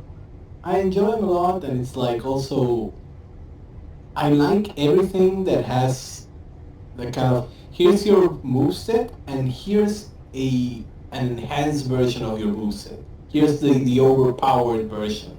And I think a lot of games have that problem when they have that thing, but it just makes you like stronger or a little faster. And the extra mile that I enjoyed from Origins was that it changed your moves. You could see changes to finishing animations or the certain kinds of my favorite's the heart stopper when you beat somebody down and then you just like thrust a palm forward, the opponent stumbles, hangs there, and then flops like they're dead. Like, are we sure he's not dead? I know why everyone hates it, but I love it anyway. I really like those. I would suggest bringing back like a straight up like brass a brass knuckle on top of the gloves. Like you pull them out and just your punches get stronger. Like not as strong as like electric gloves, but something similar to that effect. Yeah, like anything that changes the moveset a little, just the animations and adds like that extra thing. I think that's always welcome for me. Absolutely. And talking about the ones that I really don't like, I really don't like explosive gel. The stable, interesting. Why is that? One, because it requires so much setup, and the setup is like, I don't know, it's just like 2 seconds or whatever, but it feels like a sudden stop to gameplay, and it's annoying. 2, because using it in combat for me has always been possible. Like, I can maybe throw a battery. I can maybe do a quick fire club. I can never do a quick fire explosive gel. And even if you do, you're only knocking them for like a few seconds if you're lucky. It's not like it's a one-hit kill. It doesn't feel rewarding for pulling it off well. And the explosion, the area of effect is small, so even if you do it perfectly, maybe you get 1 guy, 2 guys. Yeah. And finally, I think I get why, and I think it's cute. It's so stupid that he has to put the goddamn logo on it. And come on, man, nobody's watching you. Nobody's looking at you making all those little bats just for, what is that? Robin is fucking signing his arm. Azrael. Expressive. No, that's the thing. Whenever people say Batman doesn't have powers, they're wrong. His real superpower is branding. Azrael puts his fucking cross in. It's like, god damn it. At least Azrael's is fast. It's a ch-ch. And it's like... Is it like a mandala thing? Is it relaxing for you? Or you're like, oh, look at me, I'm just making this beautiful shape that I'm going to blow up in a second because life is so expensive. Is it that, Bruce? Is it therapy? Is it therapeutic for you? Apparently punching bad guys in a ninja bat costume's therapy for him. If I do the exact same thing over and over again, I tend to try to find like a pattern or something to draw if I'm doing the exact same thing over and over again. Yeah, but you know, it's not, that's you, that's cool, but it's just so ridiculous to me. It's just so odd. But it's a fun kind of ridiculous, so it's okay, but it's just so goofy that a guy's so serious and so, you know, to the point, takes the extra second to just put a nice cute little shape on it. Like Babs I think girl, it's humanizing. Babs girl drawing bats with her explosive gel makes perfect sense. But Bruce, not necessarily Bruce. So like, I don't know, I think it's humanizing. Yeah, I guess so. Yeah, that does make sense. Is there a gadget you would like to add, or would you like to pass it on to Matty? I would like to see more like combat-focused gadgets. And actually, here's something that is kind of goofy, and it wouldn't be worth the programming. I would like a release cape button, where you just take off the cape and you move faster, and maybe you unlock a couple of new moves, but you sacrifice your circle stun. I like that idea, actually. And for that fight. And then once the fight is over, you can go and pick it back up, or you press a button and it goes like a Doctor Strange thing, and it automatically comes back to you. That would actually be... But like... Oh, that would be so cool for if It just sucks into somewhere, so it just sort of like shrinks back into your back or something. Oh, actually, the Batman Beyond skin in Arkham Knight. It's like in the backpack thing. Yeah. Right, that too. Yeah, I could totally get that. Or like, Babs Girl has a clip that attaches her cape to her costume, so she could just take the Yeah, clip like off Eclipse, that's cool. and that would make and that would make Babs Girl more unique in that she's maybe not the most comfortable with the cape, because it also symbolizes that she's not the most comfortable as Batgirl, because she's in her mind better as Oracle. So she can just toss the cape aside and she becomes much faster, but she can't stun people. At least or maybe not necessarily she loses the ability to stun, because then what the fuck is she going to do to shield guys? But she can't ultra stun anymore. Exactly, yeah, stuff like that. So she can't ultra stun, but she can only do a basic stun. But that's just because she's now able to like throw dust in somebody's eyes, and like Vigilante Bruce, in order to stun people with shields. Because if you can't stun people with shields, you're kind of fucked. If that's all that's left. Maybe it's a thing like you can't stun them, but you can attack them from the back, and jumping becomes a lot faster. Oh, okay. So like for the shield guys, maybe like when you can counter their shield attacks, and then you do it by slipping around them and then kicking them in the back. So you're not sort of like a turbo mode. Yes. She can't stun anymore, but she now has the ability to jump over the shield guys without getting blocked. Yes. Right. Stuff like that as well. Yeah. So that's a really cool idea. I like that. Cape off button. Yes. And that ties into the turbo thing, because it could be like everybody has a unique power mode. Like Harley has her mayhem mode, right? Bruce / Azrael could have the electric gloves, and Babs could just throw her cape. A fire upgrade. Say that again. Azrael would have a fire upgrade, not an electric. That's fair. Like stylistically it's fire, like the toasty gloves in the XE suit. That's fair. Okay, Matty, you're up. Okay, so my favorite gadget is weird to say because I never played Blackgate, and the one review I watched in prepping for this episode didn't speak of Blackgate favorably. But my favorite is the explosive gel launcher, because there are a lot of spots I found when I was doing Riddler trophy cleanup in Night where I had to like reach a wood paneling high up, either by firing the bat tank cannon, or applying the gel directly to the wall, or using flight momentum to like smash into it. Just using the quick fire gel wouldn't cut it, and also it would like take a while to aim. And it would take me a long time before I figured out, I had to use the bat tank or like fly up into it, And I think the gel launcher could have made a return in a similar fashion to the Disruptor, where it was kind of shitty in Origins, but then it became one of my most relied upon gadgets in Night because it got a mechanical Love the evolve. Disruptor in Arkham Knight, especially in the outside Predator challenges where it actually recharges.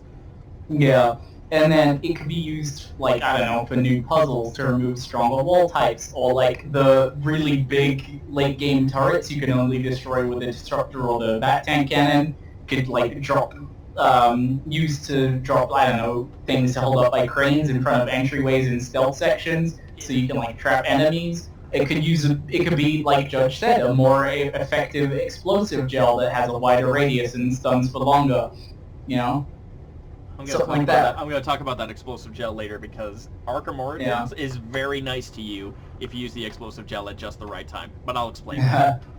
And I don't dislike any per se, but I don't think anyone would fight me on saying that they definitely made the detective mode become like a crutch without meaning to. I do count the detective mode among the gadgets, by the way. Yeah, no. So I you get could have said that if you wanted to. But I do think it became a crutch. Overpowered. What's that? It is unbelievably overpowered, and Yeah. result, you lose so much of the amazing visual quality of the game because you're always just in detective mode. Yeah. Which is So, like I'm that was a direct thing that they tried to fix in Arkham City. They said in an interview, but we know how that worked out. Yep. Yeah, so like I said, it definitely became like a crutch, and the fact it did not once receive any kind of limitation to make gameplay more engaging beyond like X-ray vision and then like pick them off across all 4 games is crazy to me. Like yes, things like the jammer and the detector exist, but you always know where they are, so you can pick them off first, and then it's just vision as usual straight after. Yeah, The and- camo suits alleviated some of it for me, but you could still use the disruptor on them. There's like an upgrade for that, and that would just reset the challenge back to the baseline. And also, and Oh yeah, go. I was just saying, like the best part of using detective mode for me happens in Arkham Origins and once in Arkham Knight. The crime scene investigation shit. Yeah, I think it should have been reserved as an unlimited tool for the crime scenes, and then like it should have been limited in combat.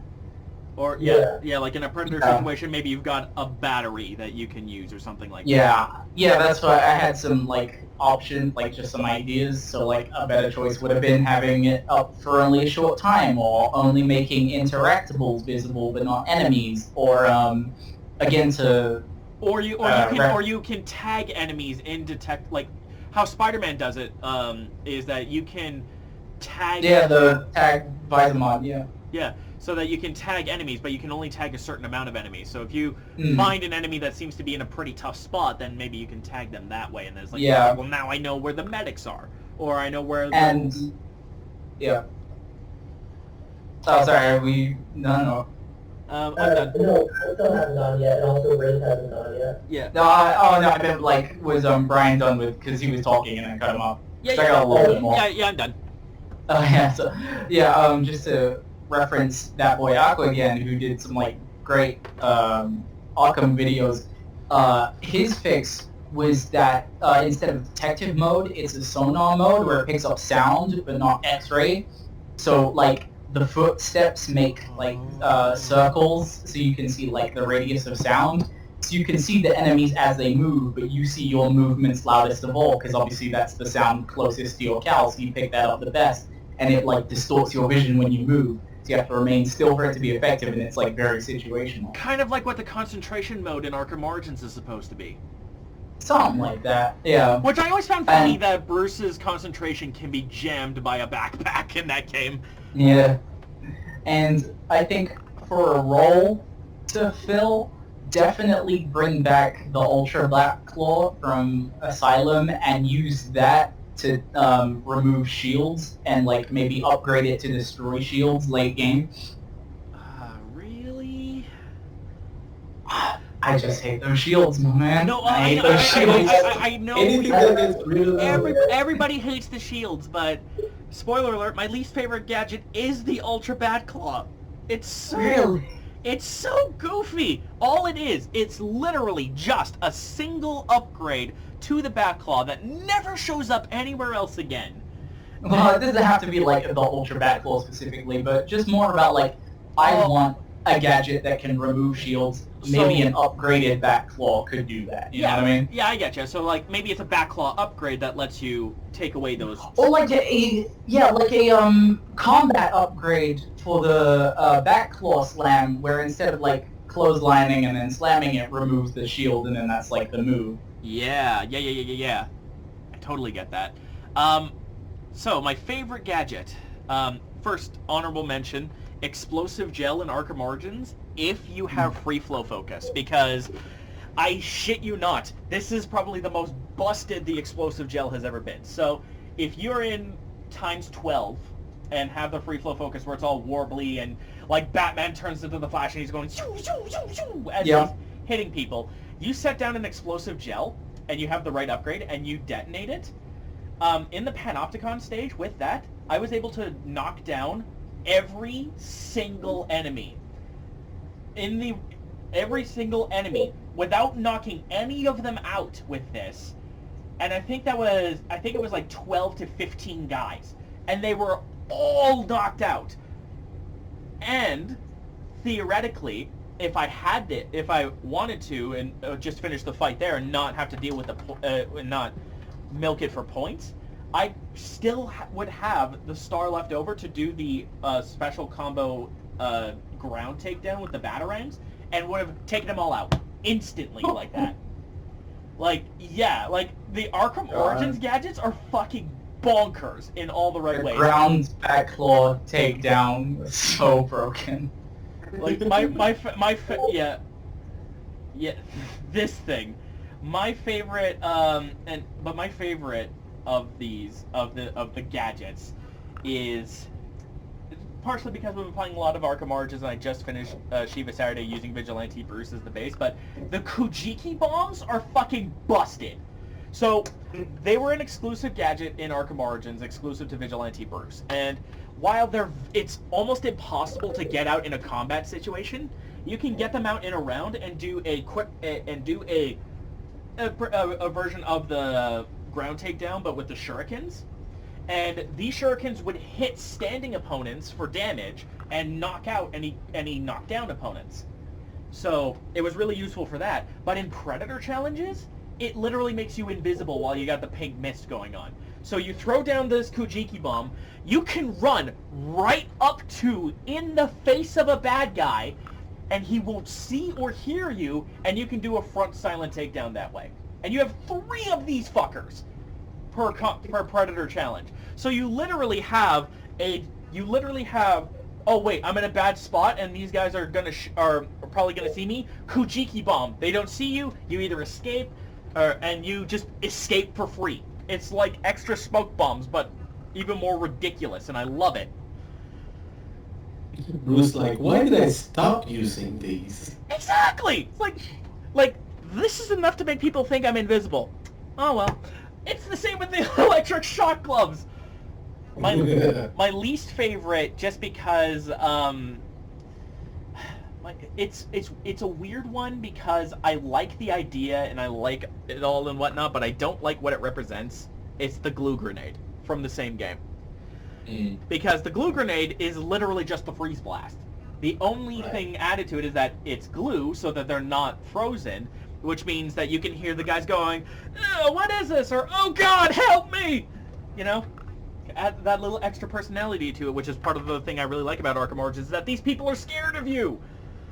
But at the same time, it's like, bro, you didn't need to do that.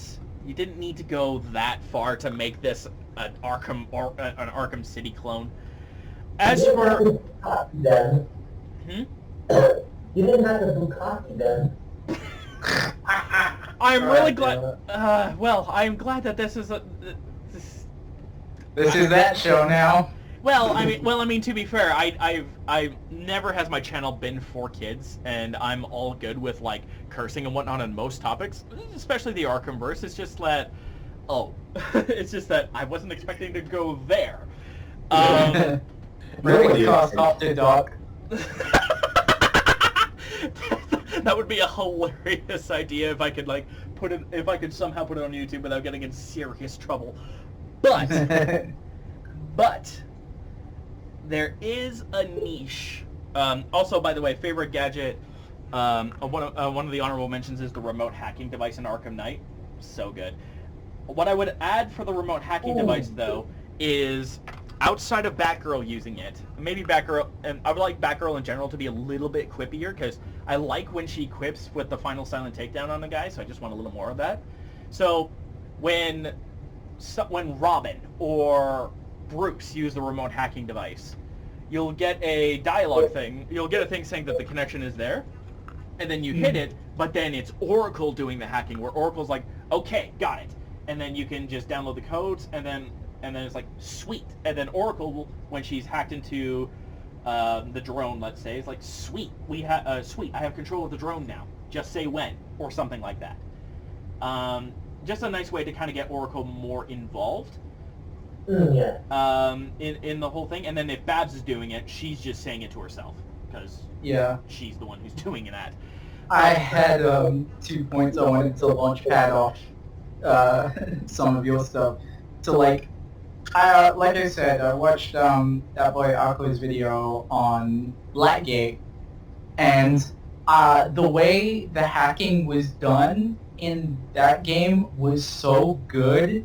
It's like basically you're like first person inside this sphere of matrix numbers, and you just have to look around the sphere and then like match up numbers. It's so good. I'll link it with like the time code after we're done.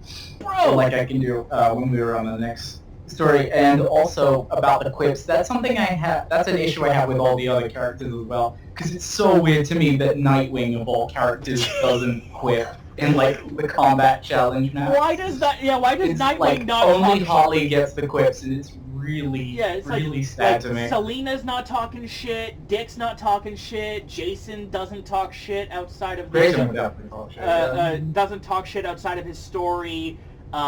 Babs gets to talk a little bit of shit, but it's mostly in the Predator challenges. It's like, come on. But again, are you kidding me? That is literally what I wanted to see Oracle do in a certain part of the game, and have you play as Oracle doing something like that. And they have it for Batman in a spin-off that was originally for the Vita that apparently sucks? Come on! I can't win as an Oracle fan! Anyway, ranting over. The actual idea that I did have was...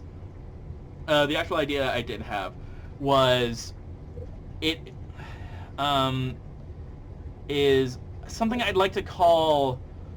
How do I word this? Oh, I know. It's, I want an extra gadget for Red Hood specifically. Because Red Hood just has flashbangs, his guns, and the zip kick. And The zip kick, yeah. But I want him to have an explosive gel equivalent, but I want him to take it from Deathstroke. Like, I want the proximity bombs back. Both because, well, it's Red Hood. He would have explosives on him. And did I say 1 or A? I don't remember. Anyway, so, and second, it would give him an extra quickfire option, just like Deathstroke, where he puts the bomb down, jumps back, and then the bomb detonates when somebody gets too close. Naturally. I think it's not necessarily filling the role so much as it's like taking a gadget somebody else had and then using it, but it makes perfect sense. It's kind of like how Deathstroke stole Robin's gimmick and modified it for his neural pellets, so... Damn you! Anyway, what do you got for me, honey? Okay. So, I have a few gadgets that I really like. One of the gadgets is the, someone's talking, I kind of forgot actually what I was going to talk about. Okay, well, the thing I don't like is the explosive gel. Primarily because it's so violent. Like, it's always, people talk about how dangerous it is that Batman just runs people over with his cars. But it's been like this since the first game where he'll just blow up people with plastic explosives and not even, like, say a thing. Or crush them under rubble. Like, what? Or crush them under rubble from the explosion. Yeah, like, this shit is dangerous, and it's just like, they just do it, and it's like, all they ever do is just stun somebody, and it doesn't really, it barely does anything to them, it really just pulls me out of the motion to see him do it, because, like, the explosions aren't just small little bangs, they have massive sound effects that, like, really sell how huge the explosion is, and they tear down huge walls, and they use the exact same amount of explosive to lightly stun somebody. Or like in Arkham Knight, where you quote-unquote shoot, or if your Babs just throw a small pallet of the explosive gel, and it just doesn't even knock them down, it stuns them somehow when this is blowing through concrete. Exactly. A gadget I did like that I haven't heard anybody bring up is I actually really liked the hacking mechanics from the night specifically, where you, because like every game introduces their own version of the hacking game. Like some of them, they're just finding random words to create a passcode. I really liked the sort of radar system that was used in Night, where you had to like pinpoint an area by like moving the cursor around and trying to find the correct signal. Oh, the triangulation with the remote control batarang. Yeah. I thought that was a really cool system, and also though there are a few other gadgets actually that I hate. One, I hate the remote control batarang. It controls so horribly, it is so awkward to use, and it never feels like I actually need to be using it. It feels a lot of the time like this is a job I could be doing with a normal batarang if I was clever, but instead the game just wants me to use the remote control batarang and won't let me be clever. Another mechanic I don't like, but but this is something I can actually fix, is the sonic batarang. I hate that also because not because it's hard to use, just because it never feels useful. It feels like if I'm entering a fight, when am I ever if I'm in Predator mode, when am I ever really needing the sonic array? It's supposed to be able to lure people to a specific spot, but it rarely ever actually does that unless they into already being within a very close enough proximity. It never feels like a really satisfying tool. However, sorry, what? I was gonna say with the sonic batarang, because I play a lot of Predator challenges in all the Arkham games, it works on the closest guy, even if you can't necessarily see him, which is part of the issue I can see with the sonic batarang. But one thing I do really like about it is that as long as it's not in the side of a wall or in a grate, because those are weirdly really bad for the sonic batarang, that thing works like a fucking charm for me. But it's best to set up some of the harder takedowns, like the glass takedown in intensive treatment in Arkham Asylum, where you have to come down through the roof. That one I feel like I could almost never get without the Sonic. But you were saying earlier? Yeah, no, I do actually have a way to fix the sonic batarang, and to make it more usable. And that's with the detective vision, where in Predator mode, because it is so broken in Predator mode can't actually see people as they're walking around. All it can really do is pick up, it can be like, you can enter Predator mode, and you can use certain gadgets to interact with things in Predator mode, but it doesn't actually give you anything as it is. But if you use the sonic batarang, you throw it at a specific area and then turn on Predator vision, instead of cheating the area in a thick white or whatever to fuck with your vision and anything, it just makes everything look normal, except the sonic ring, while in detective vision, echolocates the entire area around it, so you can see anything happening in that area. That's cool.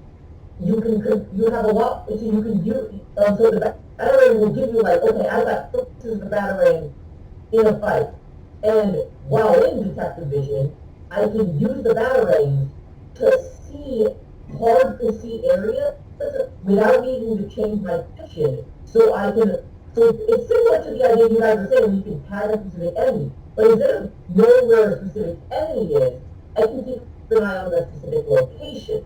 So I can keep it, so I can know, the enemy went that way instead of going that way. And doing it, and having limited charges on that. And this would also add to map design, because you could then increase the amount of color, an actual, like, physical obstacle blocking field of visions all over the place, where you've got to go to very different heights and different angles to be able to see everything that's in an area. So you can throw a sonic battering at a specific area, to a very specific areas in the thing. So you can always keep an eye on areas that you can't normally see in your field of vision.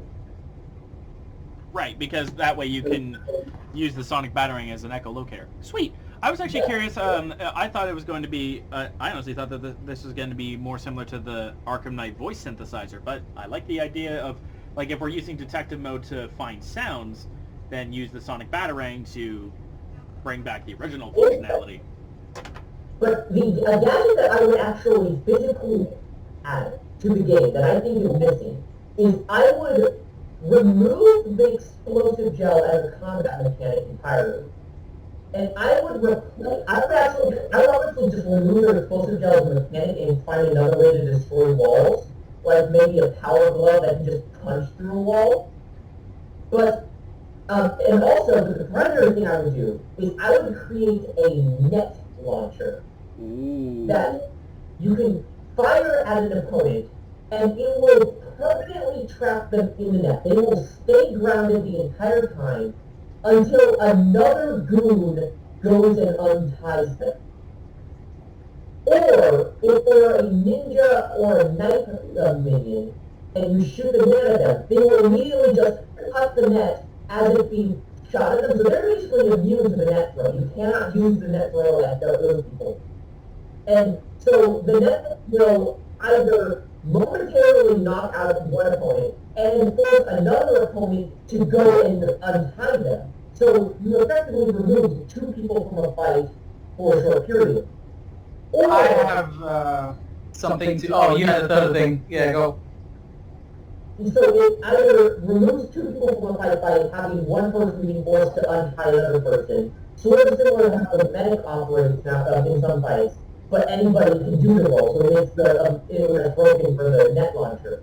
Or, if you manage to just keep knocking out, or keep people occupied the whole time, knocking people out, that one time you shot the net is basically completely defeated. You just one-shot a guy, but you have to constantly keep everyone else active and taking them out, so none of them go and untie you. It's a very workaround instant kill option that has downside.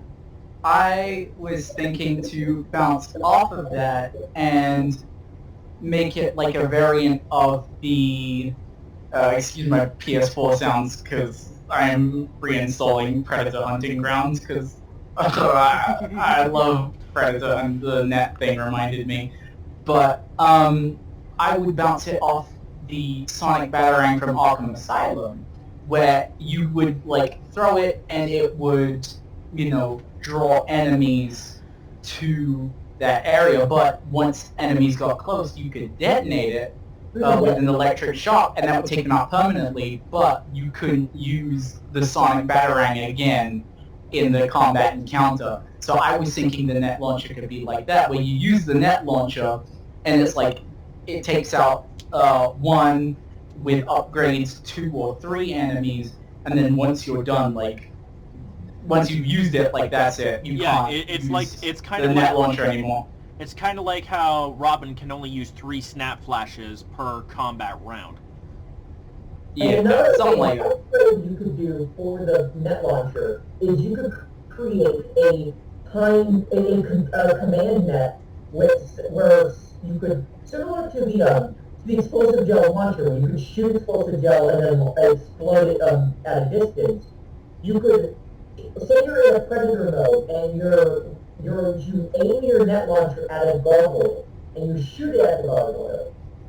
You could have the enemy walk under it and it'll just launch the net down below and hit them. Oh, like a proximity mine. Or like kind of like the remote claw, but explosions, because that was the big thing I wanted to remove is the explosions, because they were just so loud and dangerous. How would instead be a net that you would just time to launch it out. I get you. And hell, we don't even necessarily have to get rid of the explosions per se. There could be a function where you can fire a net, and said net is made of det cord, and then you can detonate that net to blow up the wall. Maybe. Well, I kind of like, I kind of do really like the idea of like a power glove system where you can just like go to a wall instead of spray paint the wall and then exploding it. You can just punch and just punch through the wall. Could do kind of like how that's where the Exisu kind of like toasties the ice, and then you can punch right through it. Yeah, something like that. I was thinking it was weird that they didn't bring back the shock/thermal gloves, and also it could be like in Deus Ex where you just bust through the wall. Just The upgradable gauntlet, like the Bat Gauntlet, where it can have power mode, shock mode, so you can block stun batons and stuff, and heat mode, so you can break through ice walls and stuff. and potentially punch through shields with the heat mode, so that the heat mode's not useless in combat. I think for the challenge mode, they should have made it so that each of the skins had unique abilities, and like being able to bust through walls without explosive gel should have been the Dark Knight Returns skin. Yes. Got ye. I like that. Okay. Now, we did have Fishbowl, yeah? Yeah. Okay, cool. Yep. All right, just making sure, because here comes the big one. here's the big grand finale. Pitch yourself. Okay, this one I figured. Well, Honey gave the idea for this one, so I want to give credit to her for this one. But she suggested that we pitch an Arkham game, or an Arkham-verse game. Villains, stories, supporting characters, any new features you want to add, that sort of thing. But because pitching a video game is much more complicated than pitching a movie or a book or a comic story or whatever, my usual 5-minute timer I don't think is going to be enough. So I, since nobody seemed to disagree with this, we're going to give everybody 10 minutes. In order to do this. If you finish before 10 minutes, that's great, but you have up to 10 minutes to do so. So, with that said, Fishbowl, are you ready? They went last time, it's Judge's turn. Pardon? Yeah. It's Judge's turn. Oh, Judge, are you ready? I am ready. 3. I also... Oh, Yeah, let's go. okay, 3, 2, 1, go. I hate all of you because you already pitched what I was gonna say, which was Origins 2, I like Rise Big Boogaloo. of the Bat Family, if you want to call it that way, which is, you know how I talked about how the coolest thing about Origins was watching all these villains react and understand Bruce and be like, oh, what is this guy around? I want to see that with his allies. I want to see, you know, the first meeting with Dick, the first meeting with Tim, well, we already see the first meeting with Babs, but how did she become Batgirl? That kind of stuff. And work it into a series of side quests where you more or less have to earn each one's trust and make them realize that you are not a monster or a horrible guy trying to, you know, making the city worse. And, you know, each one already starts more or less in different places. So Dick doesn't trust you that much. Babs already trusts you because she knows you from Origins. Tim maybe trusts you a little more because he's kind of a fanboy, but you gotta work it in some other way. And make that stuff and carry on the same energy from Origins of this guy is getting started in a lot of ways, but then add the extra layer of here are all these other people who are also getting started and how he's going to earn their trust and get them on his side. And that's more or less it. I think there will be a lot of playing with other characters. Like at some point, once you earn their trust, you have to do some kind of mission with them. Like the prize for earning their trust is getting to play as them. And then eventually each one has their own small sub stories with their own rogues and their own villains, and they all eventually converge into one big one with one major villain who's pulling all the strings everywhere, Yeah. and they all sort of come together at the end to fight as one against this guy. So sort of like take the same approach as the Batman family as Gotham Knights is doing right now, but with Batman in it and telling the story of where all these people came from and how they all come together. I was not expecting this, to be completely honest. I was. You were expecting me to tell you that I was gonna do a 70s Arkham that's just Soul of the Dragon. Well, I was expecting you to do a Shiva redemption game, but but this is really cool. And you did mention Babs. I think what would be really cool is for the Babs side quest is that she gets caught helping Batman. Are they called by anyone in particular, or? Gordon Right. Senior. Right. So And then you have that kind of heartfelt story of, I'm doing this because I want to help. and that would help cement Gordon as more of an ally to Batman as well, just because he wants to keep his daughter safe. Right. A random idea I just had for what you could do, because obviously this would be Barbara as Batgirl herself, not Oracle. Yeah. We definitely don't want to do Killing Joke again. That would No. be really, no, don't do Killing Joke again. What if Bane breaks Barbara's back? I wouldn't even have her actually getting her back broken in this Yeah, game. not at this Like- stage. And we know for a fact that Arkham is following the Killing Joke story because we see it happen in in Arkham Knight.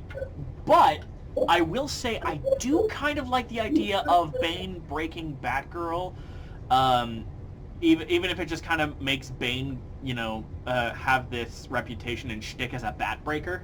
But it's an It's a interesting. signature move. Fuck it. He is like based on wrestlers, so. Yeah, that's just the thing. I kind of like this idea. It's just that I don't know if it would work for Judge's particular Origins 2 Electric Boogaloo take, which Who would actually be the big bad in your game, Judge? Big bad in my game? in your version, You because we choose villain? springboarded off of the old canceled concept. So I for one apologize for basically stealing your thunder earlier, but No, it's fine. You kind of just sort of like lay down the carpet. You already did half my work for me here. yeah, So but yeah, in your version of this idea, who would be the big villain? The big villain in here in this one, I can't think of anyone because I don't want to do the usual suspects. But the rest were already done, or just like how about Prometheus? Prometheus is one. Condiment King. Prometheus, Condiment King. You could do Condiment King, sure as well, not a problem. Yeah, no, I can't think of anyone because all the good ones are already taken. I guess you could do Raz if you wanted to also tell the story of the first time Bruce encountered the League proper. Like if you wanted to do Daughter of the Demon as well, Could like be. maybe that could be his story. That would make sense. And Raz kind of got shafted pretty hard. So give Raish a chance to actually do shit. no, actually, here's why Raz would make sense, because Bruce is like, I'm not fighting an individual. I am fighting an organization, and this is not a gang. This is not like just some street rabble. I need my own organization. I need my own team, I To need my handle own it. family. for example. So yeah, let's go with Raz. Slick. Slick. I like it. I like it a lot. Anything else you would like to add? You've got about 3 minutes on the clock. Playable Shiva. Yes, I get you could use that to set up Cass if you want. It's not necessary, but... Dude! I'm Wait, fine. wait. Don't even put her in the story. Just add her as a playable character for challenge modes, and everyone's like, wait, why? Why? Because I said so. That's why. Why not? Actually, if you're going to do Raz, then have a story where she was like, yeah, no, I'm gonna help you take down this guy. I don't like him.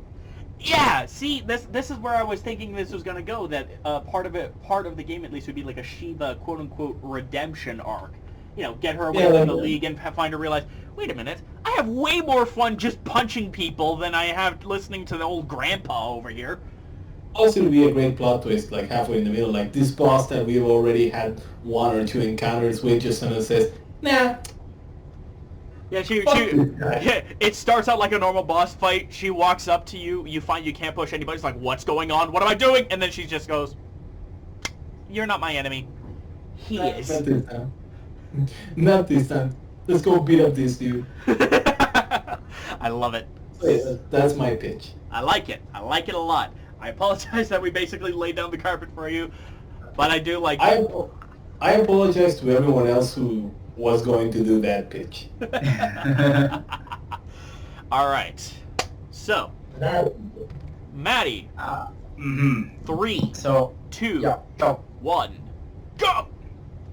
So, my casting was just like an off-the-cuff plot that I spiraled into, but for this question, I had Azrael as a full game, because I always felt that there was so much you could add on to Heir to the Cowl that they just didn't, be it in a DLC or whatever, so I launched into that with a full game here.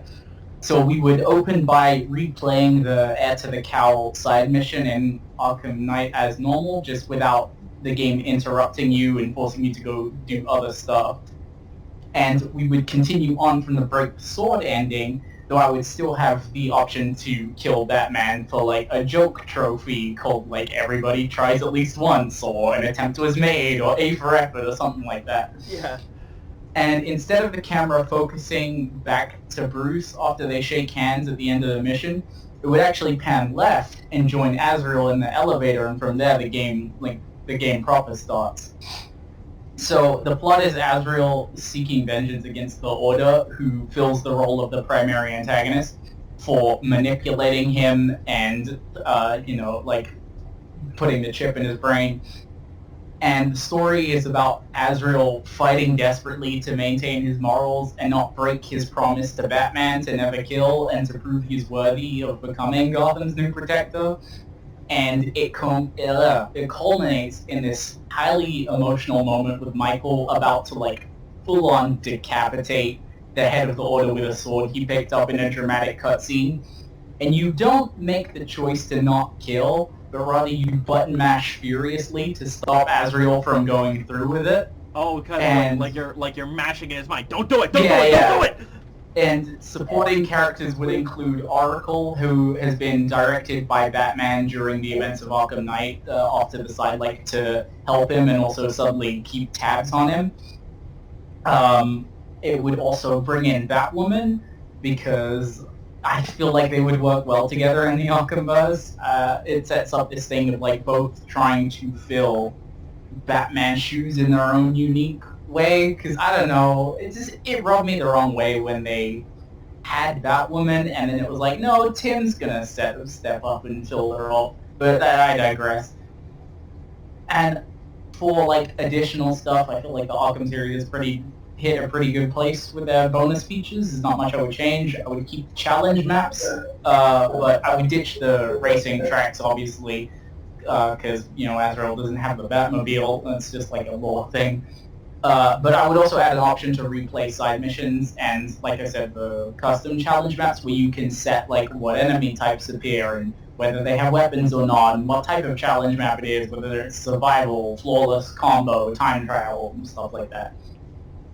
I am done. Speaking on Oracle, I did have a think regarding this idea. Let's suppose that during your sequences, you're trapped somewhere for an extended period of time, like let's say a month in the game. Yeah. And you come out and you realize Batman's gone. And this would be near the end. And Oracle is the one to finally tell you because your suit finally shows up on a radar. It's like, Azrael, thank God, where were you? And then he explains what happened, and he's like, where is Bruce? Bruce is dead. And then he's like, oh. And then, that sort of thing. So Oracle could become more involved with Azrael at that point, because what the fuck is she going to do now that Bruce is dead? Besides running the Birds of Prey, which I will talk about later. But, also, I had another idea, but you finish your... but this would probably be... Beginning of the third act is when Oracle finally gets back in touch with him, and then she helps him through. Yeah. And then part of the button mashing is hearing the voices of his allies that he picks up. Kate, Maggie. Like in a flashback, Yeah. Kate, Maggie, Bruce, and then finally the one, or Kate, Maggie, Oracle, Tim, Dick, and the one that finally snaps him out of it is Bruce. Like, Bruce from the dead saying, don't do it, Azrael. Also, don't forget his actual supporting cast, like Lily. Yeah. Wait, say the name again? Lily? Lily. Not ringing any bells, but I do like the idea of having... Because if Azrael has more supporting characters of his own, then obviously they should be in this. Lihly, I believe. She's a member of the Order of St. Dumas who ends up siding with Azrael during this stuff. That'd be cool. I can dig that. Anything you'd like to add? Anything you'd... Yeah, I had two lost ideas, actually, because I thought of a second thing. So on the Oracle point, I was thinking of, like, there would be brief Oracle mini-games scattered throughout the story, like the puzzles in Spider-Man PS4.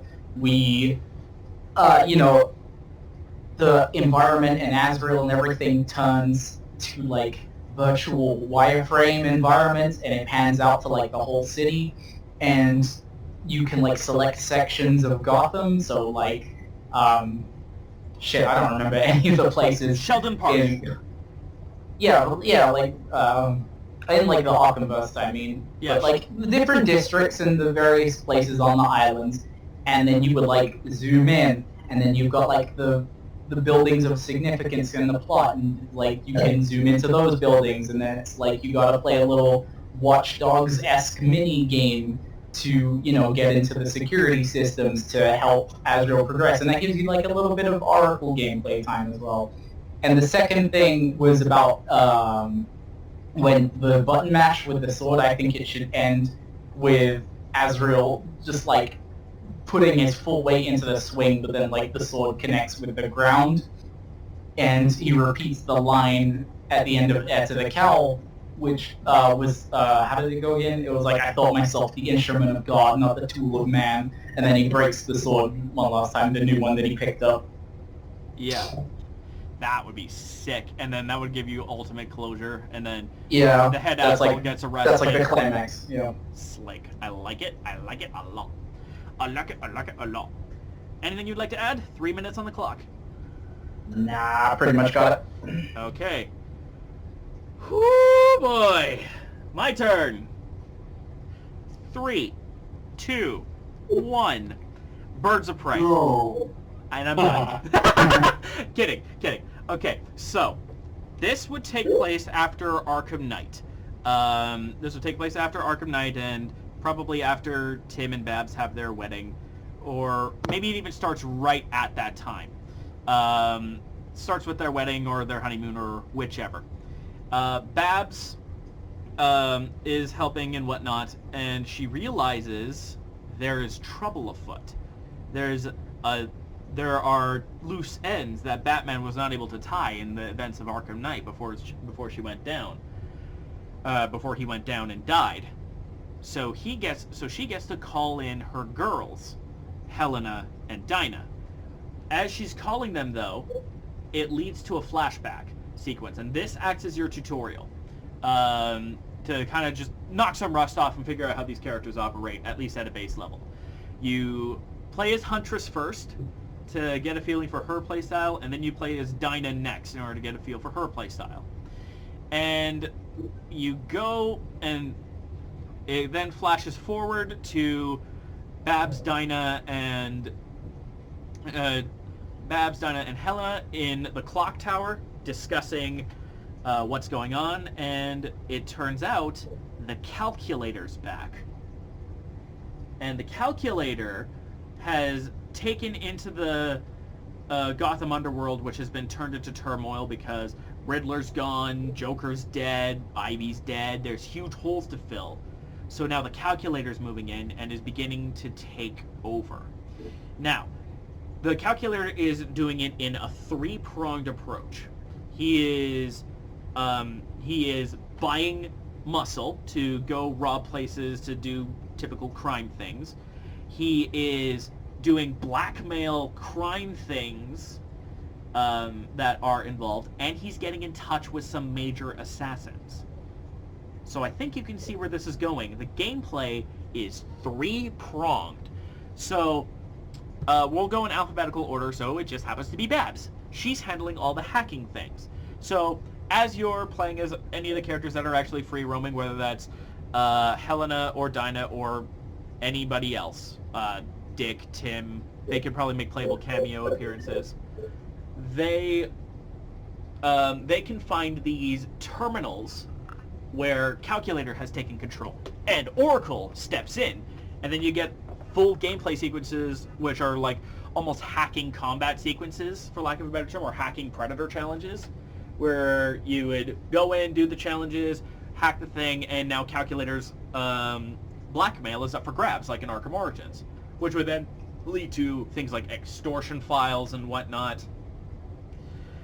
And that's how that would work. And then Calculator being the big bad, your final boss is three-pronged, and the final stage of the boss battle is actually a hack-off, basically, between Calculator and Oracle. And it's visualized as a typical boss fight would be, with digital avatar of Oracle going against the digital avatar of Calculator in this great big battle, and Calculator loses and gets exposed and gets arrested and all that stuff. Then we get to Dinah. She is the one tasked with all of the assassin-style things. So I say assassin-style because it's largely inspired by Arkham Origins, where there's 8 assassins. But no, not in this case. Calculator hires 3 of them. He hires Slade Wilson. He hires Slade Wilson. He hires White Canary, and he hires Lady Shiva. And your goal is to deal with these particular characters in different ways. Slade brings his own little army, so she has to fight through them and then fight Slade. And then when it comes to the fight with Shiva, it's more complicated than that, because Shiva doesn't hide behind her goons. But it is a much more complex fighting counter. Borderline fighting game complex with Lady Shiva. And then, I'm not sure if White Canary has any disciples or goons or whatever, but it would be really cool to see an Arkhamized version of White Canary actually bringing in other colored canaries, maybe including Shiva as Jade Canary, but that would imply mind control, and I don't know how I feel about that. But anyways, you would get kind of a boss rush mode of these canaries coming in, and then you have to fight White Canary. And then that's where, when Dinah takes out White Canary, she gets the information that she needs on where is the Calculator hiding, and then that can lead to the Babs final battle with Oracle. Or as Oracle, sorry. And then Helena is tasked with dealing with the muscle, with the goons. She's the one that's the most traditional of these guys. Find criminals, take them out, defeat other characters that are trying to get in your way, that kind of thing. And Helena's final boss fight, I forget the exact name of the family. I think it's either the Maroney. I think it's the Maronis that killed her family. Is that right? I don't remember. Yeah, whatever mob family killed her parents, who were in the mafia, they are the final boss, and their champion, as it were, is a dude hopped up on a modified version of Titan. So he's big, but he's not stupid, basically. And as for supporting characters, you'd have your main playthroughs as Oracle, as Dinah, and as Helena in different aspects. But then you would have the ability to play as Tim, as Dick, as Kate, as Dick, Tim, and Kate. Kate for Babs? Tim, Dick, and Kate for Babs would be like the ones that she's most affiliated with. And then you would have for Dinah, Richard Dragon, Bronze Tiger, and Lady Shiva. Yes, when you beat Lady Shiva, you get the ability to unlock and use her in gameplay. And then for Huntress, it's Kate Kane, Renee Montoya, and Maggie Sawyer that you get. Kind of the more grounded cop-type people that you use as supporting characters. And then you can switch back and forth between all of these characters in the challenge modes and such. So that's 12 playable characters, but they all are there and available and ready to go. As for any new features, I can't really think of anything that is new in the terms of features besides gameplay improvements connecting to the characters. But but the combat challenges themselves, it goes combat, predator, hack attack, which is kind of the Oracle sort of challenges, and custom. So now that I finished my pitch, do we have any questions, concerns, complaints, or credits? I like how it's basically playable characters, the game. Yes. What were you saying, honey? I think you were pretty concise. I'm glad that I was concise enough with that. How did you like the idea of, well, that's the other thing too, that you unlock these characters as you go, usually by doing side missions with them. So if you want to unlock Tim Drake for the combat mode, for the challenge mode, you have to do a mission with Tim Drake, for instance. But with Shiva's special because you actually unlock her from a boss fight, so feels pretty equal, no? Yep. Anything you want to springboard off of or mention? Because I got about a minute to go. Only one that comes to mind would be looking into how Deus Ex Human Revolution did the hacking minigames. I think that game made a good idea of like hacking but also being counter-hacked at the same time. That's right. So that would definitely be a form of the hacking minigame, is like, it's almost a hacking puzzle that you got to solve in the Deus Ex style. I like that. Right, and you can also have like a deck of different options that you can upgrade the same way you would upgrade abilities on a regular playable character. And you don't have to do like Frogger or just a combat encounter, but with everything with a virtual thing. Just kind of do something that feels like hack. Yeah, I do like the idea of it like being like almost a puzzle boss. I kind of dig that. Any last comments with 20 seconds on the clock? I think we're good. Okay, cool. Stopping with 10 seconds left on the clock. So we did Judge, we did Matty, we did me. So, honey, are you ready? Yes. 3, 2, 1, go. So, taking inspiration from Reign of the Superman of all stories, this is going to be a direct sequel to Arkham Knight, where Batman is... Everyone believes Batman is dead, and Batman himself doesn't actually show up for the majority of the game. He shows up at the end, Superman style showing up at the end. But for the majority of the game, it is divided between 4 playable characters, who are pretty much going to be there from the beginning, but unlock at different, like, one comes after the other after the other, so you sort of get tutorial level for each of them. Where each of them will be representing one of 4 people who want to become Batman. And the 4 representatives being Dick Grayson, Azrael, Red Hood, and Cassie. Each of them having their own competing things, each competing play style. Dick is more agile and better at the like climbing on rooftops and mobility and like acrobatics and like all that. Cassie is best at the fighting the hordes, combat encounters. Jason is, as you've seen before, really broken into Predator missions. And Azrael would sort of have his own thing where he'd be really good at weapon-based combat, where he'd fight against the ninjas and stuff, and enemies with gadgets, he'd have better combat abilities against that, while Cassie would be better at just fighting against other unarmed opponents equally, or jumping around and fight people. So there'd be this mix and match of each of them having their own strengths and weaknesses bouncing around.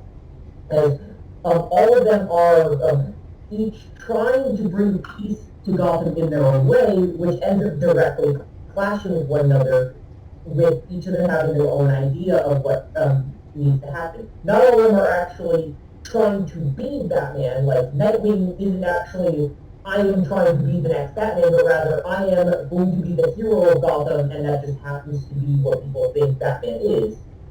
And Azrael as well is still just being Azrael, and he's sort of as that, but wearing the full Azrael costume. With so it's really more Red Hood, who's being Batman is Red Hood in his dual wield gun trench coat Batman outfit, and Cassie Kane, who is also trying to be Batman. But considering this would be a public game made for the everyday audiences, they would probably call her Batgirl for the story. With the main antagonist of the game being the I'm also on the side that Ra's al Ghul got done dirty by this game, and I would definitely feel him as like, I wanted Batman to be my successor, so now I have you four to be the next to see which one of you will become my next successor. And it's sort of like a sleeper contest where all these four people are in their minds competing to become Batman, but in Ra's al Ghul's mind, each of them is competing to become the next Ra's al Ghul. And it's sort of his machinations interweave into all four of them, where he's slowly testing them and training them, and each of them will have their own individual bosses where Nightwing will be fighting against Blockbuster, Red Hood, Azrael will be fighting against like the Court of Owls or some other things. Each of them will have dedicated personal bosses, but each of them will be being manipulated by Ra's al Ghul to enhance them and strengthen them using his stuff to throw them at them. But also, there will be a big central mechanic that will carry on for indefinite amounts of gameplay. Well, not indefinite, but like much longer, where one, any of these four people can actually become Batman. Who you want to become Batman is ultimately the player's choice. So any one of these four people can become it, and there'll be like four alternate endings for how the game is. But during the New Game Plus mode, where you are that person and you just keep playing the game, every few months or so, like every 3 or 4 months of development, a new Predator map, a new story plot, or just like a small crime thing happening that you need to deal with, a few extra new costumes, and all that. Just puzzles and things that all of these in-game assets will be developed and released as expandable content, costing like 99 cents or to $1 or so per upgrade. And it just allows for you to keep the content going. And after like a year of this has happened, as like you've been buying all this extra DLC, it's been leading up to another boss that will eventually, like, it will just keep going on as like the game will stop being an actual big epic single monolith story and turn into an actual Batman comic where it's now just a case of the week episodic story system where you're just dealing with the problems around you, developing social networks, so having a family, having relationships, having just dialogue options where you learn and develop and have character growth amongst all of you, and then just every now and then a big arc villain will show up that will take up a bit more time than any of the other random threats, until we eventually get the next big sequel, which will be the next follow-up to all this. I So think that's kind of like that. that. So kind of like what Destiny is doing right now with their seasonal storytelling thing, where each week they have like a new story mission. They have like a new story mission and a bit of plot left. They're leading up to the next mission and then the next bit of DLC. That's what it sounds like to me. Exactly. Pretty slick. I like that. Mm-hmm. I can't really... Go ahead. No, nothing. I was talking to myself. I can't really think of anything to add. I'm kind of interested in why you picked Dick out of this whole thing, and what would Oracle be doing this whole time? Because if there's 4 people vying to be Batman, either she's gonna pick a favorite or she's helping everybody. And I think a big thing is Oracle would definitely be on Cassie's side for this. So she would be helping Dick, and she would be helping everyone but Red Hood. Red Hood would have his own thing, and that would be kind of his downside for Red Hood, where he wouldn't have Oracle to help them like the rest of them. So the hacking minigames would be a lot harder for him, because he'd be the one, because everyone else would be having Oracle help them with the hacking, and he'd be stuck trying to hack all by himself. So his hacking minigames would be a lot harder. But the Cassie storyline would directly involve Oracle alongside her as her sort of mentor figure, teaching her and helping her. Tim Drake was an option I was considering for the world of Batman as well. Instead, actually, that would probably be a more interesting idea, having Tim Drake instead of Dick Grayson, having like Dick Grayson be Tim Drake's mentor, similar to Babs being Cassie's mentor. yeah, yeah. I just feel kind of sorry for Dick, because he doesn't really get any screen time in the Arkham games, and it just feels like he kind of deserves something, so I tried to put him in like a starring role in this game.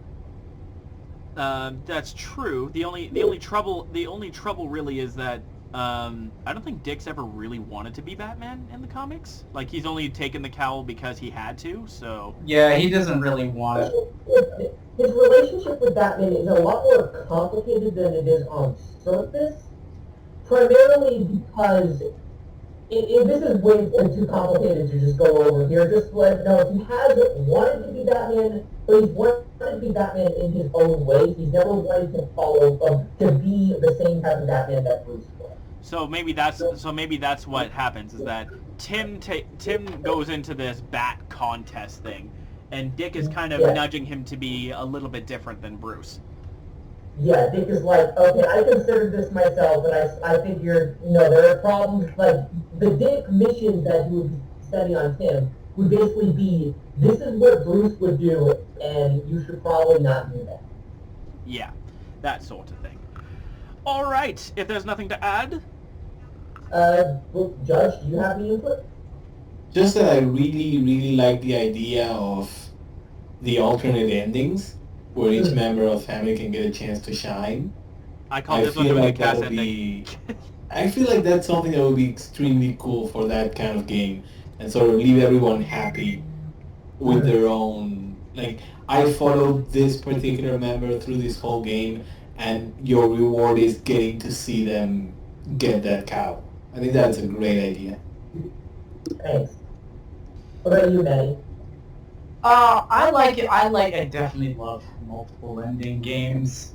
That sounds very fun. I'm always a big sucker for seeing, like, the possibility, like, what could have been, you know what I mean? Yeah. Let me think. What? No. I guess what I really want to know is what kind of rogues would you have up? Would you have like a bunch for everybody, or would you have like this one rogue is specifically coded to this one person, and you know their dialogue, they have their own little subplots, and their dialogues match only them? I would definitely have at least 2 dedicated bosses for each particular character. Each one would have at least 2 bosses that are specific just for them, but their stories would cross paths with each of the others, which would result in which would result in a mission that would involve both of the characters, but each of them would have their own version of that same level. And so it would technically be like they would be sharing the same boss, but that's like, so there'd be like a mission that ends up with Tim Drake and the Red Hood butting heads on one mission involving like the new Black Mask who shows up, wearing that awesome dominatrix businesswoman outfit. And You're hooked on Lady Black Mask. What? You're hooked on Lady Black Mask. I love it. Yes, I'm in love with it. But they have to team up together to fight her, which would be like in the Tim Drake parts, there would be spots where Jason would be sniping or shooting at enemies, and like they would just be happening in the background, and be like there would be small bickering and interactions between the two of them. It's like Tim says not to kill with them anyway, and then during the Red Hood stuff, Red Hood would be hearing like ninja fights and stuff in the background where like Tim is using his gadgets and fighting around and stuff, and and just like each of them would be in the background of each other's stories, but during the big fight, but each of them would have like, oh, I can do this because Tim got me a thing, and then during the Tim thing, you have to go get the thing that helped Jason. So their stories sort of interweave during this mission. And then during the big final fight against the Black Mask Lady, they end up teaming up together to fight. It's sort of like how in that Resident Evil 6, I believe, where you have you'll have multiple storylines converge on the same big epic boss fight, and they'll happen twice in a row in the game, where one time you'll be playing as one character and the other time you'll be playing as another character.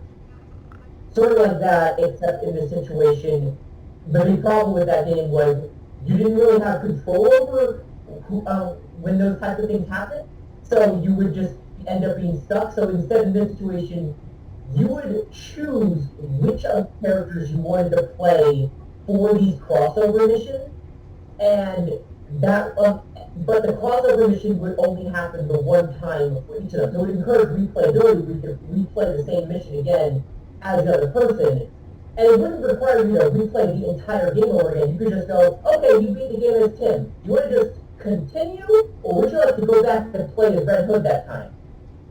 Gotcha. Yeah, it'd be like in the background like that. So there'd be like one mission for every combination. So there'd be like 8 missions of them of each of them, one for each combination of characters, as well as 2 dedicated bosses for each of them. So that's how I would do that. So each character would technically have around 5 bosses for each character. Nice. Okay. That went a little bit longer than 10 minutes, but the rogue thing is very important to discuss, so it was all good. So that leaves for the grand finale, Fishbowl. Are you ready? Yep.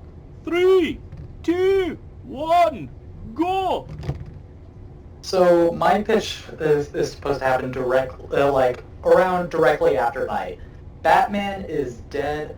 Bruce tried to be like a ghost Batman with that fear toxin like we saw in the post-credit scene. Not working. He's up there in years, and he can't do this forever. So Dick and Tim are still running around Gotham helping out. Cass came in and they're training her to be like a second Batgirl, and Jason is doing his own thing, disconnected from the family. Maybe you could have a few other Bat family members around, or maybe the Birds of Prey around, trying to keep the city in order, because with the death of Batman and this new Ghost Batman not really taking off, Gotham's criminals are getting a bit bold. Everyone is like, all the old criminals are going bigger and badder. New criminals are spawning up out of the woodwork like flies. Like, they all want a piece of the Gotham pie, so to speak.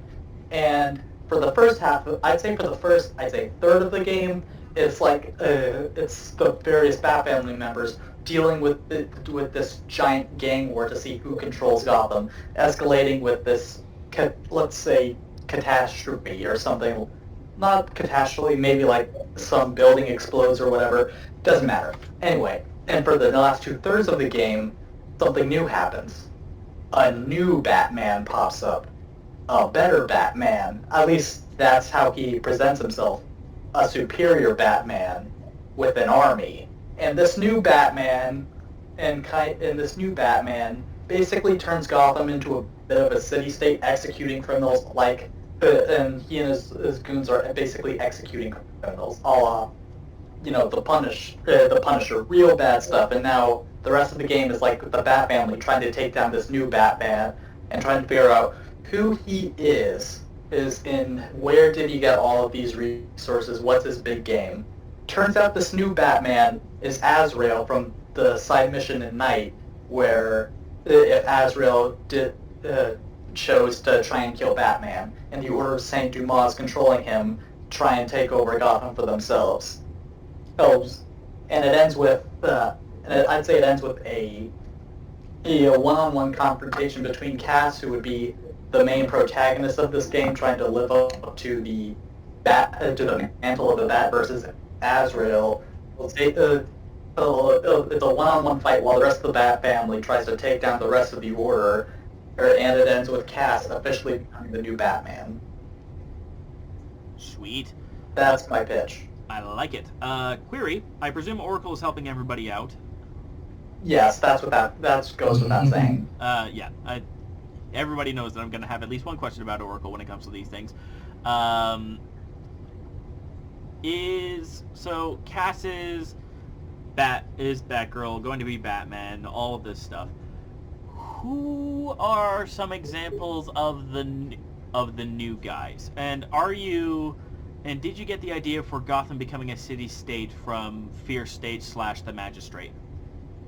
I did not. I was just thinking like evil Batman with an army coming to making Gotham into basically like a Bat police state. I just thought that would have been a really cool idea. I'm not really connected with what's going on in the Batman books right now. Me neither. All I know is that apparently one of the alternate realities featured a police state taken over by something called the Magistrate, and Babs was basically strapped to a machine and made to control all the machines of the Magistrate, and it made me very, very angry. But that's besides the point. As for like new villains, I'd suggest like a lot of minor or more obscure villains that haven't showed up yet. Like I'd say Ventriloquist. Ventriloquist would be one of the villains that's popping up, and I'd also suggest like brand new original villains, and that wouldn't serve too big a purpose.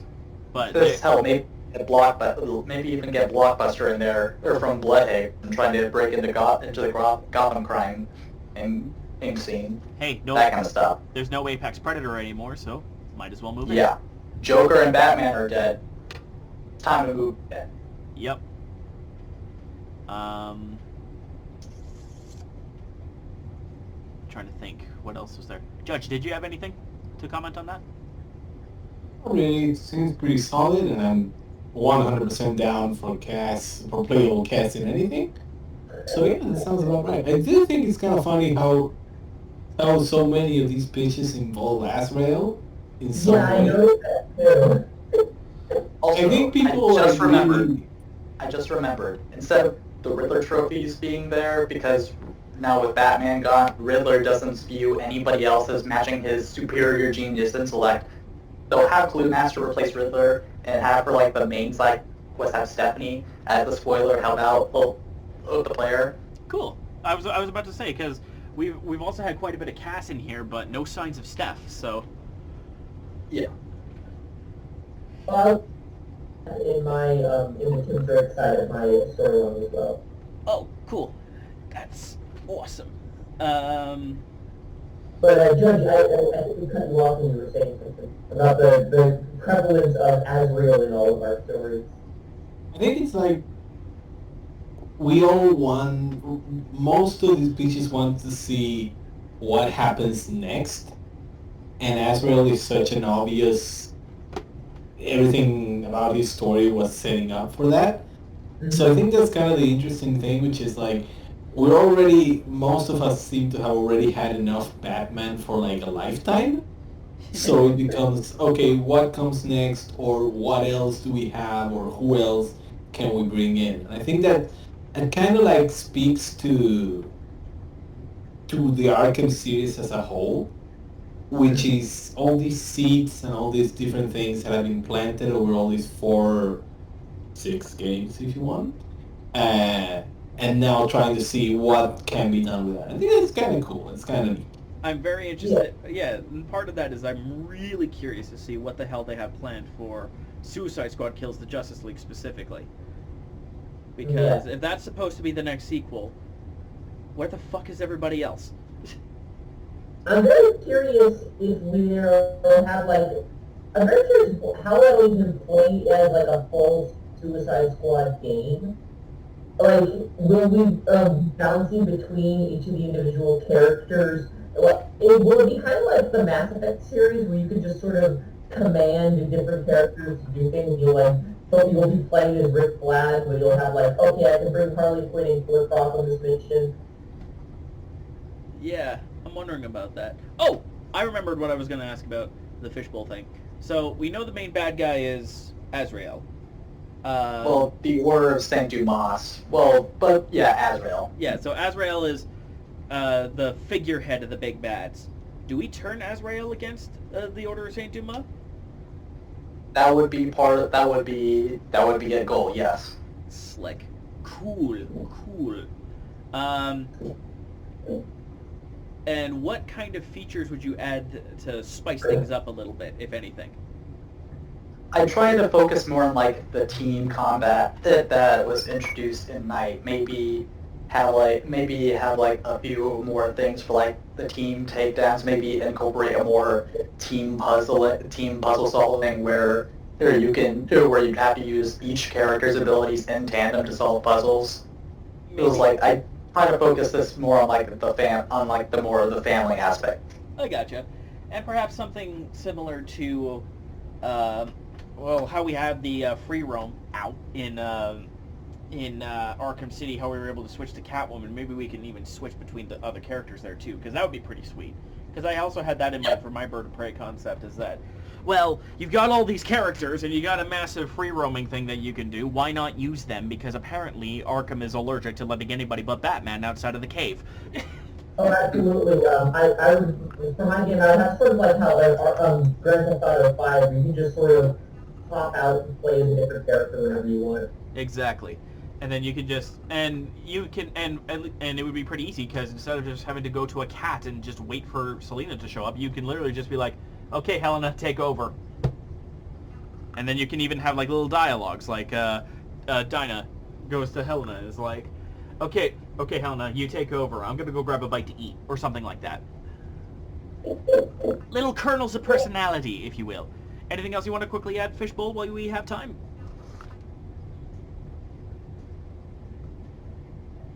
Fishbowl? So far, no. Okay, so I'm going to stop the timer there, and with that, we are done! Oh god. This lasted way longer than I thought. This cut into my D&D session. Holy.